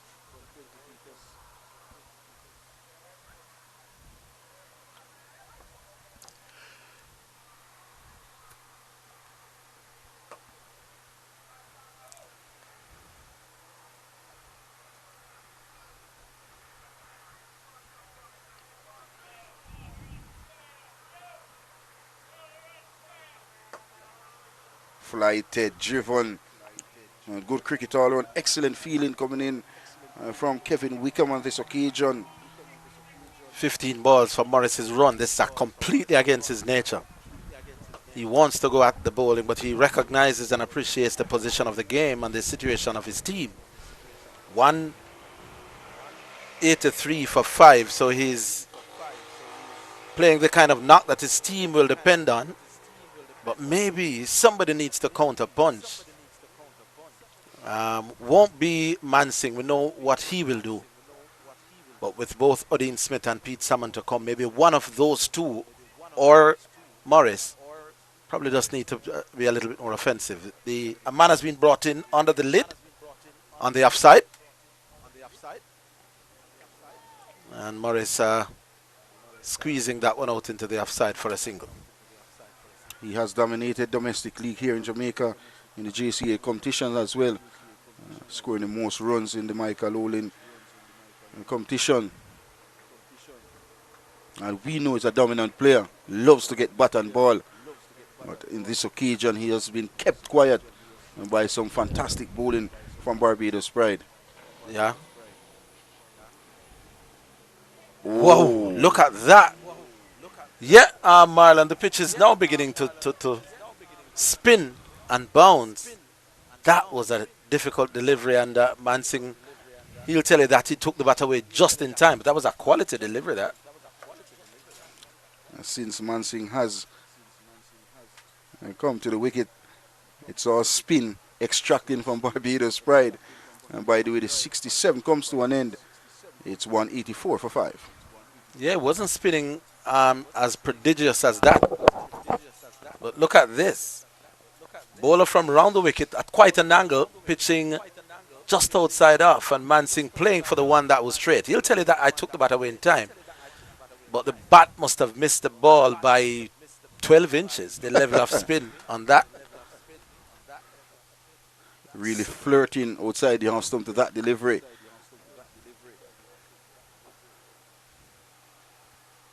So Warwick to Morris. How long will he bide his time, or will he go for another extravagant shot? Fast and darting into the stumps.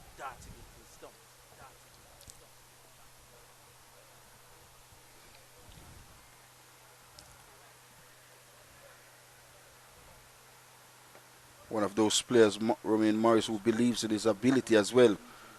Such a determined player. A real fighter as well. And you know, some promising players came through St. Elizabeth Technical High School as well. And he's one as well, loves to fight for his team. For those who have not seen him before, he looks at the moment fairly steady, fairly obdurate, fairly sedate. On his day, he's anything but that. He can hit it a long way. Not a big man by any means, but he's strong and can hit it miles. Really times the ball well. But today the situation, he's deciding to just sit in for a bit and respect good bowling.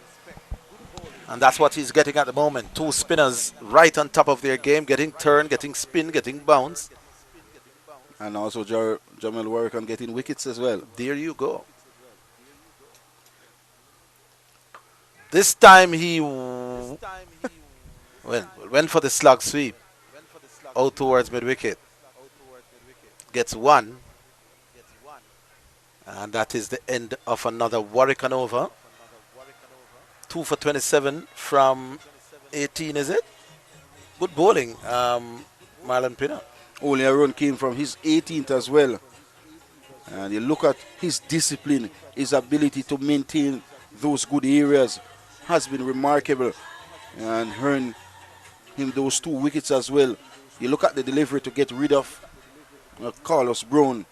Pitch spun, beautiful to watch. And there you go, former Jamaica under-19 youth player Michael Clark and Brian Barnes having their lunch as well. And good to see them supporting the senior team. Well, Brian Barnes probably supporting a brother as well. He's the younger brother of Brad Barnes, who got out not so long ago. I'd love to see what would happen if Bishop just flights it a little bit. Let's tempt Morris. Like I said, he's playing against his general disposition. He likes to be aggressive, but so far very little flight from Bishop, very little attempt to tempt him to get out of the crease. That one is fast and flat again. Just love to see just loop it a little, Marlon, just to see if Romain Morris would take the gamble. I tell you what, he won't resist. He won't resist Morris.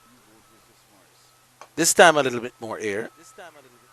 And Morris, though, stayed composed as he pushed it out towards extra cover.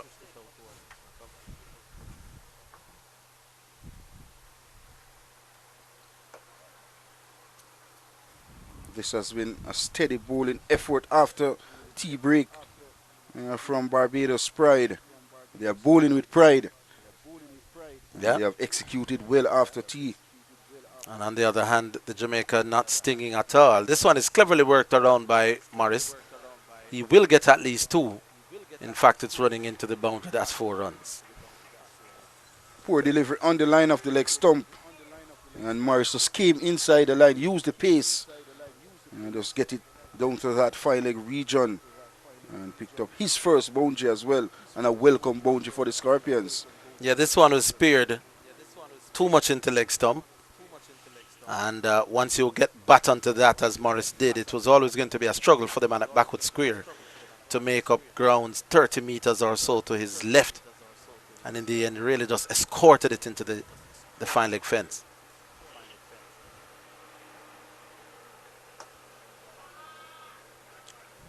Pleasantly driven this time up to that wideish mid-off area. And a good bit of feeling as well. As the 69 comes to an end 5 came from it. It's 190 for 5, the Scorpions.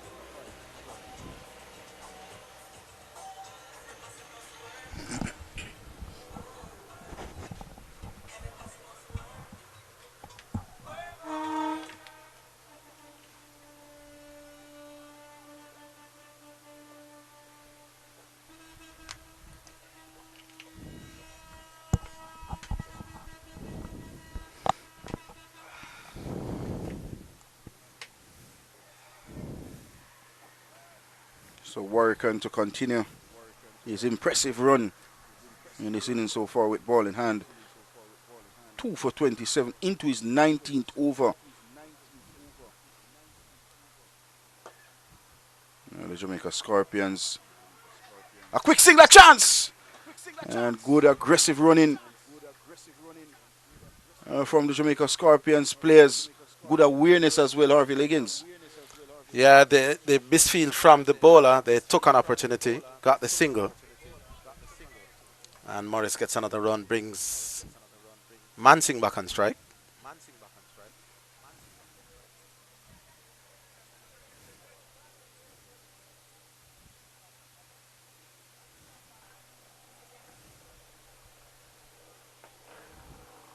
You look at that last delivery. Habiji Mansing committed himself on the front foot. Had that ball popped or spun, he could be in for some trouble as well. Yeah, he's definitely committing to the front foot. The initial movement, that trigger movement, is the left foot coming forward. And that's the coach of Jamaica Scorpion. Former West Indies leg spinner, Robert Haynes.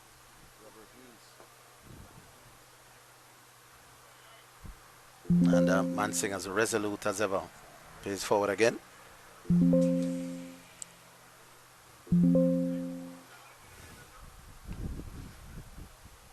Very, very attacking field set. 2 players under the batter slip. And now the goalie has been taken out to a backward point region. This time he drives, but really doesn't time that at all.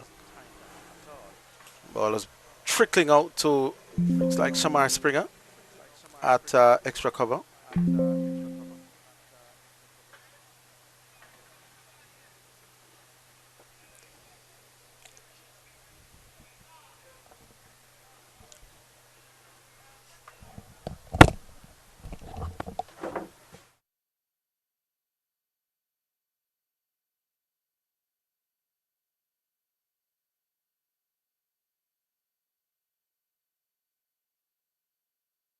So end of the over, it's 191 for 5.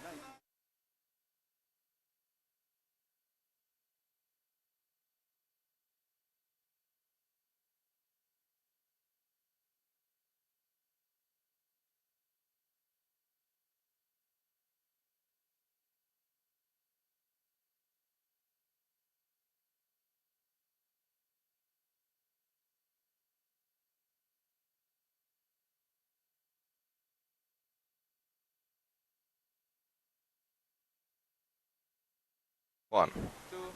Now it's time for Lane back in the attack. Well, in fact, maybe wrong information on the screen. It's time for Kevin Wickham. He's the man who's having a glorious first round of his West Indies Regional 4-day Championship.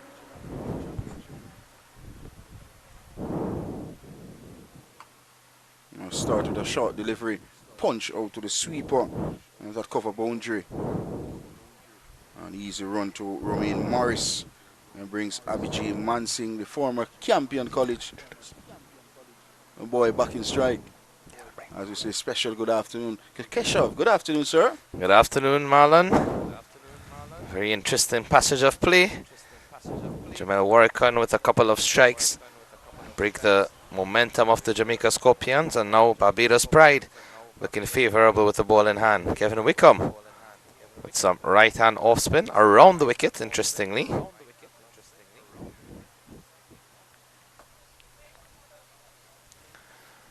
And I'm actually Looking forward to seeing what the off spin has to offer, because we saw two left-arm orthodox spinners for Barbados Pride thus far.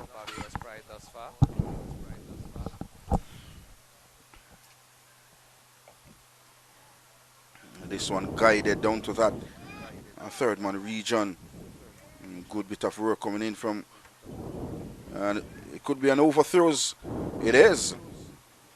It was a good work coming in from Jamel Warrican, but hit the stump and ricocheted. And a second run to Abijay Mansing and to the Scorpions, as the total goes up to 194 for 5. And good awareness again from the Scorpions. An unfortunate event that led to the benefit of an additional run.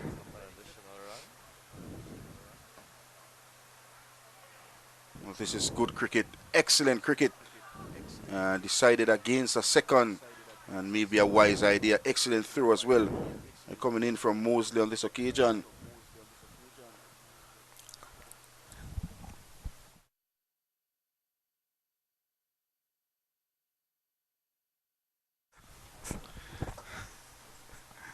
It's all fun in the commentary box as well. Very entertained by some lovely cricket and show. Bringing Morris on the front foot this time. Kevin Wickham and a forward short leg awaiting as well. And we saw some ball spinning as well.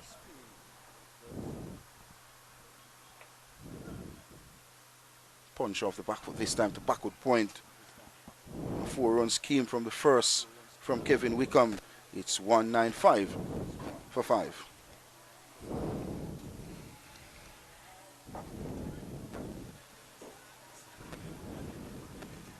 You look at the two coaches that coaches these two teams, and both coaches would have gone on to represent West Indies. Vasper Jiggs fancies himself as an all-rounder. I saw him carrying West Indies across the line in a crucial game as a very good seam bowler. And his son is a left-arm swing bowler. And Dominic Jakes. Dominic Jakes, the name. You usually see him around the Pride setup.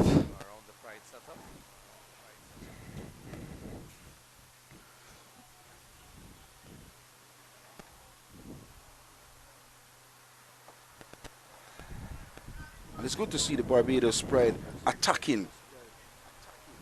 2 fielders under the helmet, under the bat as well. A slip. Good signs as well with Jamel Warrican getting the ball to spin. Yes, it's really good pressure from skipper Craig Brathwaite. Of course, someone with his amount of experience, years and years of playing test cricket, over 100 test matches for the West Indies team. If it's one thing he has gained from playing all of that cricket, there's a lot of knowledge and experience, so he would be looking for the kill here. 5 wickets down. He wants to get those remaining 5 wickets before the end of today's play. Jamaica Scorpions, on the other hand, they will want to be resolute as there's a quick single. And he's actually sent back, so he didn't go through for the single. Some good intensity in the field. Mansing and Morris just having to discuss.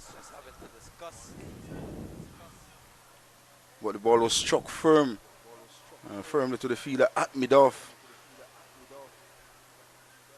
Talking about Craig Brathwaite, 229 first-class games as well.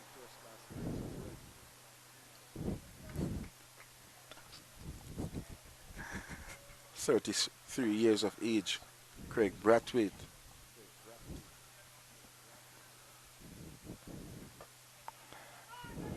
Punch out to backward point. And a quick single. Maybe a risky on this occasion, but a run nonetheless to the Scorpions. As the total goes up to 196 for 5.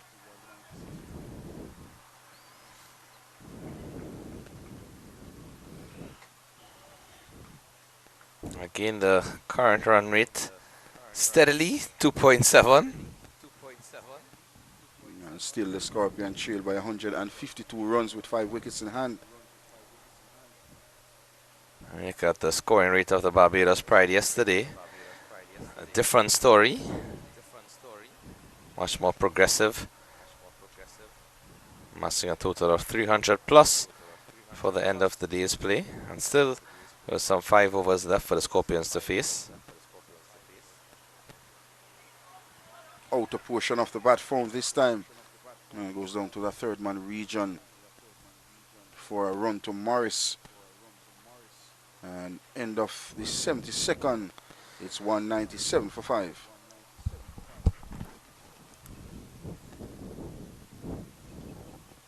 So the Scorpions, 197 for 5. And the Romain Morris is not out. And Abhijay Mansingh, still Odin Smith. And someone to bat as well, the bowlers.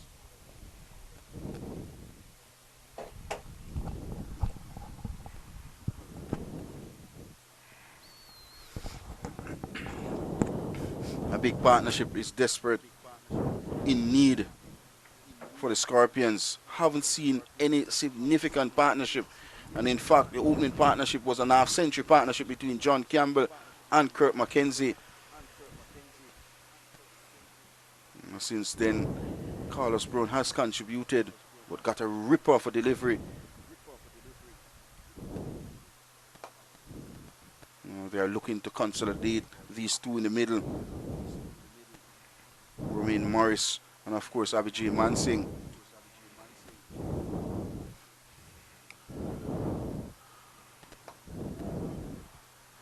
And Kevin Wickham looking to target that midland leg stump, looking to extract some spin, and with a forward short leg in place as well.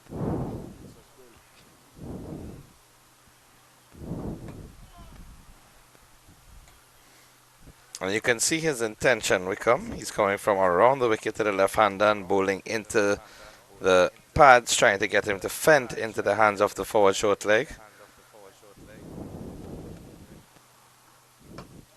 And if you look closely on the wicket as we see it, there are some spots. He's looking to hit those areas and trying to create that opportunity to the forward short leg fielder.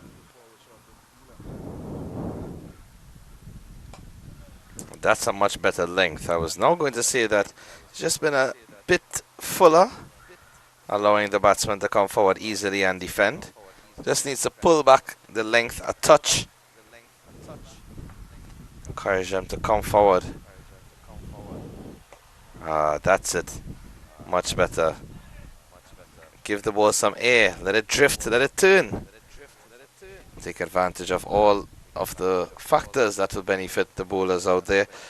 197 for 5 at the end of 73. And a maiden as well from Kevin Wickham. And runs is hard to come by for the Jamaica Scorpions, but application is key. We saw Carlos Brown batted over 100 deliveries. And Jovel Glenn batted over 60 odd deliveries. But it's time for the hero of Omega Radio, Harvey Liggins. Good afternoon. Yes, sir. I didn't know about the hero, but I'll take it. The stubborn resistance of Mansingh and Morris continues. 8 from 33 and 11 from 40. These two continue to try some kind of rear guard resolve to get the Scorpions back in the game.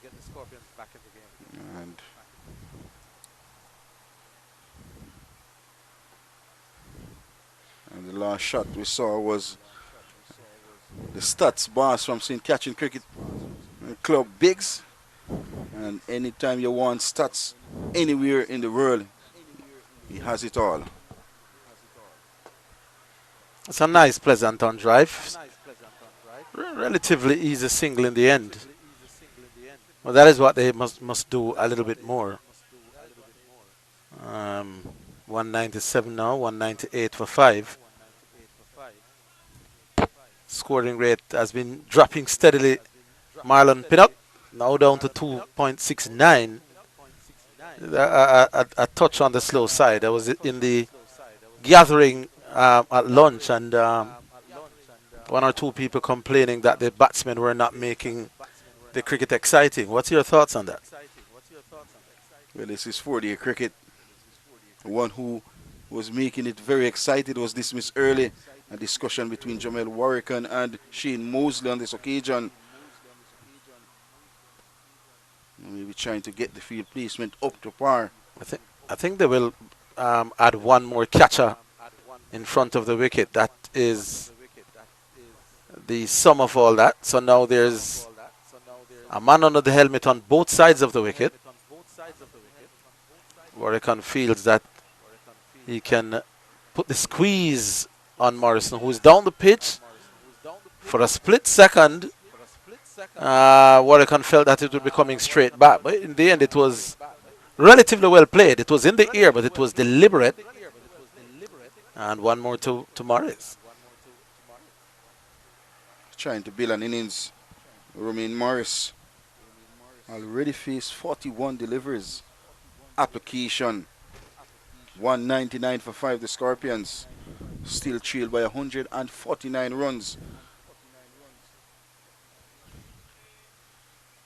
Again, they are attacking Mansingh with fielders on both sides, which is the thing to do. Mansingh is not likely to open up and be expansive. Certainly is not the type to regularly go over the top.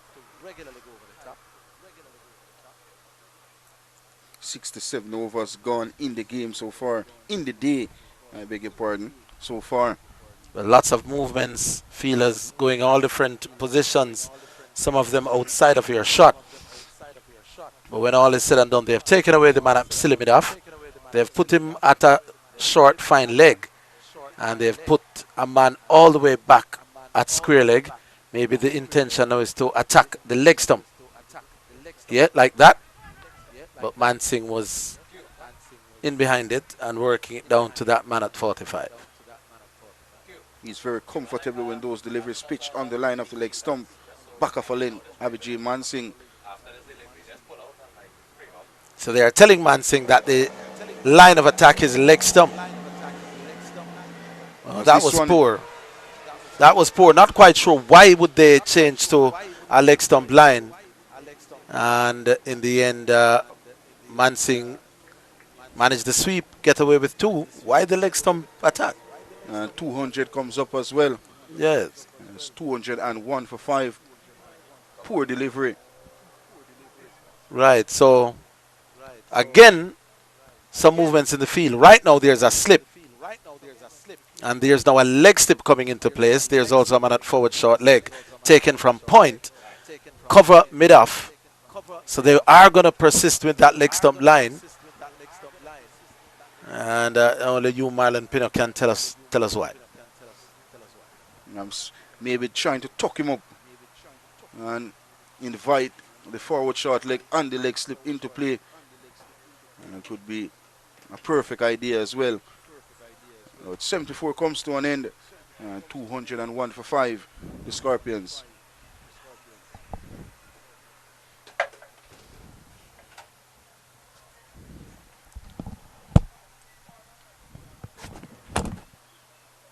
So the 200 comes up for the Scorpions. It's 201 for 5.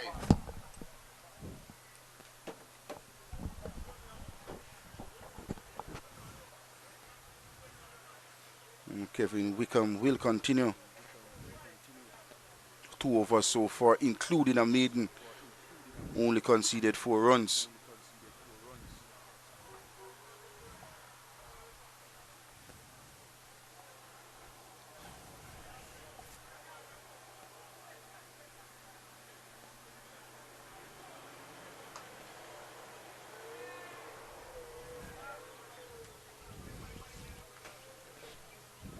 I tell you what, Arville Higgins, just the look of things out there and the sunshine, I think the best place to be is inside here. Drives out toward extra cover.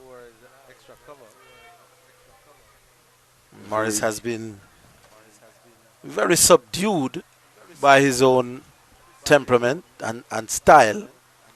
But again, his team needs him to be there.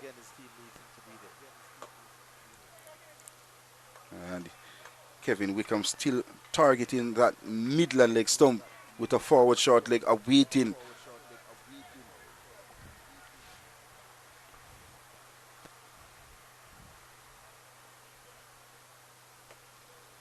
This time he finds the gap, gets the man at cover, rounding round to point, and that's a good run, or good 2 runs off the back foot. Decided that he will hit to the right at the man deep at cover and to the left of the man at point. Good committing this time from both batters in the middle.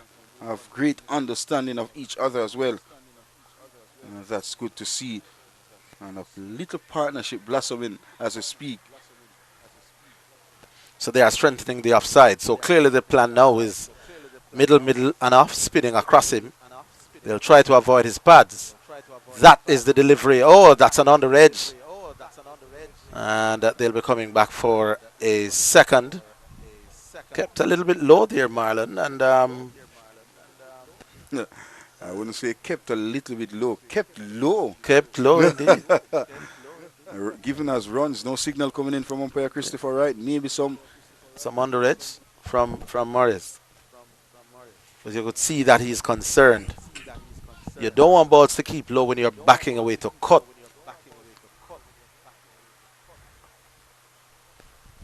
This may just keep him away from that cut shot for a while.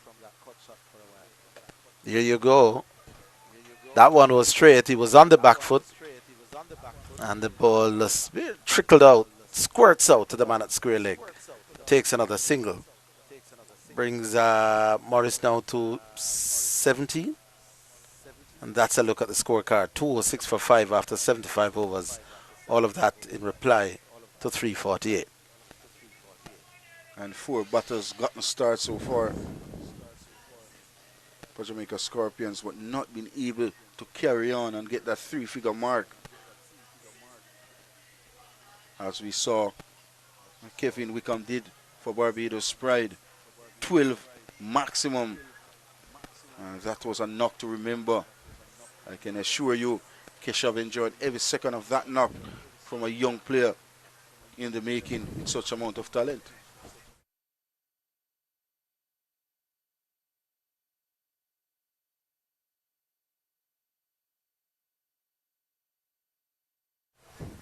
And during the drinks break, we'll certainly see that special knock from Kevin Wickham. The highlights will be exactly at that drinks break. Being corrected at the interview will be exactly at that drinks break. But we were cheated with some gorgeous strokes from Kevin Wickham. And he did it in 2024, came back 2 years later, another century to his name. As this one is swept out of that square leg region and fielded by Shamar Springer. Having some spring in his step so far, Springer.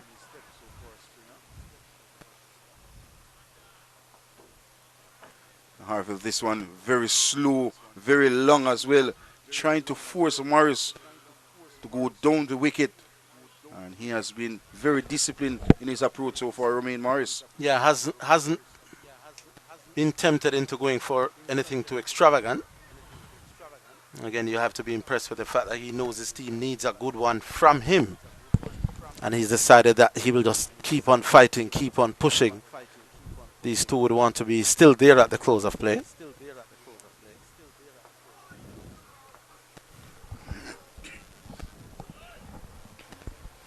This one is going across the stump. That ball kept low as well, but he got the bat down in time.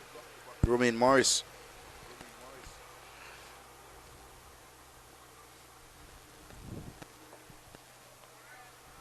He's telling another Warwick that I'm in absolutely no trouble from you, sir. Good over though. Another maiden coming in from the veteran Jamel Warrican.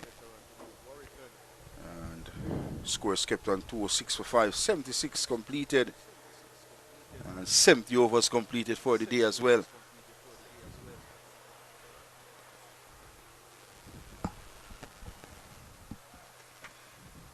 Another change of bowling from this our commentary box end.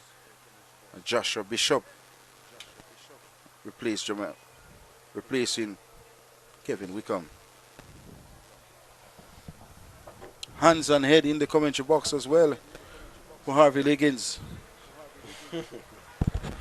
Yeah, it can be quite taxing when this kind of attritional cricket is playing. You understand the game and know that the batsmen will not take too many chances. And the bowlers are staying tight and staying disciplined. The spectators, for the most part, are patient, wanting something to happen to get behind their team. But the scoring is quite slow and the cricket is almost at a stalemate at this point. Everything is flat. And the wicket is flat. And the players on the wicket is flat as well. Nothing happening. Joshua Bishop looking for something to happen, trying to create that opportunity for Barbados Pride. A solid partnership building here for the Scorpions. Still trailed by 142 runs. And the current run rate under 3, in fact 2.70. This is how disciplined it has been for Barbados Pride.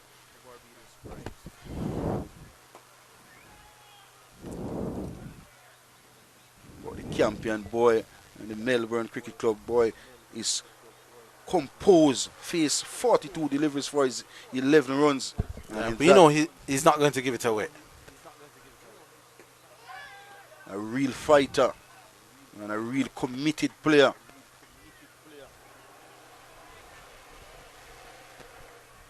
And a brilliant young man as well. Can he sustain the pressure being applied by Barbados Pride? Yeah, I think temperamentally they won't break him. If he gets out, it's gonna be because he attempted to play, not going to be by pressure. He's a guy that is not easily flustered, as Mansing. They say batting, by and large, reflects your personality. He's a very easygoing young man in real life. Doesn't talk a lot, doesn't advertise his presence. He's just a very calm, easygoing character, and that's the way he bats. Not easily flustered. And he can be as dependable as what is dependable? Dependable as nails, they say, or as hard as nails. Here we go. 31-run partnership from 95 deliveries. Abby J. Mansing contributed 13, and Romain Morris contributed 17. Out of the partnership of 31. And it's time for the captain, Craig Brathwaite. Some useful wickets as well. Yeah, what we'll see from Craig is him flighting the deliveries a little bit more than what we have seen so far. He is not in the team for his bowling, so he will buy a wicket even if it costs him a few. He'll give it a lot more flight than I would think most of the other spinners so far. Well, he has over 50 first-class wickets. He has 51. There you go. He'll say to the batsman, come on, it's only me. You can have a dart. And he'll flight it and flight it. And occasionally he'll be, well, he can also be flat. But let's see. That one was darted it. And he has some 29 test wickets as well.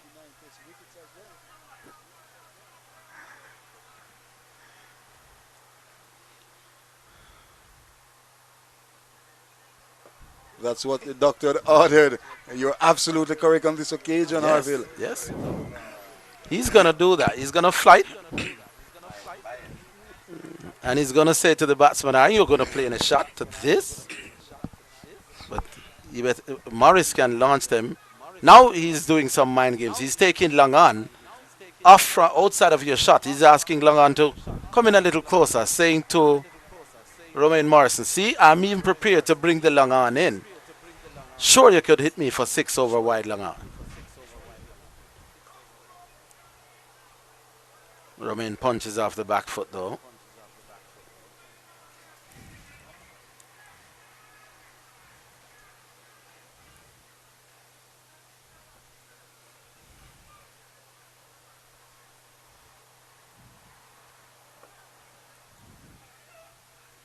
Another flighted delivery. And long on has been brought inside to a 3/4. And will Morris take that chance of going over that field? Look at that. Was in the ear for a while, but Morris stayed in the crease. So Shamar Springer having a laugh.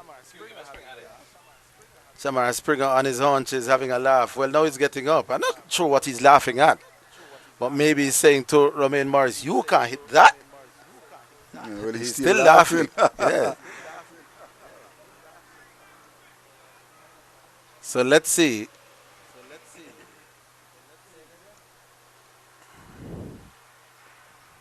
You don't want it any more flighted than that, but there was no big woof coming. Just quietly and effectively worked away towards backward square for 1. That's how the batsmen are going to play Craig Brathwaite. Certainly that's how they've played him this time. And Craig Brathwaite may be saying, give me a Barbadian accent. You ain't got no use, man. 2 came from his first. Yes. 2-10 for 5, the Scorpions. You can't blame the batsmen for the way they're going. It's a 4-day game. They are bowling and batting points on offer. But they're all enjoying a good laugh out there. And Springer still looking across to his captain and laughing. It's all fun. And what is the joke? 3 or 4 of them involved in it now. Joshua Bishop is ready to continue.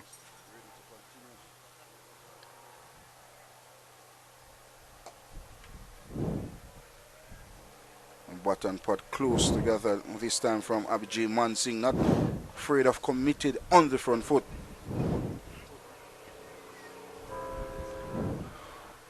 Oh, good delivery. Peach of a delivery, playing on the back foot, deceive.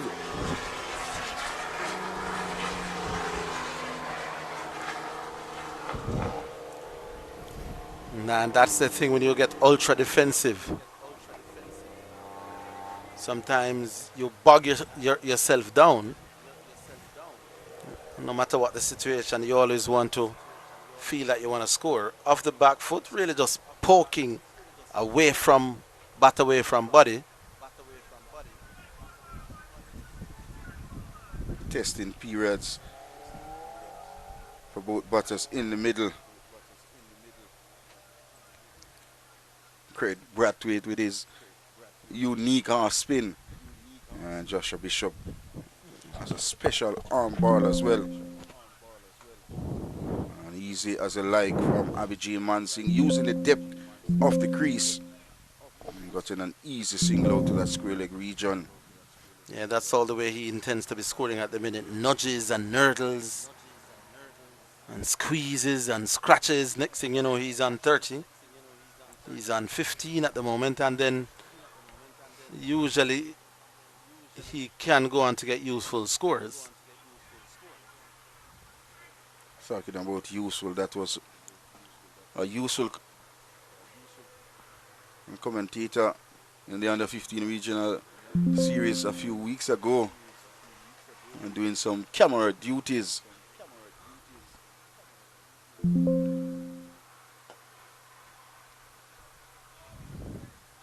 Another over comes to an end. 79 comes to an end. A run came from it. It's 2-11 for 5.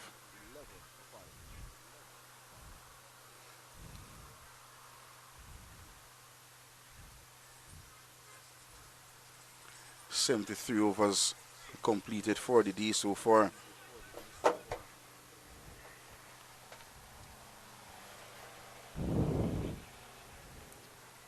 And some And some loyal spectators sitting under that mango tree. It's very cool down there as well.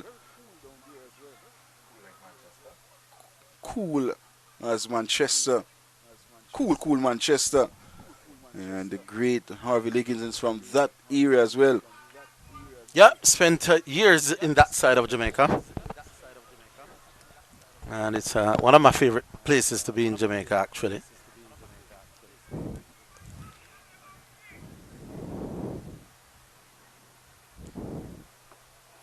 Craig Brathwaite trying to buy a wicket, but, well, Mansingh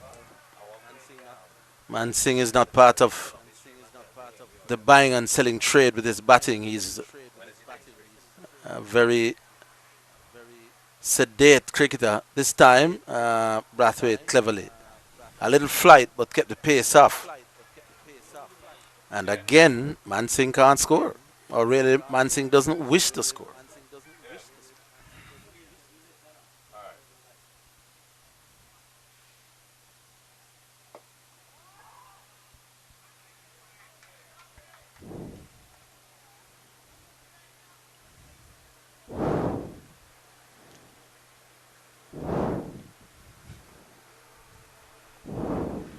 Two 11 for 5. That's Craig Brathwaite looking for his 52nd first class wicket. And not been able to do so far. As this one is nudged towards that square leg region. And application is key. And we've seen both batters batting over 50 balls so far in this encounter. Yeah, they've taken up a long time at the crease, but the score board isn't really ticking over, so they're not really hurting the Bajans. Scoring rate is very, very slow. 211 for 5. Barbados well ahead. And this is the game plan, certainly, as far as the Scorpions are concerned. But don't change your pace. The runs will come. Look at that. So highly flighted. But none of that will tempt the resolute Mansingh. Looks like the water rate is coming.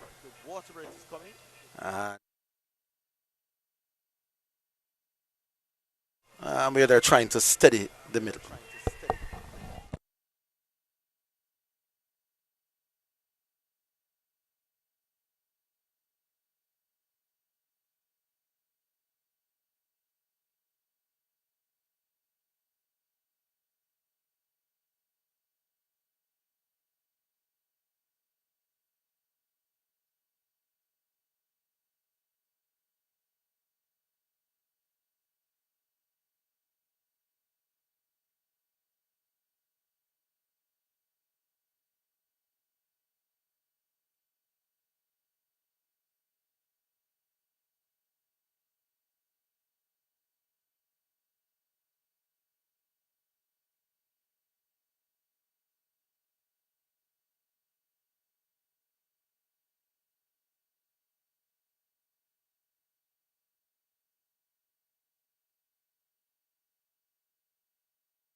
Well, I'm here with the player of the day, Kevin Wickham, after scoring 153 of 193 deliveries, 6 fours and 12 sixes. Kevin, what a splendid knock today. Your thoughts? My thoughts, I think the pitch was a very difficult one to get in on. Lucky enough for me, I got in and I stuck there for the team. A lot of dismissals were due to the fact that the pitch was low. I mean, some bad choices in terms of going back and stuff like that. But I think once you stay on the front foot for long periods, the wicket becomes a lot easier to bat on. And in terms of your mindset, when you came to the crease, 3 wickets down early, both you and Kyle Mayers put on a 100-run plus partnership, as well as later on 2 wickets fell quickly, and then you and Shamar Springer put on another partnership. How did it feel to bat your team to a steady total? I mean, those guys have a lot of experience, so I had no doubt in my mind that those guys would stick around, being the main fact that we lost early wickets. But I think the thing is for me, like, just play straight, and that worked for me all through the trials and stuff like that back home, so that's what I'm sticking with. And once I play straight, the results show that I can go big. Definitely going big. I mean, 12 sixes. I know that even you were surprised by the amount of sixes that you hit, particularly in 1 over, 4 sixes scored, even though it's a 4-day game. Any thoughts on your approach in particular? For me, once I get in, it's just about batting for long. I know once I dare that, runs will come. And to be fair with you, like, batting on that surface, like, I mean, like, Manson probably wasn't one of the toughest bowlers to bat on the pitch, but the pitch was so tough, like, I didn't want off the attack, but, like, getting as much runs as possible when you could get them is better off for the team. So that's what I did, although he got took off the next over. I mean, 24 runs, I mean, that's good for the team on the surface like that. Yeah, your innings certainly showed a lot of confidence and maturity as well. How does it feel, first game, first day of the 3-match series before we head to the playoffs, to get 150 plus? I mean, it's always nice to get 100. I mean, it don't come every day, so, like, for me, it's a wonderful innings for me, so I'm very happy. All right, Kevin, well, we look forward to more of your performances as the game progresses. And again, splendid knock today, and we wish you all the best. Take care. So there you have it from Kevin Wickham, the player of the day, 100. All right, so as the new ball is taken, and what you just witnessed there as Morris pushes out into the offside was Kevin Wickham, who was the man of the day, or player of the day, if you want to call it that, speaking to our producer, Keshav, and that was for day 1. And each day we'll have a player of the day. Let's see who it will be for today. Carlos Brown is a fair candidate, so is Jamal Warrican. But all of that to be decided. New ball taken. And it is Lane who will be bowling to Morris. I expect Morris to score a little bit quicker now that the ball will be coming on. Punches out that pleasantly out towards mid-off, can't score. Looks very comfortable on the front foot, Romain Morris. And does show positive intent as well. Such a good player. Very aggressive player with a different side of the story in this inning so far. He has curved his approach. And this approach was needed. The departure of the well-set Carlos Brown. He has then stood tall for the Scorpions. And both together would have batted over 100 deliveries. And a partnership of over 30 runs as well.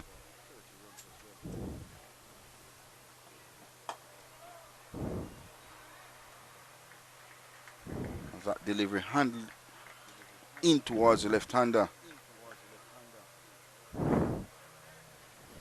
Yeah, that good length though by Lane. He can't afford to be too full.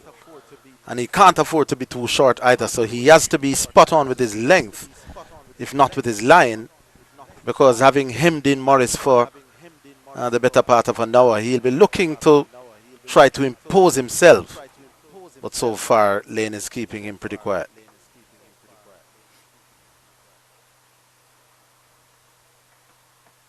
Oh, through the gate.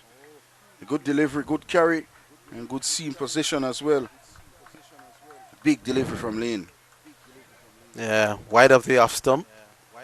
Morris was coming across. I'm really not quite sure where he was trying to hit that. Bat not vertical, not horizontal. Maybe initially just trying to slash that through the offside. Ball just coming in a touch. But Morrison well defeated. And this is what the new ball does, shape around. And Morrison would have done a lot of new ball batting, opening batting for Kingston Cricket Club in Michael Hole in 2-day competitions.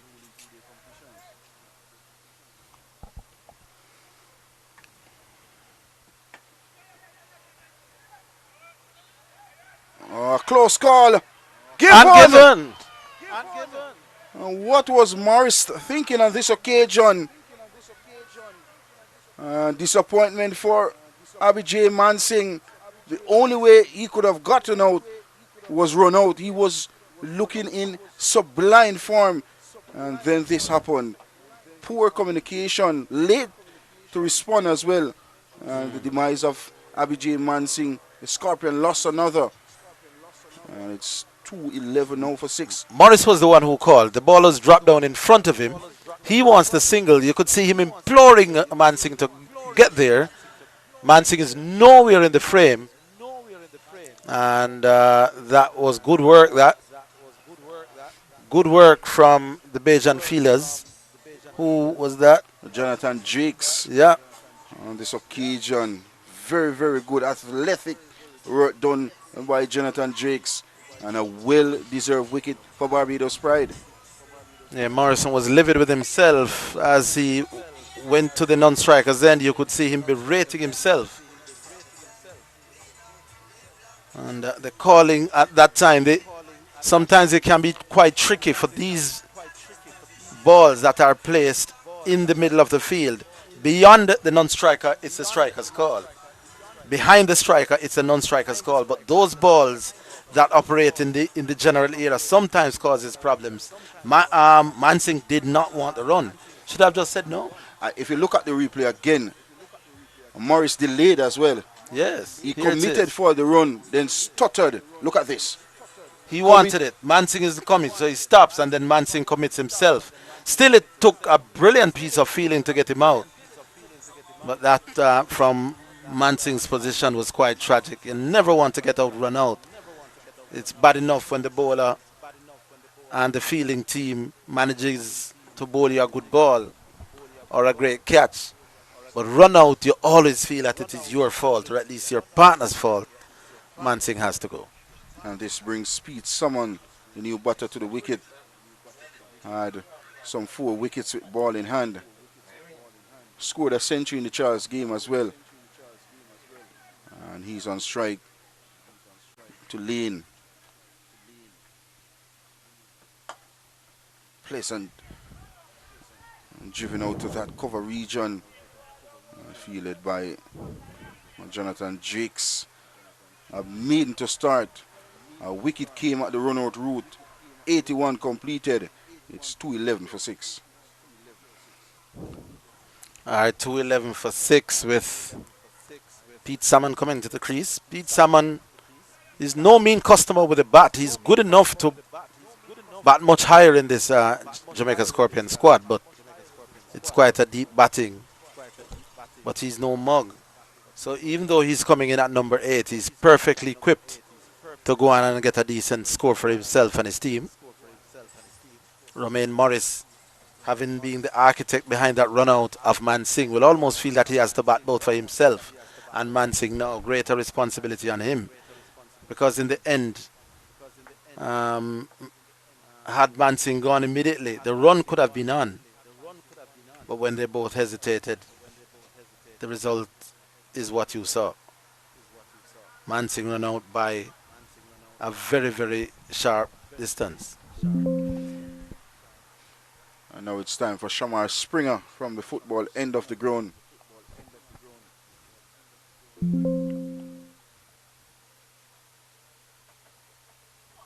Oh, poor delivery.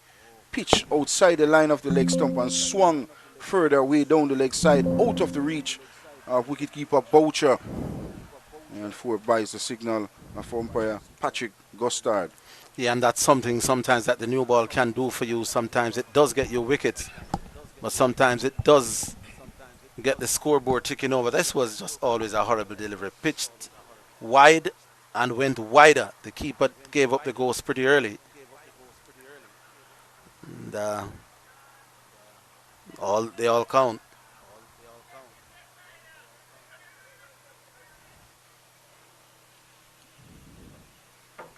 Batsman aborts his run, misses his run, felt that there was something about the rhythm that wasn't quite right. Did the right thing when you feel as if you're not quite hitting your straps. You pull out of it, you don't want to overstep, and then here you got a wicket. I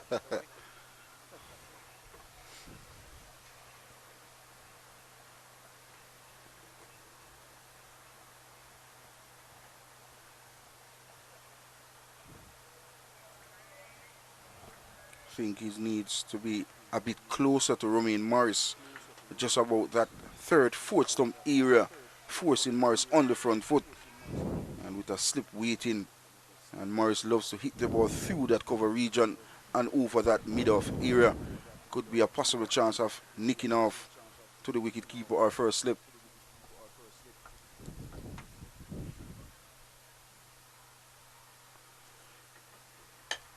Like there, that's the area, that's the line, that's the length.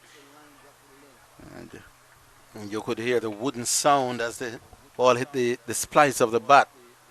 Nowhere close to the sweet spot. That may have just been a touch more bounce. But then the new ball is the one being operated with at this point in time. The Barbados dressing room. They should be relatively happy with themselves at the moment.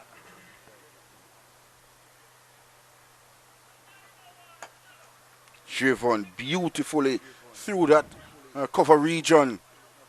And they are back for a couple. Well in control this time, Romain Morris. And a sweet sound of bat and ball on this occasion. Yeah, had the outfield not been as heavy and as sluggish, that could have gone all the way. Lovely shot. And Romain Morris now maybe just looking to impose himself a little bit more. Comes back on strike. He's on 20. Oh, yeah. Look at the pose. That's gone out of here. Down to the straight boundary for 4. Lovely shot. Look at the confidence. Look at the pose after he'd struck the shot. And like I said, the new ball can go for a few runs. New ball sometimes gets people run out as well. Shot of class from Romain Morris. Look at this. Over pitch delivery. Straight through the line of the delivery. High elbow as well. And his third boundary. And he goes up to 24. The total 221 now for 6.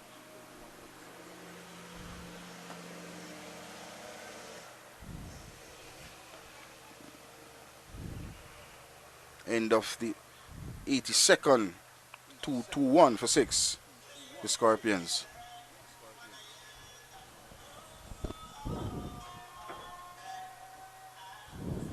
Carlos Brown, the top scorer so far, 61. And John Campbell got in a start but not been able to carry on, got 34. That was a stroke in the previous over. Beautiful to watch from Romain Morris when he's in top flight. Yeah, he hit that through the line because that was not a half volley. And look how he held the pose. He was happy with himself after that shot. He wanted the bowlers to know that he's now growing in confidence. Kept the shape for a little while, which is always an indication of a batsman telling the fielding team, you're going to have to dig me out. The Scorpions still trail by 127 runs on first innings. And you see some loyal. And the liaison for Barbados as well. And so to the Weeper boss. And Jamie Hay plays his cricket as well for Kensington Cricket Club. And they are the defending champions of the Michael Olin two-day competition.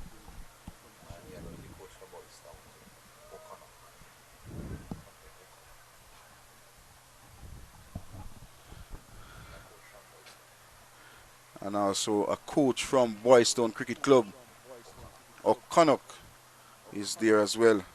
Good to see them supporting. And he's also the liaison for Barbados Pride. Oh, another delivery. Oh. Keeping low, Orville. Yeah, that one did keep low. Lane says, ball. Thought he'd snuck through the defense of Pete Salmon. His bat came down at the very last minute. Look at that. He thought he had him. Was halfway through the appeal when he saw that bat just coming down in time. Would have been LBW as well. Or bowl. That one was that straight. But Pete Salmon survives. And a very tall player, Pete Salmon. Over 6 feet tall.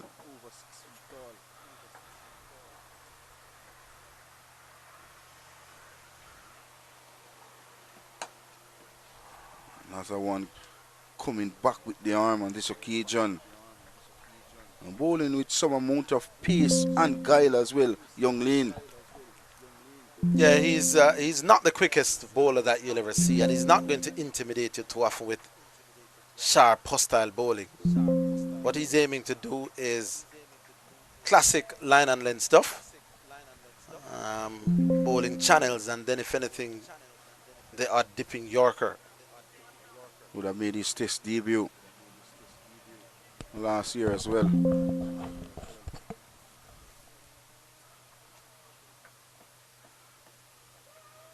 Down the leg side, the keeper makes a mess of it.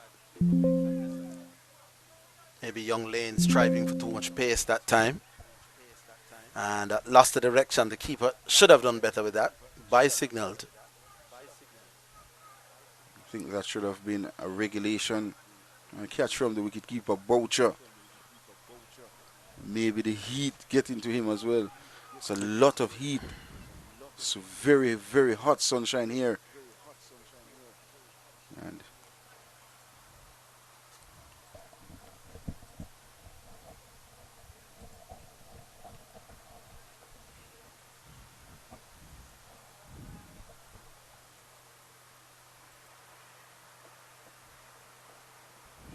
another good delivery. Yeah. From round the wicket, that is a quality delivery. When you're round the wicket to the left-hander and you can pitch anywhere close to off stump, then get the ball to deviate. Let's look at this. Round the wicket, ball would have pitched outside off, but then just straightened a bit. That is quality delivery, and that would have beaten many batsmen better than Morris. He acknowledged it. A little nod of the head in appreciation to the young fast bowler that is quality.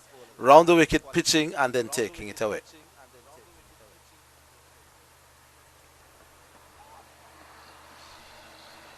Well, having said that, he threw it all the way down the leg side, and the keeper would have to have bionic capabilities to stop that. All the way to the boundary for 4 byes. In total 226 for 6.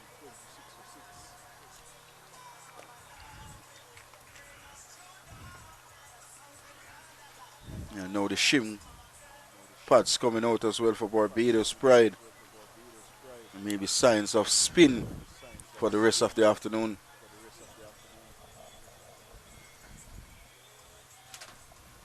Yeah, that was much too wide. Too wide. The poor keeper, hurling himself to his right, had absolutely no chance.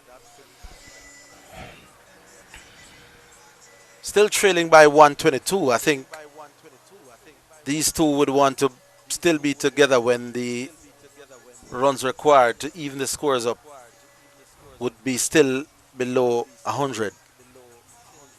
And then these two would feel that they would have carried it far, not too far, because the job of at least equaling the first innings score of Barbados Pride wouldn't have yet been achieved. But they want single figures just as a way of consoling themselves that they are making progress.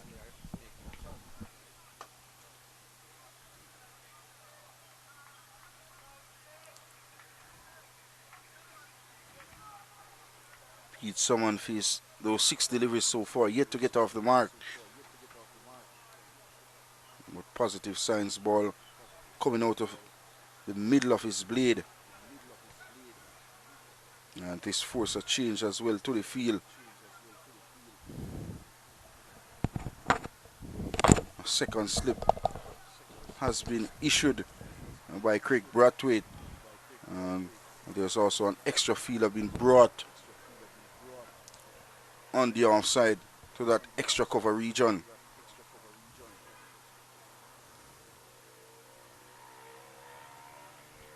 This one didn't got up any at all, and well kept by Boucher on this occasion. Yeah, that may have just stayed down a little, but it was always too wide to influence a stroke from Salmon.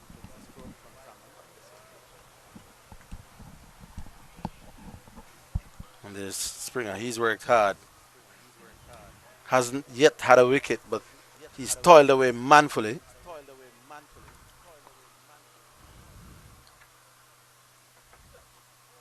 Oh, that's a waft. Can't describe it any other way. Maybe you could describe that. Where did that came from Pete Salmon?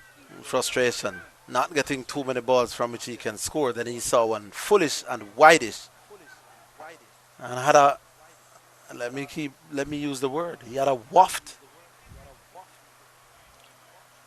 So he's nowhere near that. Not sure where he was trying to hit that.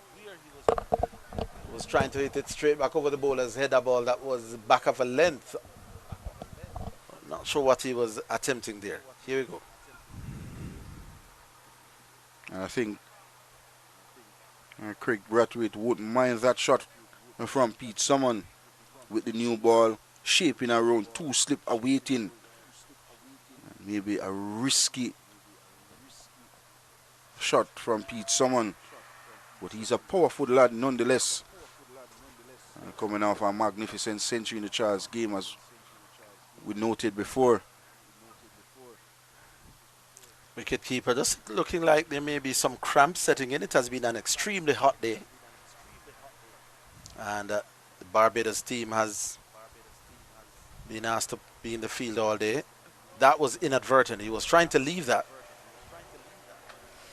Ball coming off the bottom half of the bat and just trickling out the slip. Has to be careful, is Pete Salmon.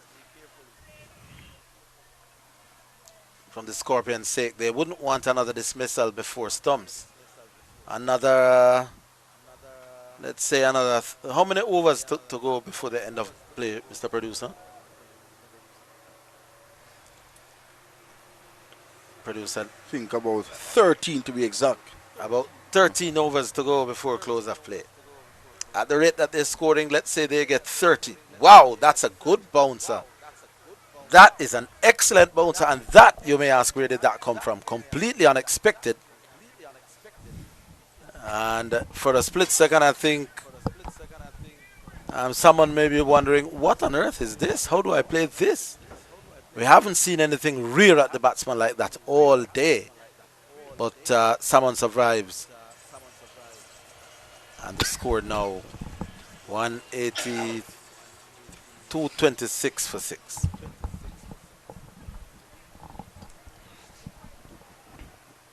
Very, very long day, both on the field and even in the commentary box as well. Yes, it has been one of those days, and because the scoring hasn't been quick, you have to really love cricket on days like this. That's as diplomatic as I can put it.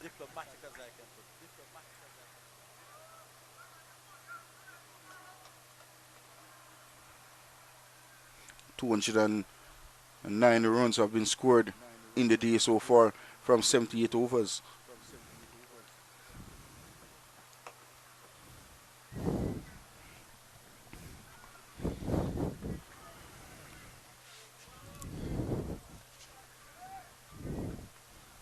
You can hear the voices of the Barbados Pride team in our microphones. They're trying to G each other up. They know that if they get 1 wicket here, then it's the do or die nature of Odean Smith to come. And then the bowlers said they feel that they could be in business once they can get one of these 2 out. Still trailed by 122.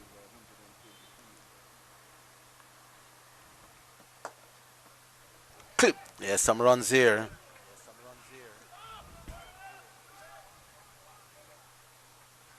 Well, in fact, only a run. And good aggressive feeling coming in from Shamar Springer on this occasion. Very committed player. Yeah, good batsman, good bowler. Gives his all in the field.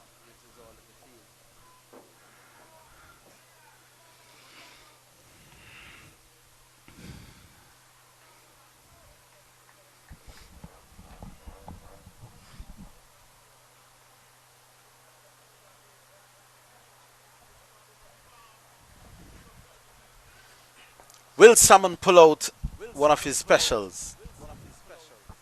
Go up, Ewan Lane, go up. Punched through the line really. Wasn't all the way up, but he fancied his chances of just pushing out into the offside for a single, and that he did. Now 327 for 6. Or 228 for 6. Playing on the up, away from his body. Maybe risky. But a run nonetheless. He's off the mark, Pete Salmon. It took him 12 deliveries.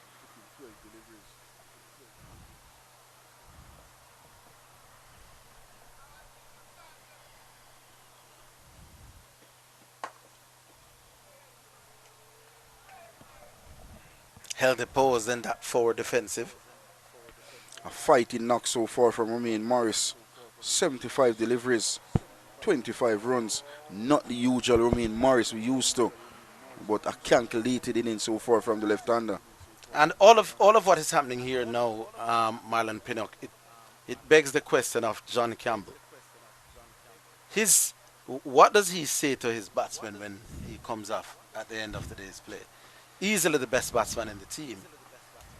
But the way that his team is showing resolve and stick-to-itivity, he never did that. But knowing John, he may very well come out in the second innings and blast his way to 100. You never know. But the Jamaican Scorpion batsmen, by and large, have shown restraint. They have shown discipline. There's one or two things to work on.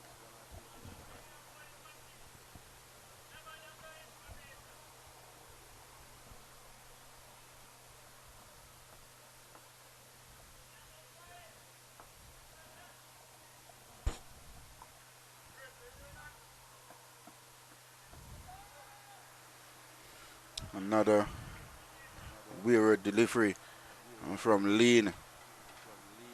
85th comes to an end. 228 for 6, the Scorpions. Mr. Scorer, how many overs are gone for the day?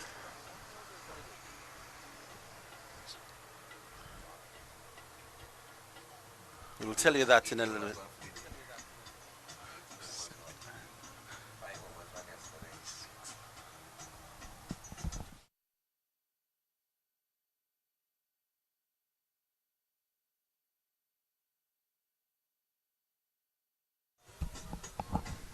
So 79 overs gone in the day.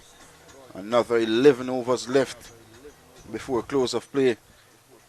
Still in bright sunshine, though. It has been an absolutely marvelous day for cricket. The sun has been searingly hot. Contrary to what many of us were thinking that the weather could be. You can't ask for a better weather than this.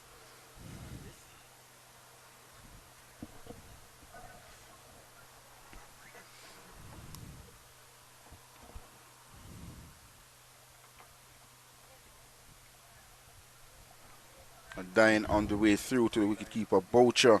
Not much carry. We saw effort delivery the last over from Shamar Springer.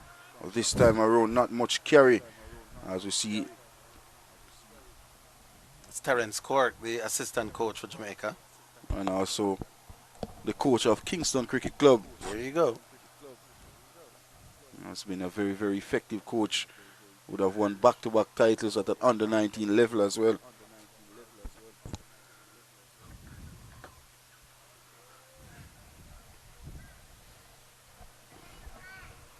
What's the difference here, Marlon Pinnock, with Barbados, because this pitch has not been the easiest of pitch to score quickly on.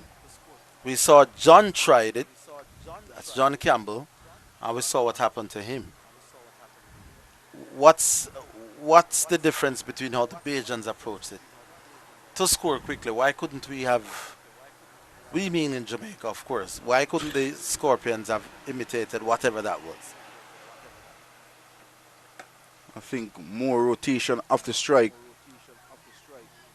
was lacked from the Scorpions. We saw that from the Barbados Pride. The rotation of the strike was magnificent throughout the innings. And there was a lot of boundary deliveries as well. Kevin Wickham was in top form.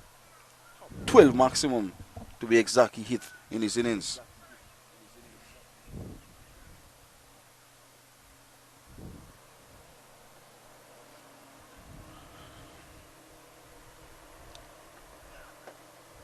Yeah, that's worked out towards the man at forward of square. They will get 2.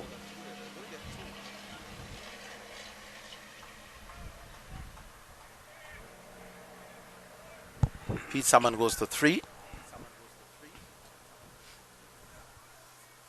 118 now in arrears.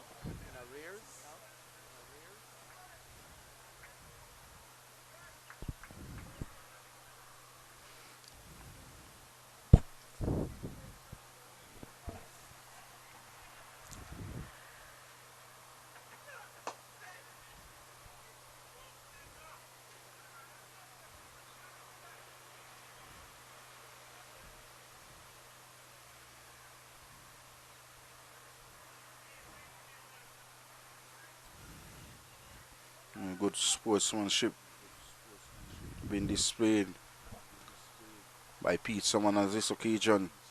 A 19-run partnership from 30 deliveries. Salmon 3 and Morris 7 in that partnership.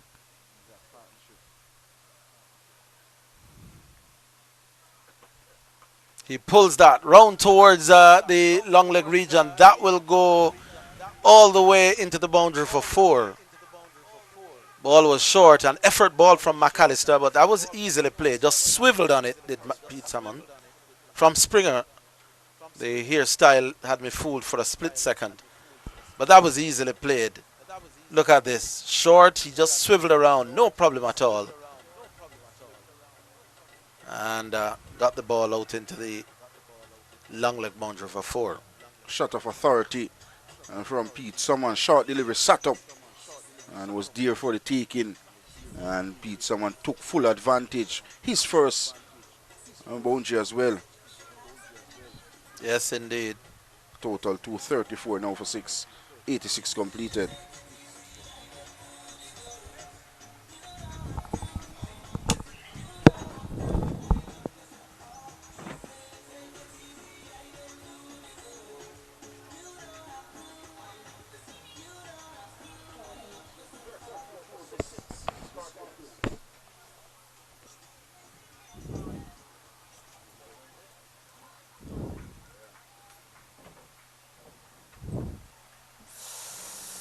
Oh, fuck.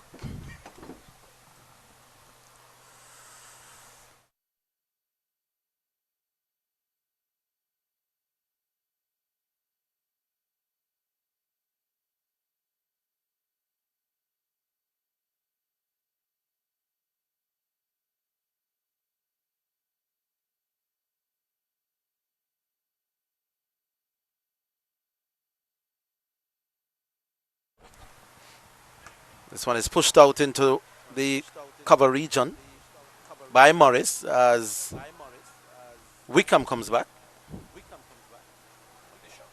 Oh, it's Bishop who comes back. Yeah, left armer.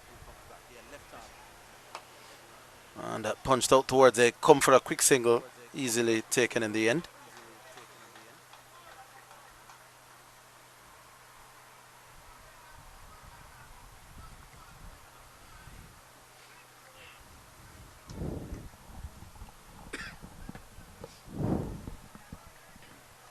And brings Pete Salmon in strike. A good bottle as well. Oh, how did that one miss? That was absolutely close. Pete Salmon staying back, but he might have been forward. And that one just spun just past the off stump. Morrison calling him to say, careful, careful, look at this. Ooh. How did that miss? Didn't miss by much, Arville. Maybe you'd be better advised to push out. But he's off the back foot and punch square in the offside. Easy enough for a single.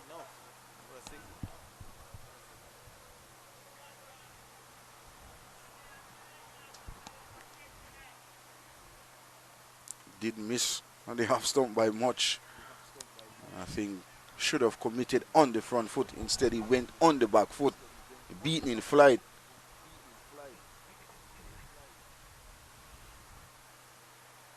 Morrison launches. He wanted to hit that over cover. And ball maybe slower than he anticipated. Ended up dragging it out towards mid-on. He wanted to spank that over extra cover. And this time with a more orthodox approach, hits it out towards mid-off.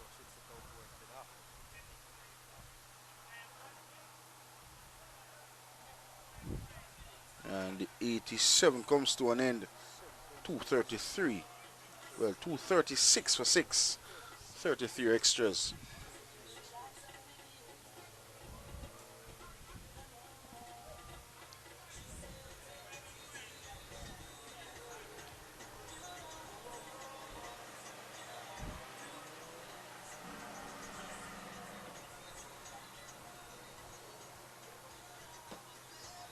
A key period in the game for both teams.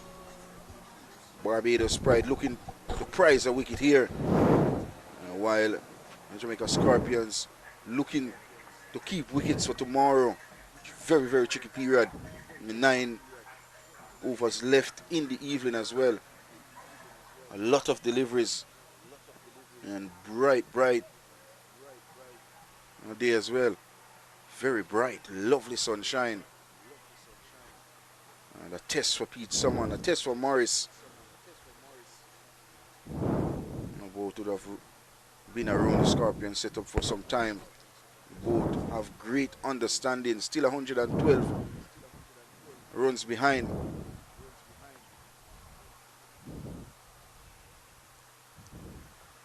And Leicester back in the attack. Already bowled 9 overs, none for 32. Haven't been at his best in this first run action. Been weird so far. Two lovely ladies having a conversation as well. Always good to see ladies supporting cricket. I wonder what they would be saying to themselves there. There they are. Doesn't seem to be anything to do with the cricket.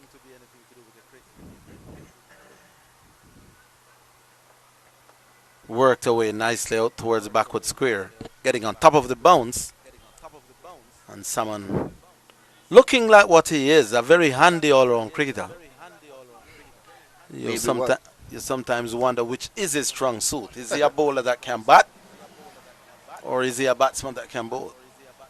Very sticky question.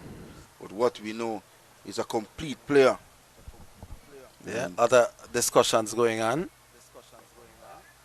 This is just before the bar where people are just have their own little gathering. Cricket matches are not the same at this level without, as the local Jamaican saying goes, finding a water hole.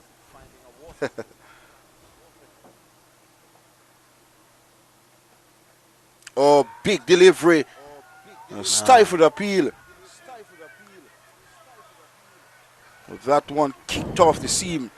Yeah, 13 outside the off stump was Romain Morris. It almost deserved a wicket, but there was no edge. The appeal was almost apologetic when it came, but it was a good ball. Bounce, carry.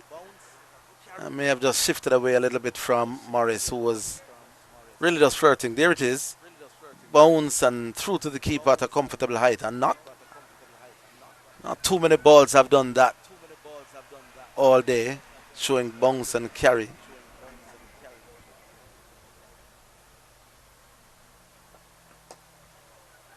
A quick single. A good positive cricket here from Jamaica Scorpions. And played with Sar fans on this occasion. And that tells you when the two batsmen are committed right off the bat how many difficult singles or what appears to be difficult can be taken. The problem is when there's hesitation, Penny, on either side, that can be detrimental. But once they make up their minds early and both of them are committed to the single, it's not that difficult, especially with a field like this where there's nobody really under the bat. Not out, heading down the leg side.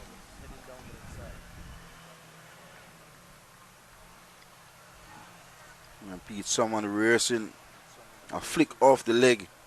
Rather he looked to present the full face of the bat. He threw that mid-on area.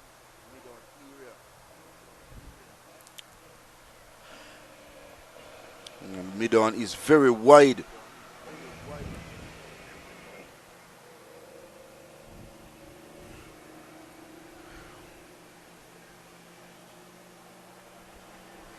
Wow. He was going for the pole and not the back foot punch through the covers. Ball didn't bounce as high as he would have anticipated. And maybe lucky to still be there is Pete.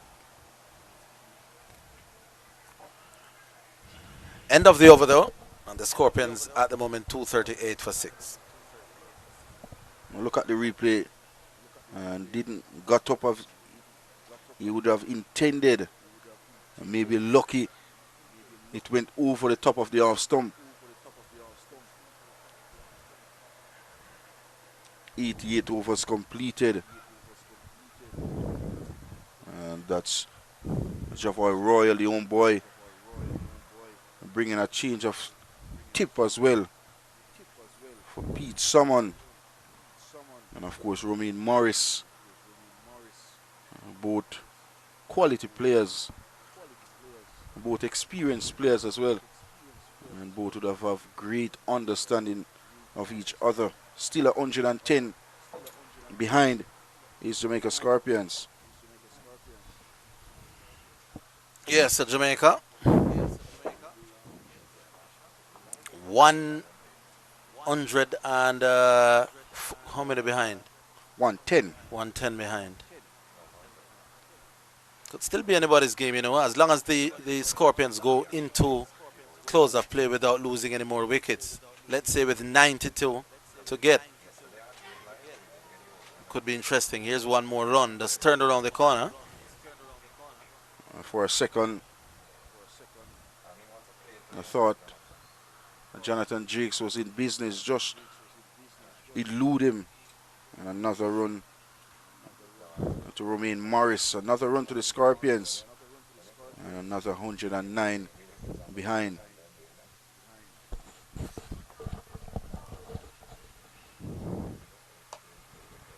Yeah, that's the correct way to play the defensive shot to the left arm spinner.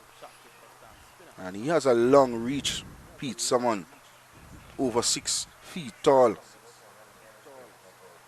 Oh, on the back foot for a minute. You must have wondered, am I doing the right thing? But it wasn't. The darting left arm spinner was fairly well looped and he was comfortably on the back foot.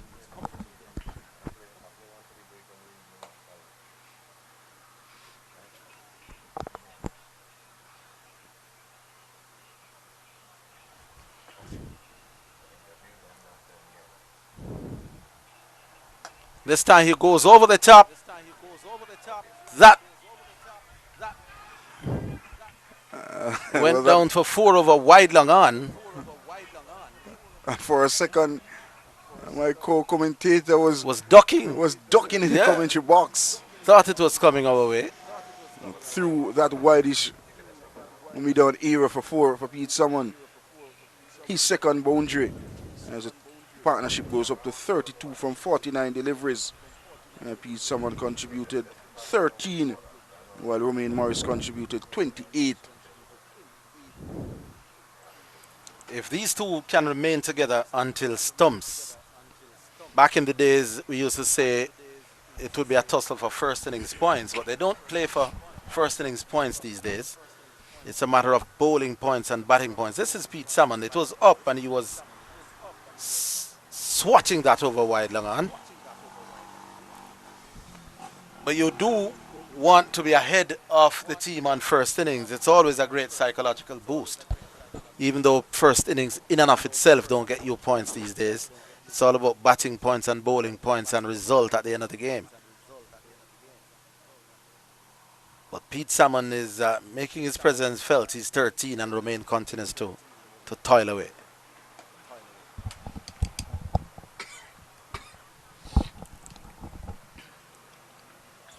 A better spell from McAllister on this occasion.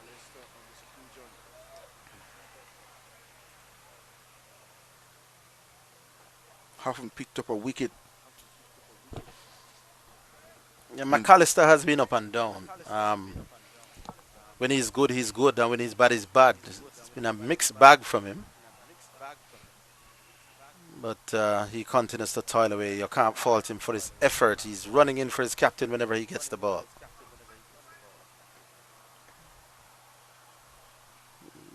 Another delivery, handling down the leg side.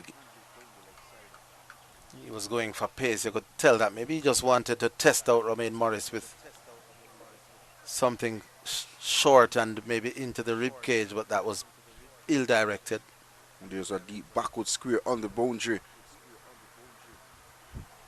Yeah, all the way back as well. Maybe just forward instead of backward, but deep enough.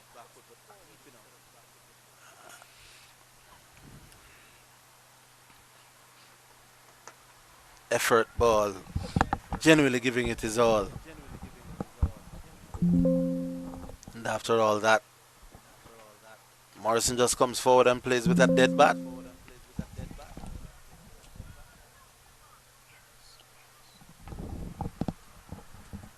It's Romain Morris. I might have said Morrison. And people gathering by the bar. And youngsters playing some cricket there as well. That one in the striped suit seems to have no ends of energy. Has been at it now for about 3 hours. Oh, that caught him in 2 minds, and that's down to the third boundary of a 4. He was looking to pull, was looking to duck, was looking to evade. In the end, the ball seemed to have hit the glove and just rapidly disappeared out towards third man. That was lucky. But they all count. Marlon Pinnock, and look at McAllister trudging back, a dejected man, as if saying the cricket gods would have deserted him. I tell you what, it hit the bat. It hit the bat on the face of the bat. But the good thing, he kept his eyes on the ball. And down to that vacant third man boundary for his 4th boundary. And the total 247 for 6. And Morris goes up to 32.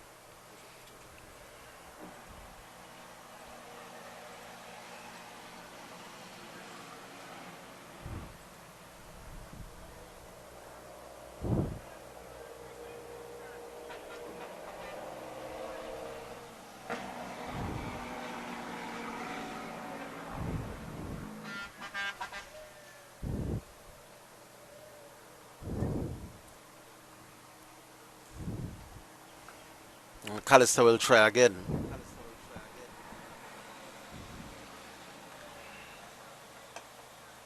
Well, Morris is saying that I can respect your good ball, sir. That's what he did that time around.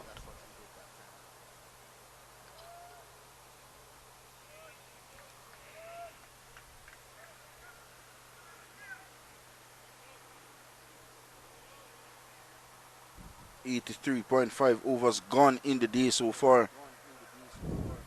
And that's another member of the Weeper.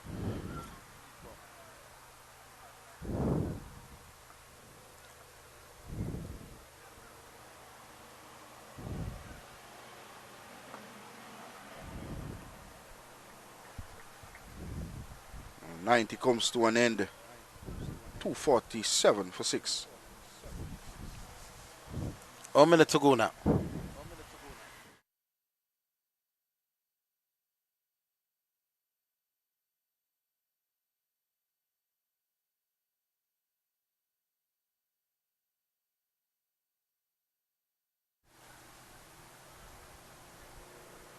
Scorpions trail by 101.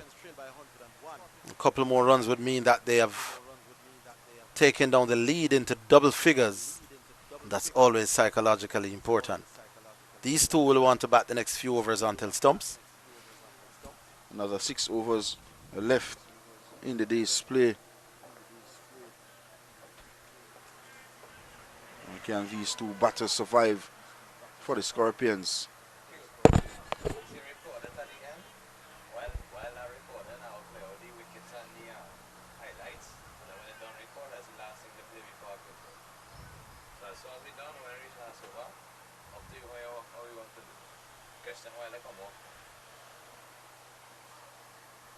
Wow, he was trying to punch that off the back foot, but that didn't spin away as he anticipated. Went on. And this Bishop can be a tricky campaigner. That was slower, a little bit more flighted. That did seem to just grip a little bit. And from behind the popping creases. There you go. So he has some strings up his bow, let's put it that way. And Salmon heaves that out into the leg side. That will disappear over the mid-wicket, well, into the mid-wicket boundary for 4. And Pete Salmon. And with that boundary, the 250 comes up for the Jamaica Scorpions. Yeah. 251 for 6. He made this look easy. That's going down on the bat knee, giving himself the ability to elevate the ball through the mid-wicket region. And did that pretty well indeed. 251 now for 6 with Pete Salmon on 70.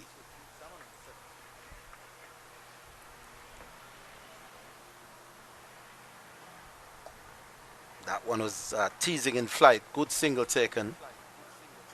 Good cricket from Pete Salmon. This time around came on the front foot, played it widths off and into the offside. And the fielders was deep, an easy run in the end. And he goes up to 18, a total 252 now for 6.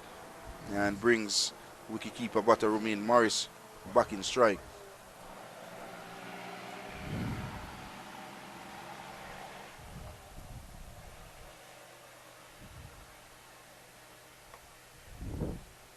Very composed at the wicket so far. Morris haven't been bothered any at all. That one was given some flight. The mid-off is up. It's a temptation to ask Morris to hit over the top of mid-off with the hope of the ball spinning back through the gate. And Romain Morris, who has already been involved in one run out, not prepared to take any chances on that.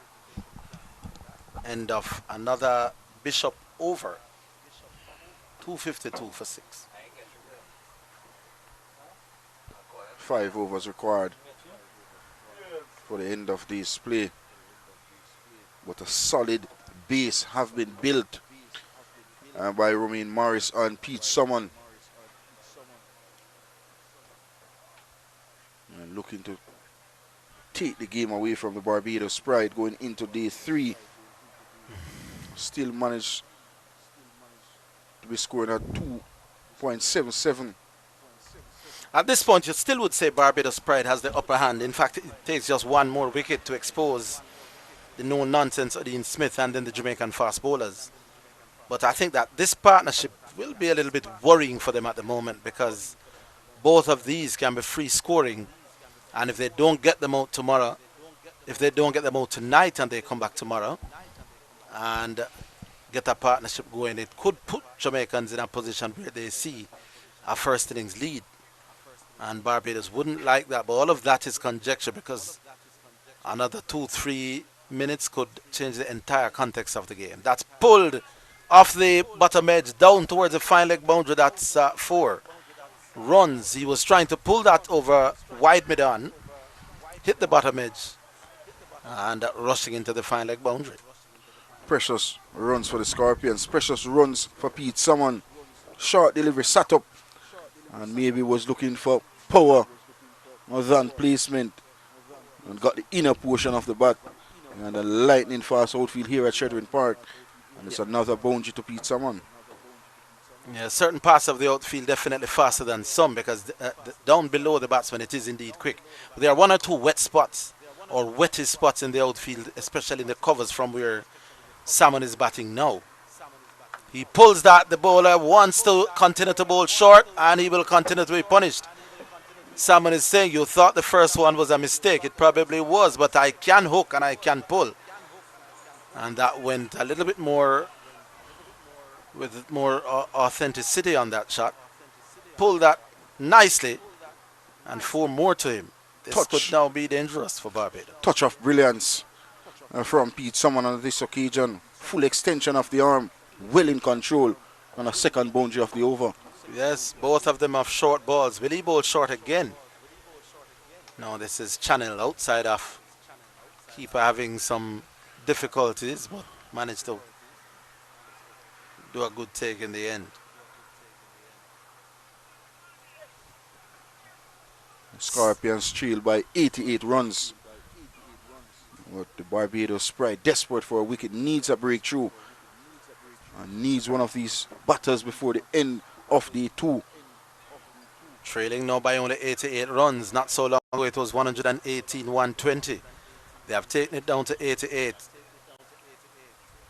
And it could be anybody's game as far as first innings is concerned. This one is played out towards, that's brilliantly fielded.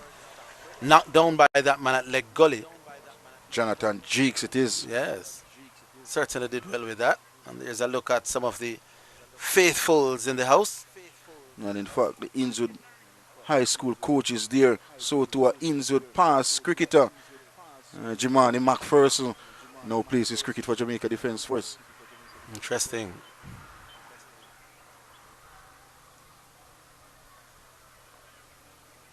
Pete Salmon 26 from 36, scoring at a pretty good clip. He's hooking again, and the same result. Third short ball in the over, the third time the bowler has been hit for 4. McAllister isn't learning, Marlon Peter. Not at all. Classy hack on this occasion from Pete Salmon. 3 short deliveries, 3 boundaries, and he's in no nonsense mood. And with that shot as well, the 50 partnership comes up from 66 deliveries. Both batters would have contributed over 30 runs. In fact, 30 to Pete Salmon. Yeah, the bowler is not the kind of pitch that is rushing onto the batsman. Off the back foot, Pete is punching. And McAllister, little gamesmanship, he didn't like the way Pete Salmon treated him. Maybe a little word or two exchanged. But it's all in the spirit of what has been a good contest, but also played in fairly good spirits as well. That is the Haim cricket sportsmanship game. But we have seen some dominant performance. And Carlos Brown, he was magnificent, batting at number 3. John Campbell got in a start and gave it away, got it to 34. But Romain Morris and Pete Salmon, both players in immaculate form, both into the 30s. And a well-set partnership, getting to 50 now. And with some 4 overs left in the day, I think the plan should be batting out the last 4 overs, come back tomorrow fresh and start again. At the rate that they are scoring, let's say they get 5 and over of those 4 overs, the lead would be cut to somewhere in the 60s. It's 84 now. Coming back on day 3, 60 runs behind could make for a rather intriguing concept. This has been a very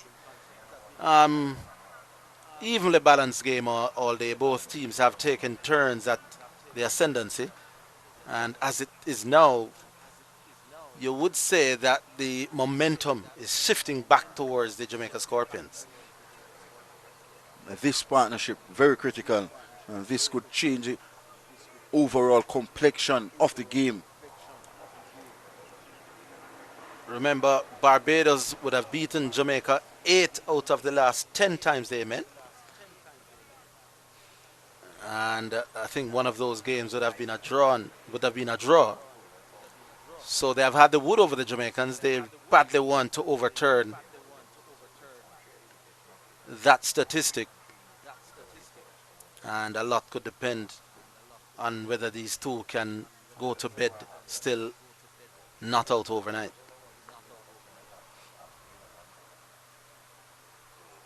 That's it over the top. That is going to be taken. It's dropped. Wow. That is a catch that could go a far way in deciding how this contest turns out. Romain Morrison gets a life. Easy catch down to long on. Good sun, good background. Some days you take them, some days you don't. Lean on this occasion.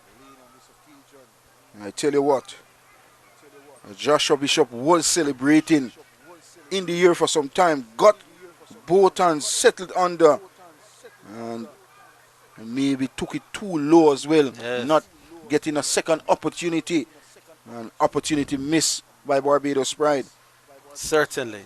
And Romain Morris's heart must have been in his mouth. He would have been livid with himself for giving it away so close to the close of play. Pete Salmon resolutely plays forward. You wonder if they'll take any more risks, Marlon, between now and the close of play, having seen Lady Fortune smiling on them. They may just decide to just bat out the next 3 or so overs like that and say, let's come back tomorrow. One thing for sure, once it's in the heart of Pete Salmon, he will be going. Yeah, I think anything that's over pitched, he'll be going at it for sure. Well, that one was fairly well up. And he decided that I will just squirt it out into the offside. No real attempt at anything too extravagant. And ending that over with the Scorpions 265 for 6. In real fight, not for first innings points, because that is no longer the case, but for first innings honors, I suppose you could say. 93 overs completed, 87 completed for the day, 265 for 6, the Scorpions. Run rate now 285. At some point it went down as low as in the 260s. So these two are becoming a little bit of a nuisance now to the Barbadian bowlers. And Jamel Warrican is back for another spell. Yeah, they have brought back their best bowler, the wily old fox. They want a wicket. They don't want the Scorpions to go to bed with this pair still intact. And they've asked Warrican to come back, give them one last effort to see if he can prize these two apart. Let's see the approach by the Jamaican batsman. Let's see. That's worked around nicely out towards the widest long on position by Morris. Played that pretty skillfully in the end. Down the track and evading the two close in fielders on the onside. And out to the man patrolling the long on boundary.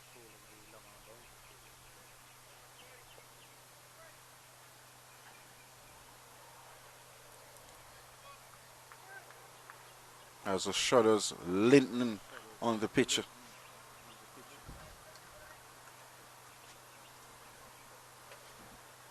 The sweeper now brought into the 30-yard circle on the offside. That one is worked away. They could be coming back for the second, you know, because the man at slip has to run out towards short fine leg. That will go to the non-striker's end. A better throw, and Morris could have been in trouble, but now they're going to come back for the third. And it tells that a little pressure is on the Barbadian Pride fieldsmen at the moment. They know that this pair can be very, very dangerous indeed. And it has been a long day for the Barbados cricketers. It has been a long day for everyone. With 3 what could be very valuable runs for the Scorpions. The lead now down to 79. And with 2 batsmen well set, both in the 30s, if they come back tomorrow, you never know. You never know. Both are well set. And both are known to be very quick scorers when they are set as well. That's driven out towards long off. And all of a sudden, run scoring has been looking easier and easier here, Marlon Pina. That was locked earlier in the midst phases of the game for the Scorpions. Now things are getting a bit easier. Rotation after strike becomes a lot easier for the Scorpions. The new ball was taken a few overs ago, and the new ball always comes off the bat a little bit better than the old ball. That one kept a little bit low, but Salmon was right on the back foot, playing nicely back up the pitch for no run.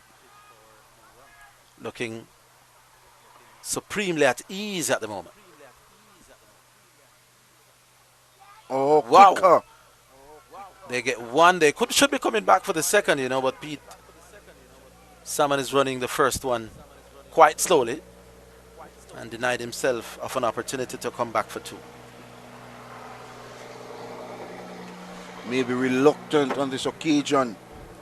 Quicker, flatter delivery, caught on the crease.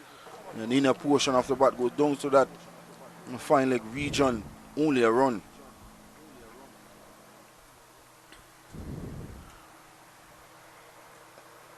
Yeah, that was fast and flat. Morris equal to the task that time around. There's the state of the game. 348 all out. 271 for 6. And two batsmen in the 30s. Lead of 77 Barbados. Game really hangs in the balance at this moment.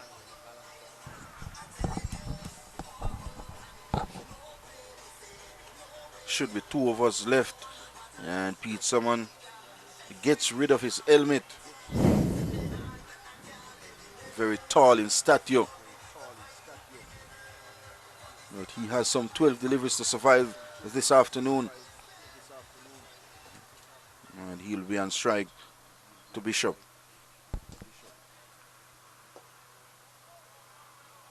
I think that's not the ideal.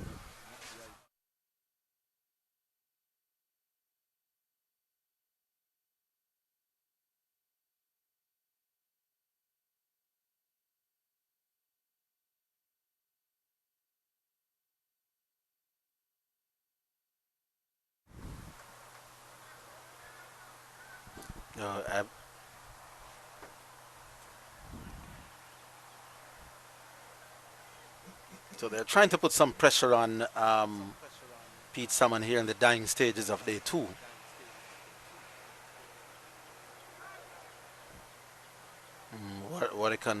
Bishop started to appeal and then realizing that he was never going to get that.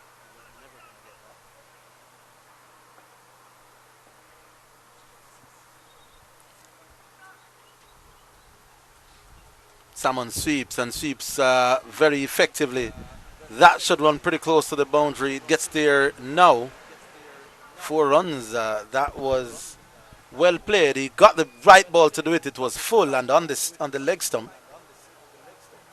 And he swept it around behind backward square. Nobody patrolling the field in that area. Picked up 4 runs for himself. Look at that. That was really poor delivery. Pete Salmon said, thank you very much.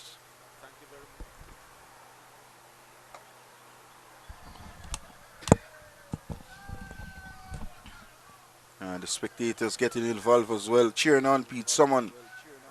And that's the fans from St. Catherine Cricket Club. Off the back foot. Wow. Wow. Kept low. Went on with the arm. You'd have to say someone was, well, he'll tell you that it was good technique. The Barbadians will tell you he was very lucky.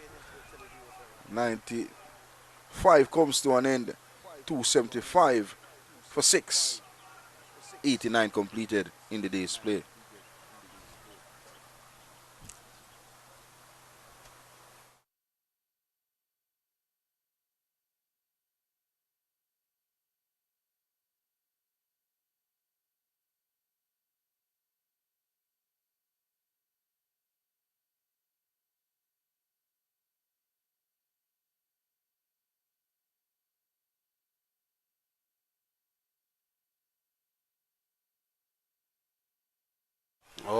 off the inside half, out towards short fine leg.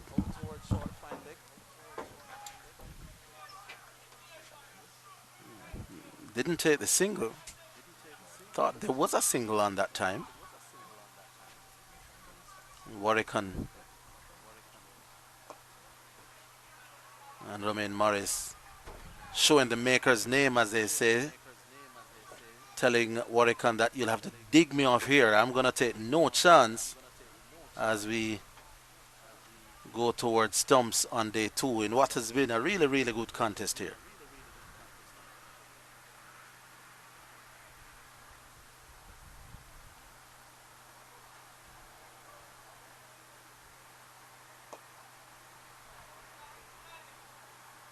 That's concentration.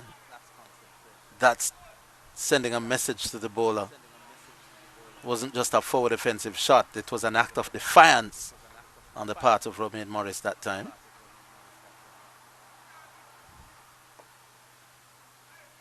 And when Jamel Warwican shortens his length, he adjusted to the back foot and plays just as confident.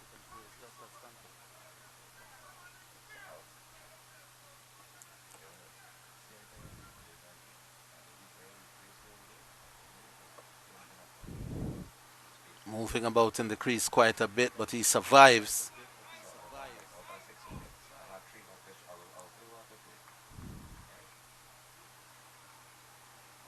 And Morrison holding Warwican at bay. Warwican will now just let him wait a little bit.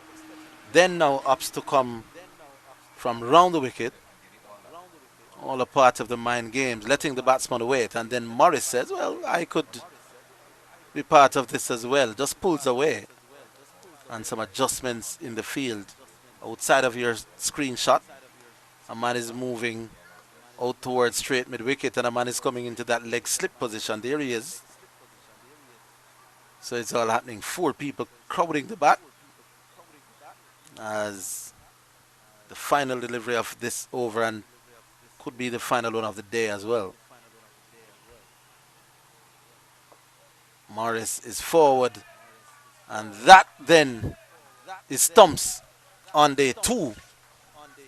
And the Scorpions fighting back. And there is the wicket column, 2 for 40 from Jamel Warwican. Easily the pick of the bowlers from his 24.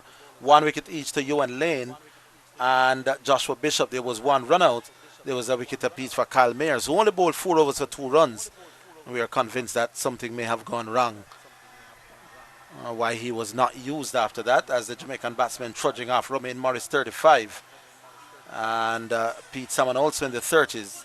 275 for 6 represents a nice little recovery from these 2, but also puts the match on an even balance. And there we go. The run rate 2.86, not the quickest. They trail only by 73 now. And this is a contest that should be very interesting on tomorrow's 3rd day. We've been saying that all day, but it really is a battle between 2 teams who are very evenly matched up to this point. Batsmen trudging off after what has been a long, hard, honest day of cricket. Great weather, and for the smattering of spectators they would have enjoyed, if not the most rollicking stroke play, they have enjoyed the fact that it has been a contest with neither team managing to impose themselves on the other.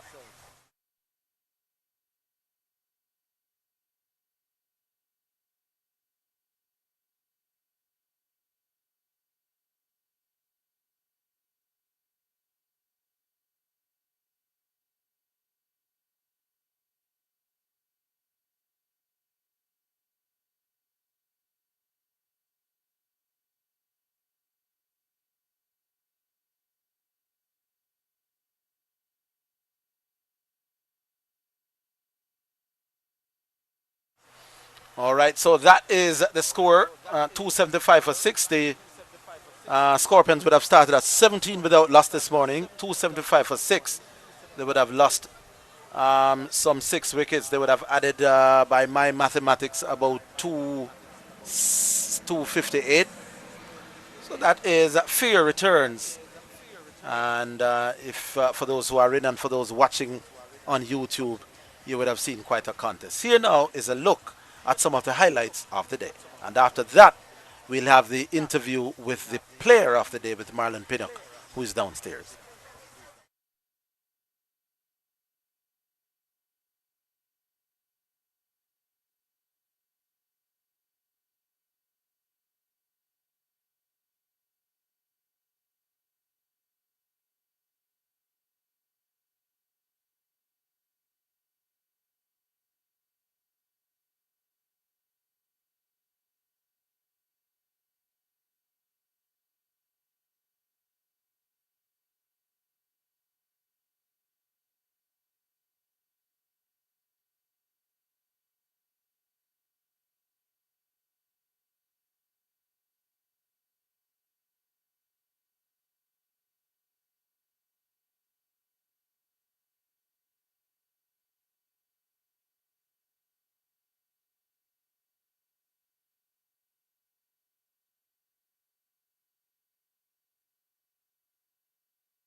the player of the day, Carlos Brown.